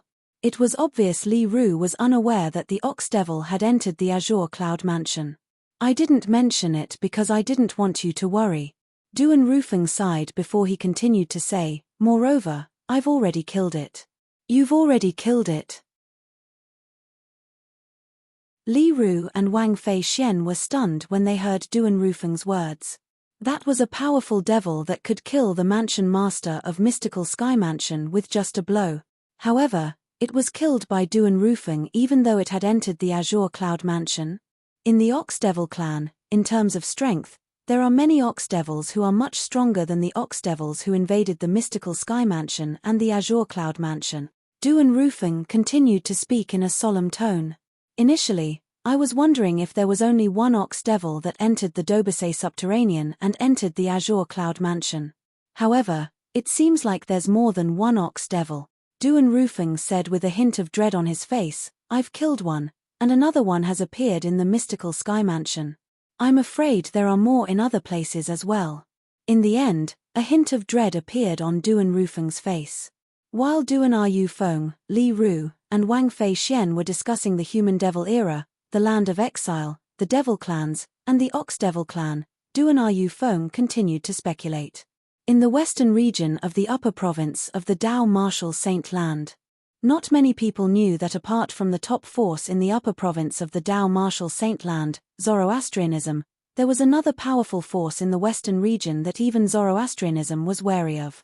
This force was the Phoenix clan. The Phoenix clan was a very mysterious clan. It was even more mysterious than the dragons.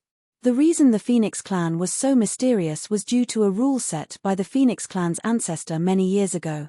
The members of the Phoenix clan were not allowed to leave the Phoenix clan. Those who left without permission would be chased out of the Phoenix clan and would be hunted down by the Phoenix clan. Due to this reason, the members of the Phoenix clan were not allowed to leave the Phoenix clan no matter how much they longed to explore the outside world. As the saying went, a phoenix would not land in a place without treasures. The Phoenix clan's estate was located in the northern part of the western region. It was like a paradise that was completely isolated from the outside world. The reason the Phoenix clan chose this place as their estate was similar to the Zoroastrianism's estate. There was also a quasi-celestial grade Saint Stone Reserve underground. Naturally, it was much better than the quasi-celestial grade Saint Stone Reserve in the Zoroastrianism's estate. In the upper province of the Dao Martial Saint Land, it was widely spread that there were only 3 quasi-celestial grade Saint Stone Reserves in the world that were in the possession of the 3 great sects. In fact, to a certain extent, the 3 great sects had deliberately spread this news. They wanted to use this to show how different they were. The Phoenix clan's estate was isolated from the outside world through a formation. This formation was a gigantic hybrid formation that was a mixture of offensive formations and illusory formations. Without a cultivation base at the Saint Celestial stage or above, one would not be able to see through the illusory formations that were mixed with the formation. Without a cultivation base at the 4th form of the Saint Celestial stage or above, one would not be able to resist the offensive formations that were mixed with the formation. Today, an uninvited guest appeared outside the Phoenix clan's estate. Whoosh! A gust of wind suddenly blew past. In the next moment, an old figure appeared out of thin air outside the gigantic formation that enveloped the Phoenix clan's estate. It was a white-haired old man with a sage-like demeanor. As he hovered in the air, he looked like an old celestial from afar. If Han Shuanai was here, she would definitely recognize him. This old man was none other than her senior uncle, the prophet. He was also the previous successor of the prophet progeny, the second absolute of the seven absolutes sect.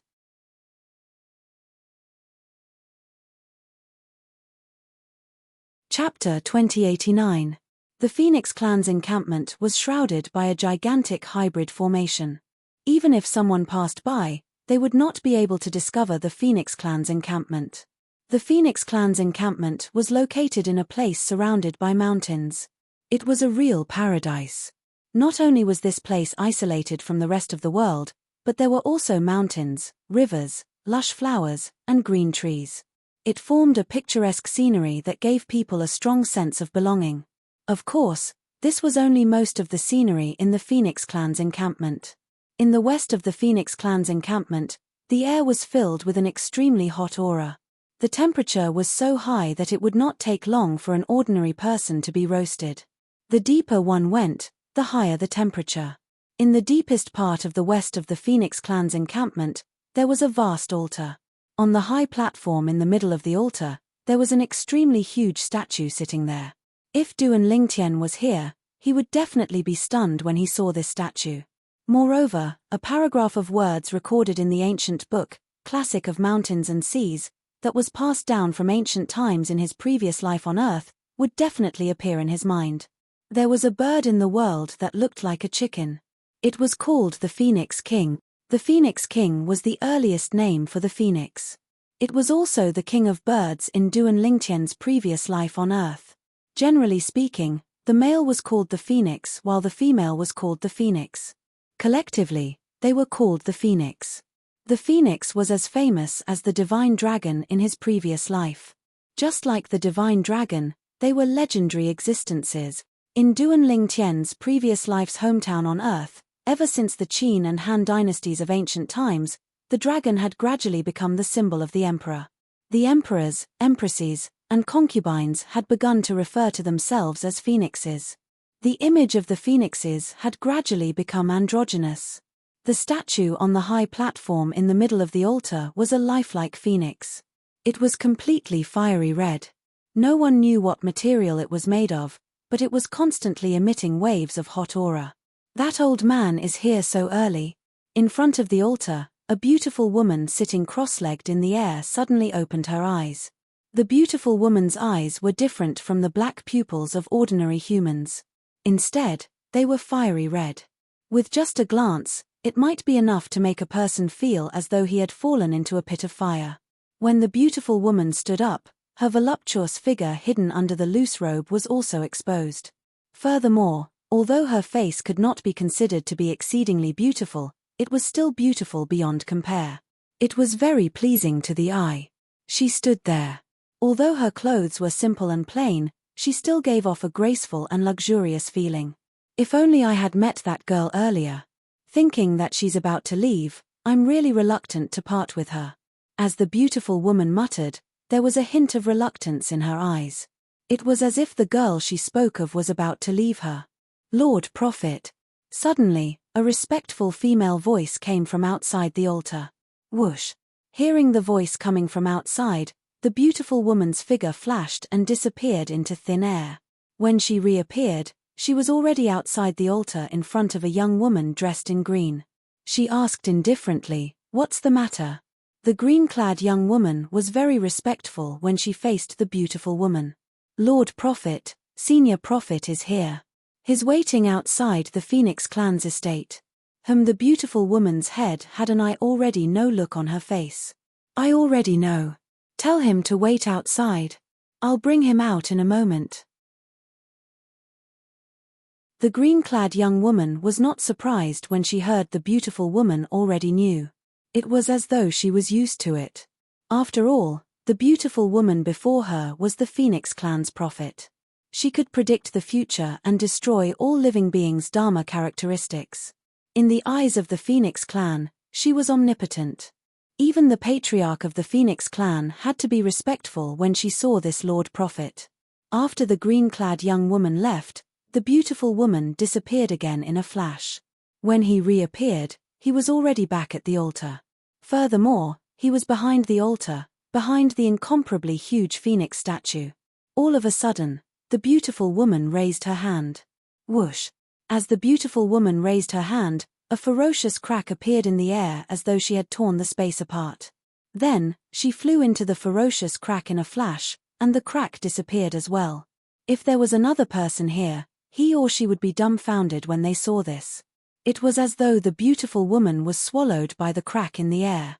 Naturally, the beautiful woman who flew into the crack was not swallowed by the crack.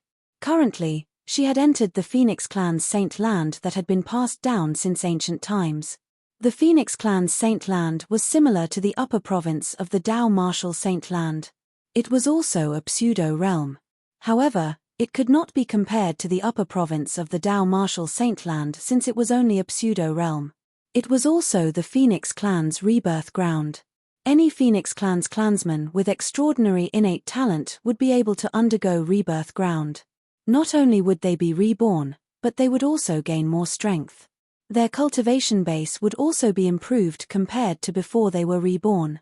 For example, a Phoenix clan's clansmen who were limited by their innate talent and could not improve their cultivation base after reaching the third form of the Saint Celestial stage would be able to break through to the fourth form of the Saint Celestial stage if they underwent rebirth ground. In the Phoenix clan's rebirth ground, apart from the fiery red sky, there was only a fiery red ocean in the Phoenix clan's rebirth ground. The temperature here was much higher than the temperature outside. Even those with a weaker cultivation base would be vaporized in just a blink of an eye, let alone ordinary people. The beautiful woman hovered in the air as though nothing had happened. It was as though the environment here did not affect her at all. If one looked closely, they would discover that the fiery red ocean was filled with lava. There was a large fiery red ocean in this place. It was the fiery red magma. The magma was constantly rolling and boiling. It was enough to see that its temperature was very high. It made people feel a chill down their spines when they saw it. The temperature in this place was due to the lava. At this moment, the beautiful woman hovered in the air and looked down at the ocean of lava beneath her feet. It was as though there was something in it. Girl. Suddenly, the beautiful woman opened her mouth. She was actually speaking to the sea of magma beneath her feet. Her voice was not loud, but it seemed to have a terrifying penetrating force. It was as though it could penetrate all obstacles and reach the ears of the person she was speaking to. Based on her words, it seemed like there was someone under the boiling lava. Gulp, gulp, gulp, gulp, gulp. Moments after the beautiful woman spoke, the magma that was originally boiling but still considered calm began to churn and boil even more violently. In the next moment, boom. Accompanied by a loud bang, one of the magma exploded, and a fiery red figure rushed out. From afar, it seemed to have merged with the magma. The person who emerged from the ocean of lava was a woman dressed in a fiery red robe.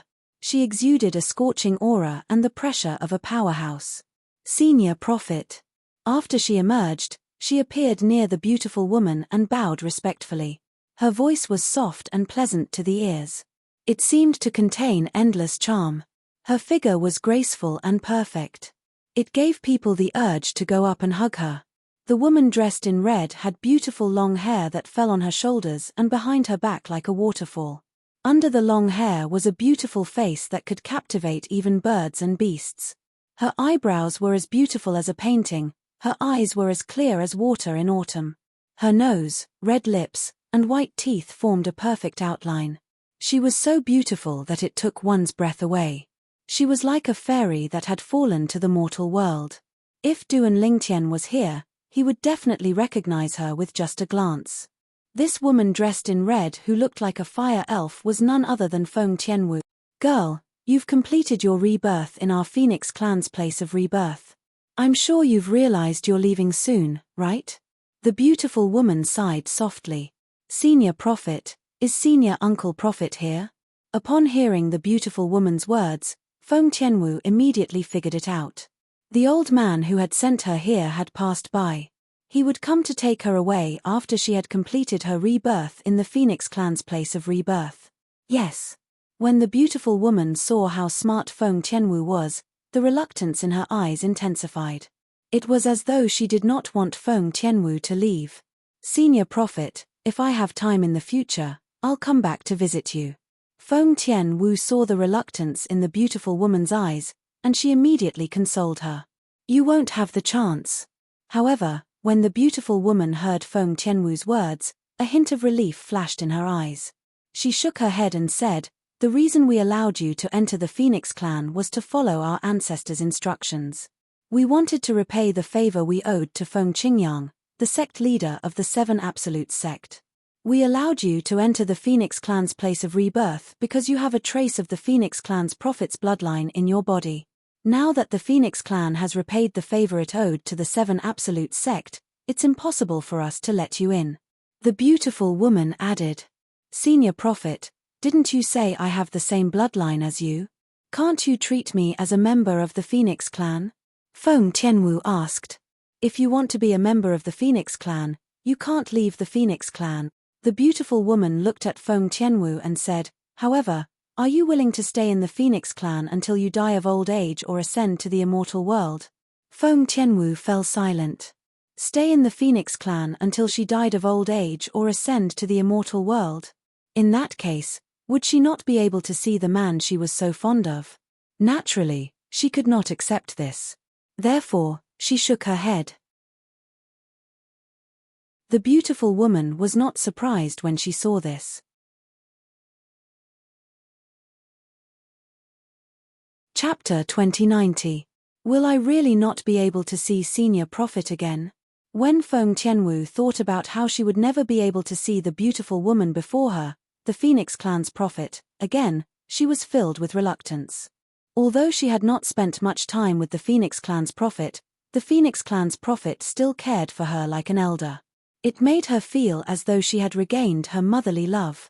I'm afraid there's no more chance. Unless, the Phoenix clan's prophet paused for a moment. Unless what? Feng Tianwu was curious. Unless the human devil era is coming again. However, that's almost impossible. At the very least, it's impossible for the human devil era to come again in our era, the Phoenix clan's prophet said decisively. The human devil era? Feng Tianwu was curious about this. The Phoenix clan's prophet was very patient with Feng Tianwu. She patiently explained the human devil era to Feng Tianwu. Feng Tianwu learned that before the Dao Martial Saintland was divided into two, there was an era in the Dao Martial Saintland called the human devil era. During that era, a group of devils from the land of exile had invaded the Dao Martial Saintland. To be more precise, they had invaded the realm where the Dao Martial Saintland was located. During the human devil era, the ancestors of the Phoenix clan killed countless devils. However, in the end, the Phoenix clan suffered a great loss. Since then, the ancestors of the Phoenix clan set a strict rule to ensure the survival of the Phoenix clan. The clansmen of the Phoenix clan are not allowed to leave the Phoenix clan without permission. Otherwise, not only would they be expelled from the Phoenix clan, but they would also be hunted down by the enforcement elder of the Phoenix clan. The Phoenix clan's prophet continued to say, for this reason, the only person who can leave the Phoenix clan without violating the rules is the enforcement elder. Naturally, there's a condition for the enforcement elder to leave the Phoenix clan. There must be a member of the Phoenix clan who has violated the rules and left the Phoenix clan without permission. Normally, no one from the Phoenix clan would leave the Phoenix clan because even if they did, the enforcement elder would find them in the shortest time possible. The members of the Phoenixes all have innate marks on our bodies. It's impossible for us to escape from the investigation of the deacon. He knew that he was going to die, but he just wanted to see the outside world. In the history of our Phoenixes, there has never been such a stupid person. At this point, the beautiful woman paused for a moment before continuing. Of course, if the human devil era comes again, we won't have to abide by that rule anymore. After all, we'll have to leave the Phoenix clan and attack the devil clans from the land of exile. This is the ancestral instruction left behind by our Phoenix clan's ancestors. It's also the mission of our Phoenix clan. The Phoenix prophet's words also revealed a meaning. The era of non-humans and demons descended once again.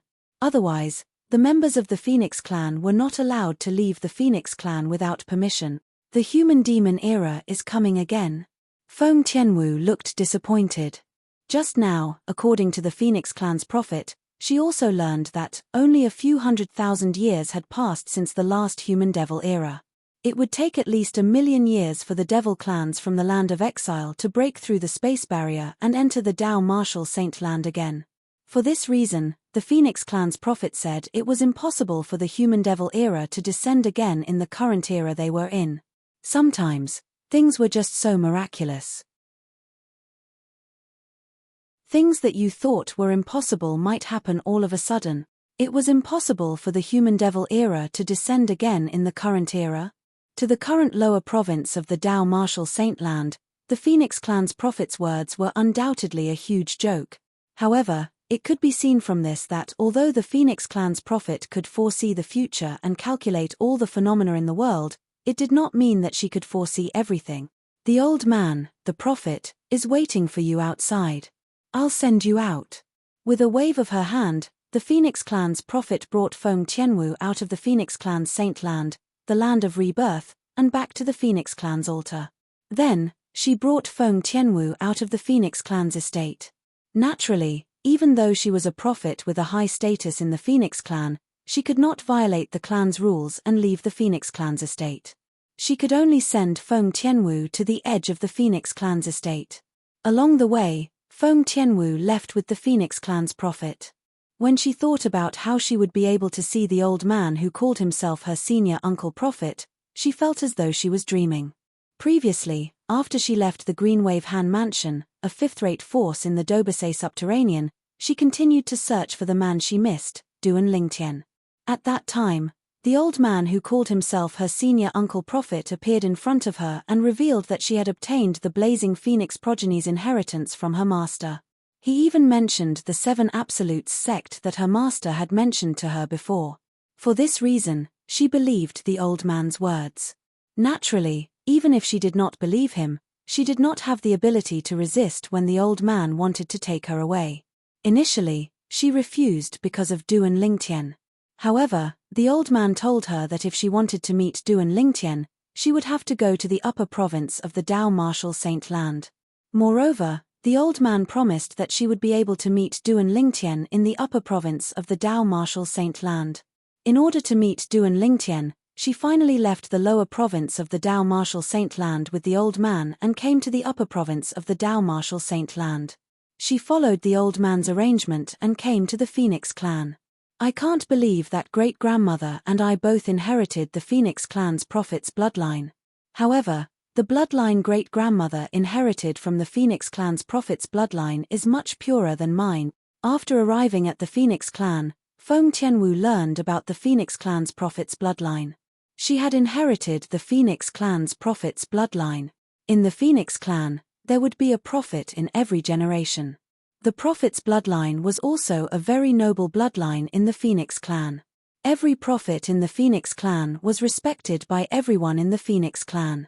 A prophet in the Phoenix clan could foresee the future and predict everything in the world.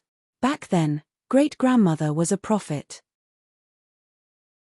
She divined the fate between me and elder brother Duan. If it wasn't for that, I wouldn't have met elder brother Duan back then. The moment Feng Tianwu thought of this, a blissful smile appeared on her face. Back then, it was because of her great-grandmother's reminder. That was why her father had brought her to that city at the border of the Darkstone Empire and had renamed that city as Phoenix Nest City. It was also because of her great-grandmother's reminder that her father had arranged the spouse selection martial competition for her, allowing her to meet Duan Lingtian and resolve the crisis of her fire spirit body. It's a good thing great-grandmother has the Phoenix clan's prophet's bloodline. Otherwise, I'm afraid I wouldn't have met elder brother Duan in this lifetime. The moment Feng Tianwu thought of this, she felt a wave of lingering fear. However, no matter what, meeting that elder brother Duan was the happiest thing in her life. That elder brother Duan was also the man she had set her mind on in this lifetime. However, senior uncle prophet is really amazing. He actually managed to predict that I have the Phoenix clan's prophet's bloodline in me. In terms of divination, his ability seems to be even stronger than senior prophet. Feng Tianwu thought to herself as she inadvertently glanced at the Phoenix clan's prophet beside her from the corner of her eyes. Naturally, she did not dare to say this out loud. "We're here. As the Phoenix Clan's prophet stopped moving, they had also arrived at the border of the Phoenix Clan's encampment. Senior prophet. Since they were about to part, Feng Tianwu was naturally very reluctant to part. In her heart, she had already treated the Phoenix Clan's prophet before her as her mother. Go on. Faced with Feng Tianwu's reluctance, the Phoenix Clan's prophet only felt a wave of panic in her heart. In order to hide her panic, she raised her hand and directly sent Feng Tianwu out of the Phoenix Clan's encampment. After Feng Tianwu disappeared from her sight, she took a deep breath and closed her eyes. She could not calm the restless emotions in her heart for a long time. After interacting with each other for a period of time, Feng Tianwu treated her like a mother, so how could she not treat Feng Tianwu as her daughter?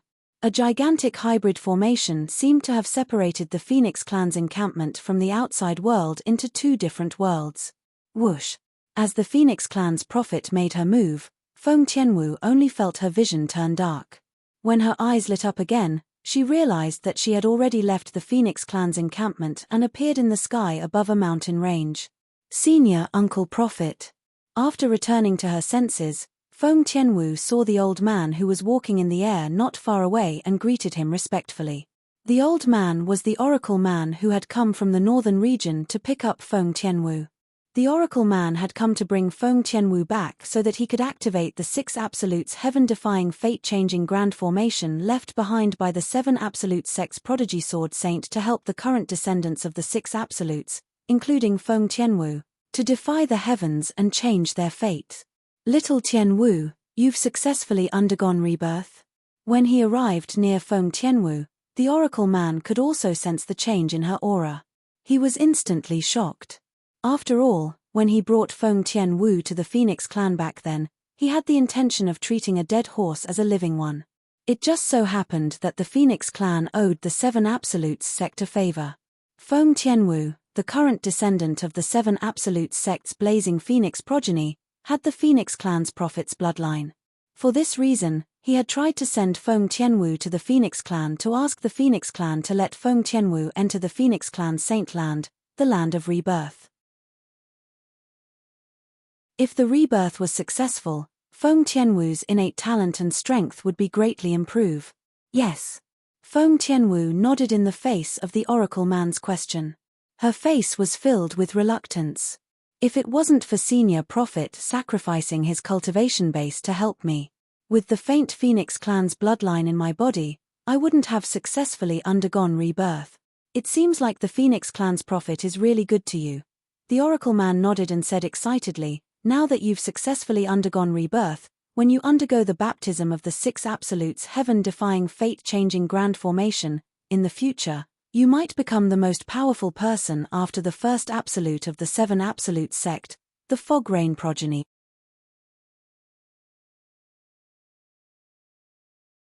Chapter 2091. The 7 Absolute sect was divided into 7 Absolutes. For a long time, whenever the successor of the first Absolute, the Fog Rain progeny, appeared, he would be able to suppress the other 6 successors and become the leader of the 7 Absolute sect. Apart from the first Absolute, the Fog Rain progeny, not all of the other 6 Absolutes were good at fighting. For example, in the 7 Absolute sect, the second Absolute, Heavenly Secret, was more like a military advisor hidden behind a curtain. It was capable of strategizing from thousands of miles away. For this reason, based on the Oracle Man's words, one could deduce that he had high hopes for the Oracle Man. He had high hopes for Feng Tianwu. However, Feng Tianwu did not react to the old man Tianji's words. Instead, she went straight to the point. Instead, she asked bluntly, Senior Uncle Prophet, I don't care about other things. I just want to know when I'll be able to see my elder brother Duan. From the beginning until the end, Feng Tianwu had never forgotten the reason she came to the upper province of the Dao Martial Saint Land. She was here to look for her elder brother Duan. As for the other matters arranged by the Old Man of Heavenly Secrets, it was only because the Old Man of Heavenly Secrets had promised her that he would definitely help her find her big brother Duan. She had followed the Oracle Man's orders unconditionally. Now, it was time for the Oracle Man to fulfill his promise. Tianwu girl, it's time for me to tell you some things now. When the oracle man heard the serious tone in Feng Tianwu's voice, he realized he could not continue to brush her off. Otherwise, it might backfire. However, before I give you my permission, I don't want you to talk to anyone, including people you know in the past, the oracle man said with a solemn expression on his face. All right. Feng Tianwu nodded. She was not a talkative person. The reason I came to the Phoenix clan to pick you up is so that you can meet the current successors of the other 5 absolutes in the 7 absolute sect.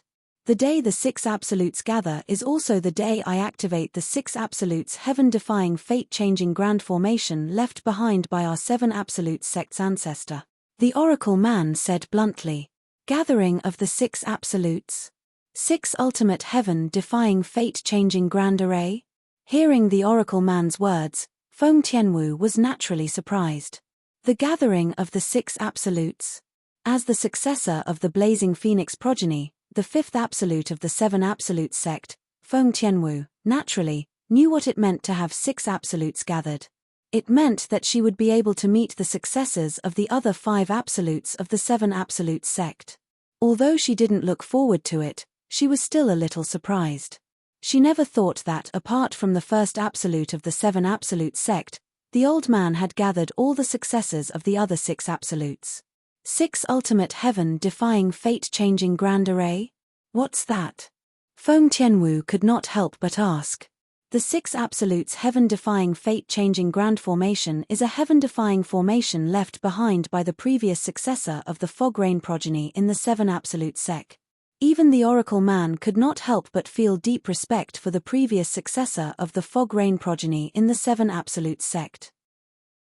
Then, he continued, the 6 absolutes heaven-defying fate-changing formation is a formation prepared by the ancestor for the successors of the 6 absolutes other than the successor of the first absolute, the fog rain progeny. After the successors of the 6 absolutes enter the formation, their cultivation base and martial talent will be greatly improved.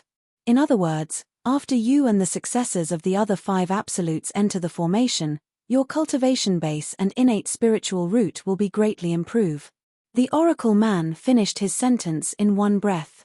My innate spiritual root will be greatly improved. Feng Tianwu was shocked. It has the same effect as the rebirth in the Phoenix clan's Saint Land, the Land of Rebirth. In the Land of Rebirth, the Phoenix clan's Saint Land, Feng Tianwu had successfully completed her rebirth. Apart from her cultivation base being greatly improved, her innate spiritual root had also improved.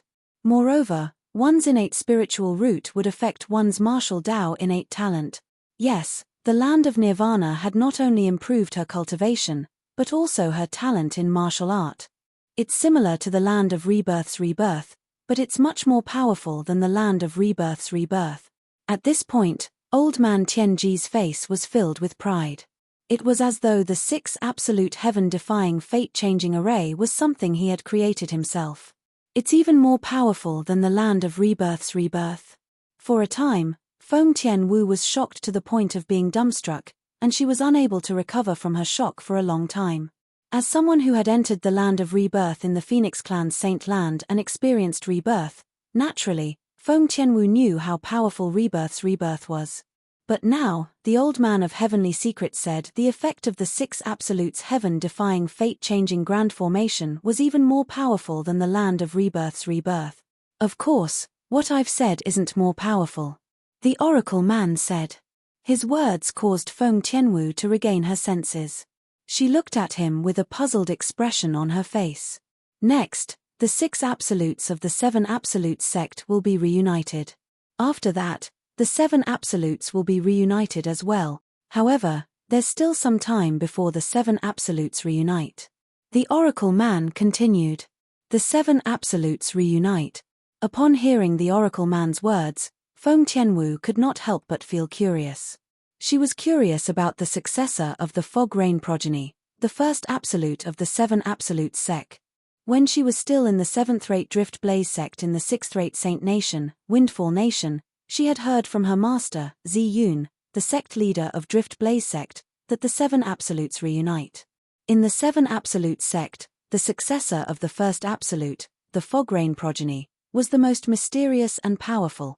Once the 7 absolutes reunite, It meant that she would be able to meet the successor of the fog-rain progeny, the first absolute of the seven absolutes sec. As for the day of the seven absolutes reunite, the oracle man continued to speak, it's the day you meet your elder brother Duan. Boom. The oracle man's words were like a bolt from the blue when they entered Feng Tianwu's ears. Feng Tianwu was stunned and could not regain her senses for a long time. The day of the seven absolutes reunite would be the day she would meet her elder brother Duan? Senior Uncle Prophet, what do you mean by that? After a long while, Feng Tianwu finally regained her senses. She took a deep breath before she asked in a slightly suppressed voice. Silly girl, I've already said so much. Isn't it obvious? The oracle man shook his head and smiled. Your elder brother Duan is the current successor of the fog-rain progeny, the first absolute of the seven absolutes sec. In fact, when the oracle man spoke earlier, Feng Tianwu had already guessed this. However, she found it hard to believe, so she asked the oracle man about it. With the old man of heavenly secrets' confirmation, she was absolutely certain.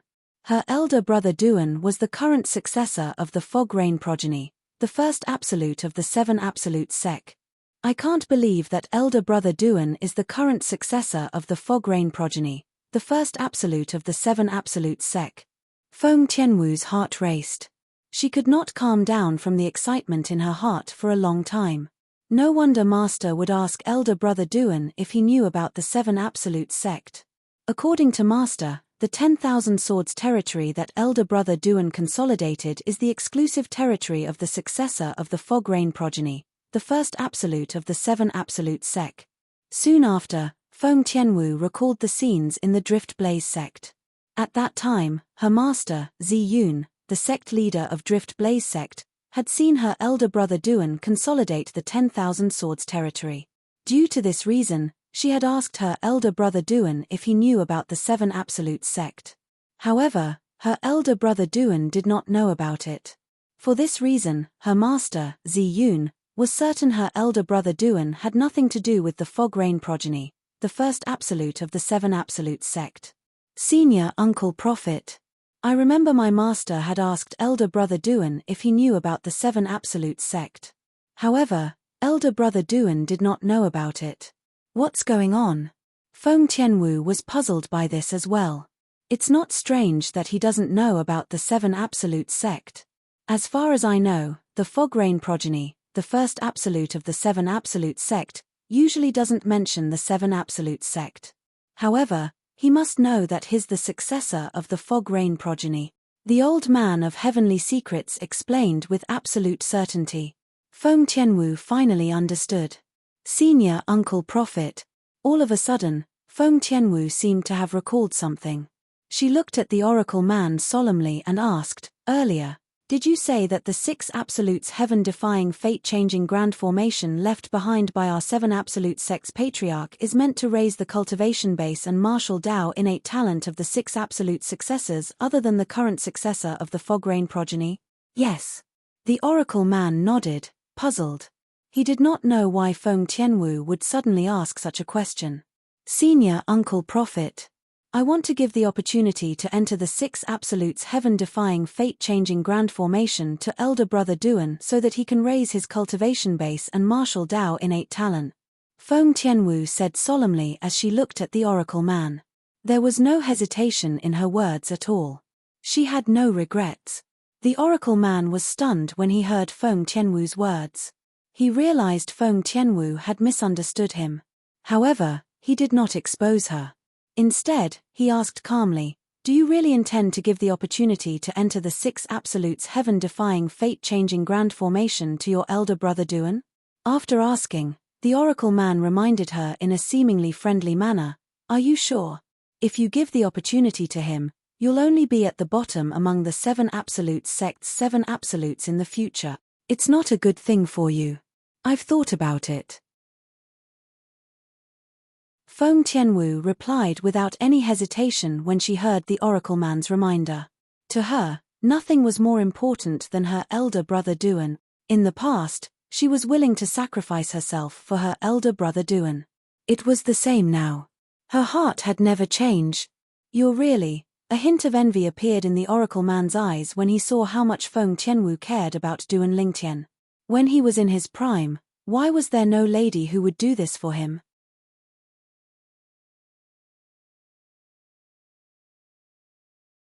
Chapter 2092. Alright, I won't joke with you anymore. After a while, the old man of heavenly secrets told Feng Tianwu the truth. After that, he added, earlier, I told you that the 6 absolutes heaven-defying fate-changing grand formation was left behind by the previous successor of the Fograin progeny in our 7 absolute sect. He's also your elder brother Duan's master. As your elder brother Duan's master, do you think he wouldn't give your elder brother Duan any benefits? He must have his own reasons for not allowing your elder brother Duan to enter the 6 absolutes heaven-defying fate-changing grand formation. For this reason, you don't have to worry about your elder brother Duan at all, the oracle man said in one breath. I see. Upon hearing the oracle man's words, realization dawned on Feng Tianwu. At the same time, she realized she had made a big mistake. At this moment, her beautiful face couldn't help but blush. Alright, it's time for us to leave. Follow me to another place, and we'll be able to return to the northern region. The oracle man changed the topic and told Feng Tianwu. Where are we going? Feng Tianwu, who had calmed down, asked curiously when she heard the oracle man's words. We're going to pick up my direct disciple. He's also the current successor of the prophet progeny, the 2nd absolute of the 7 absolute sect. When the oracle man mentioned his direct disciple, a satisfied smile appeared on his old face. It was as though he was very satisfied with his direct disciple. The current successor of the prophet progeny? Feng Tianwu's eyes flashed before she asked teasingly, Senior Uncle Prophet, are you looking for a little faker to inherit your legacy? In Feng Tianwu's eyes, the oracle man was like an old faker. And the oracle man's direct disciple was naturally a little trickster. That beautiful disciple of mine isn't a little trickster. In terms of beauty, she isn't inferior to you. The oracle man looked at Feng Tianwu with dissatisfaction and shook his head. A woman? Feng Tianwu was stunned. She had never expected that the oracle man would actually find a female disciple for the heavenly mystery sect. Wouldn't that make her a female disciple? Of course, at the same time, Feng Tianwu was also curious about the oracle man's female disciple. What kind of woman would be chosen by the oracle man to be the successor of the 7 absolute sect's 2nd absolute, the prophet progeny? Although she hadn't spent a lot of time with the oracle man, she could still feel that he was different. He had very high standards and was very picky. It was not easy to be chosen by him. While Feng Tianwu was following the oracle man to look for the oracle man's female disciple, in the central province of the upper province of the Dao Martial Saint Land. After traveling for some time, Duan Lingtian finally arrived at his destination. A vast and imposing city stood in the distance, and it was clearly reflected in Duan Lingtian's eyes. Looking from afar, the city looked like an incomparably huge beast, creeping there, giving off an invisible sense of oppression. As for the city gates that were wide open, they were like the bloody maw of a giant beast, swallowing everyone who came from all directions into its stomach. Why is it so lively? Before he got close, Duan Lingtian could already see many people entering and exiting the city. It only served to accentuate the liveliness of the city. This is the city of sin. Looking at it from the outside, I really can't tell what's so special about this city other than the fact that it's much bigger than the other cities I've seen before. Duan Lingtian could not help but think to himself when he got close to Sin City. Almost at the instant Duan Lingtian's thought left his mind. Whoosh, whoosh, whoosh. 3 swift sounds of wind whistling could be heard coming from Sin City. Duan Lingtian instinctively turned to look. Following that, 3 figures appeared in front of him and flew toward him. The person in the lead was an old man dressed in blue. The old man seemed to be in a hurry. His face was filled with anxiety. His eyes were narrowed, and he was extremely nervous. The reason he was so anxious was because the 2 middle-aged men were chasing after him. Moreover, the 2 middle-aged men were faster than him. They were getting closer and closer to him. Finally, when the old man appeared near Duan Lingtian, the 2 middle-aged men finally caught up to him. It seems like these two men are from one of the sectless cultivators' alliances in Sin City. When Duan Lingtian saw the two middle-aged men wearing the same long green robes with an axe embroidered on their chests, he could not help but wonder who they were.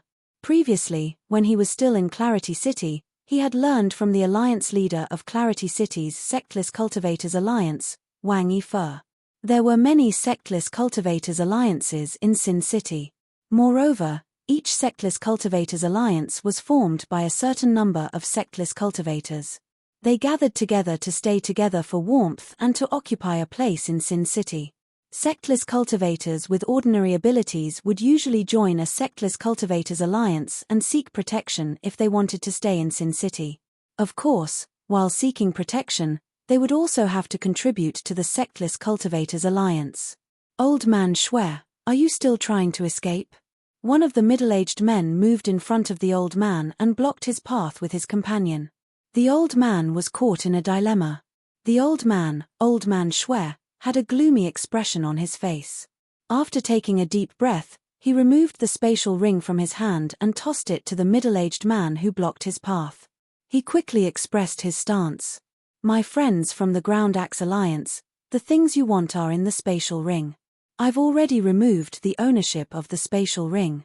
I've already handed the things over to the two of you. I hope you'll let me live on account of my cooperation. As old man Shui spoke, his attitude became extremely humble. Duan Lingtian, who was standing nearby, could not help but stop moving. He looked at the scene in front of him as though he was watching a show. However, he did not notice anything. Apart from him, none of the passers-by stopped to watch. Instead, they avoided the two members of the Ground Axe Alliance and the old man who was being chased by the two members of the Ground Axe Alliance as if they were avoiding the plague.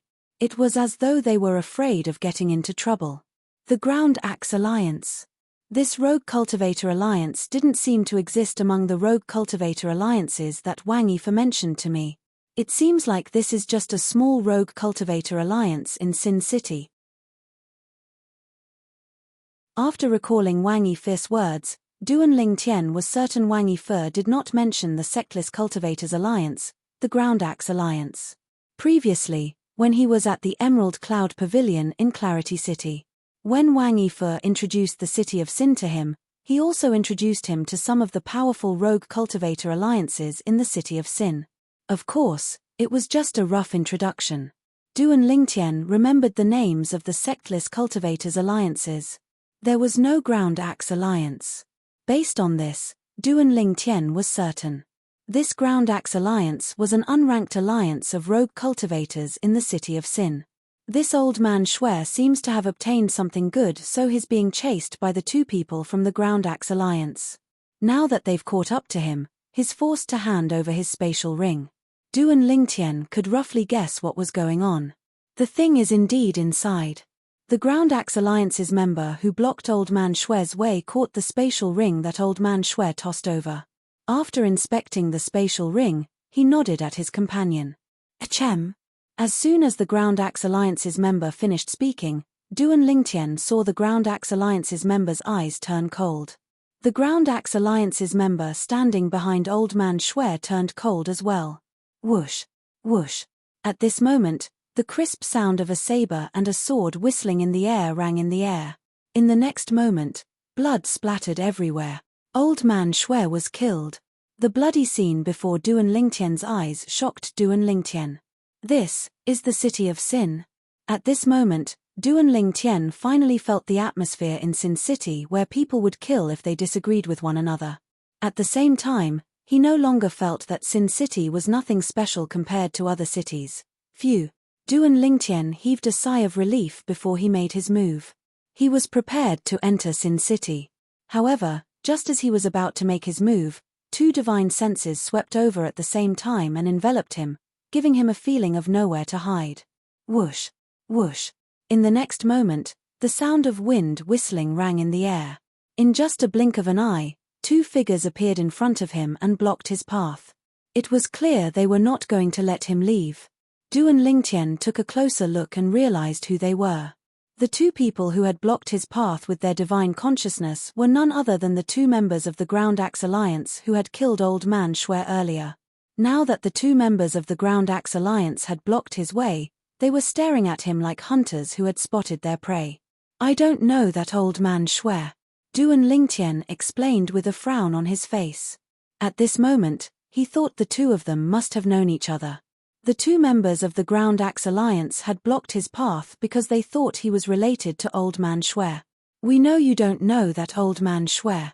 However, one of the members from the Ground Axe Alliance said with a grin on his face, "Mastery Exemplary Saint Stage Cultivation Base. Boy, this is your first time in Sin City, right?"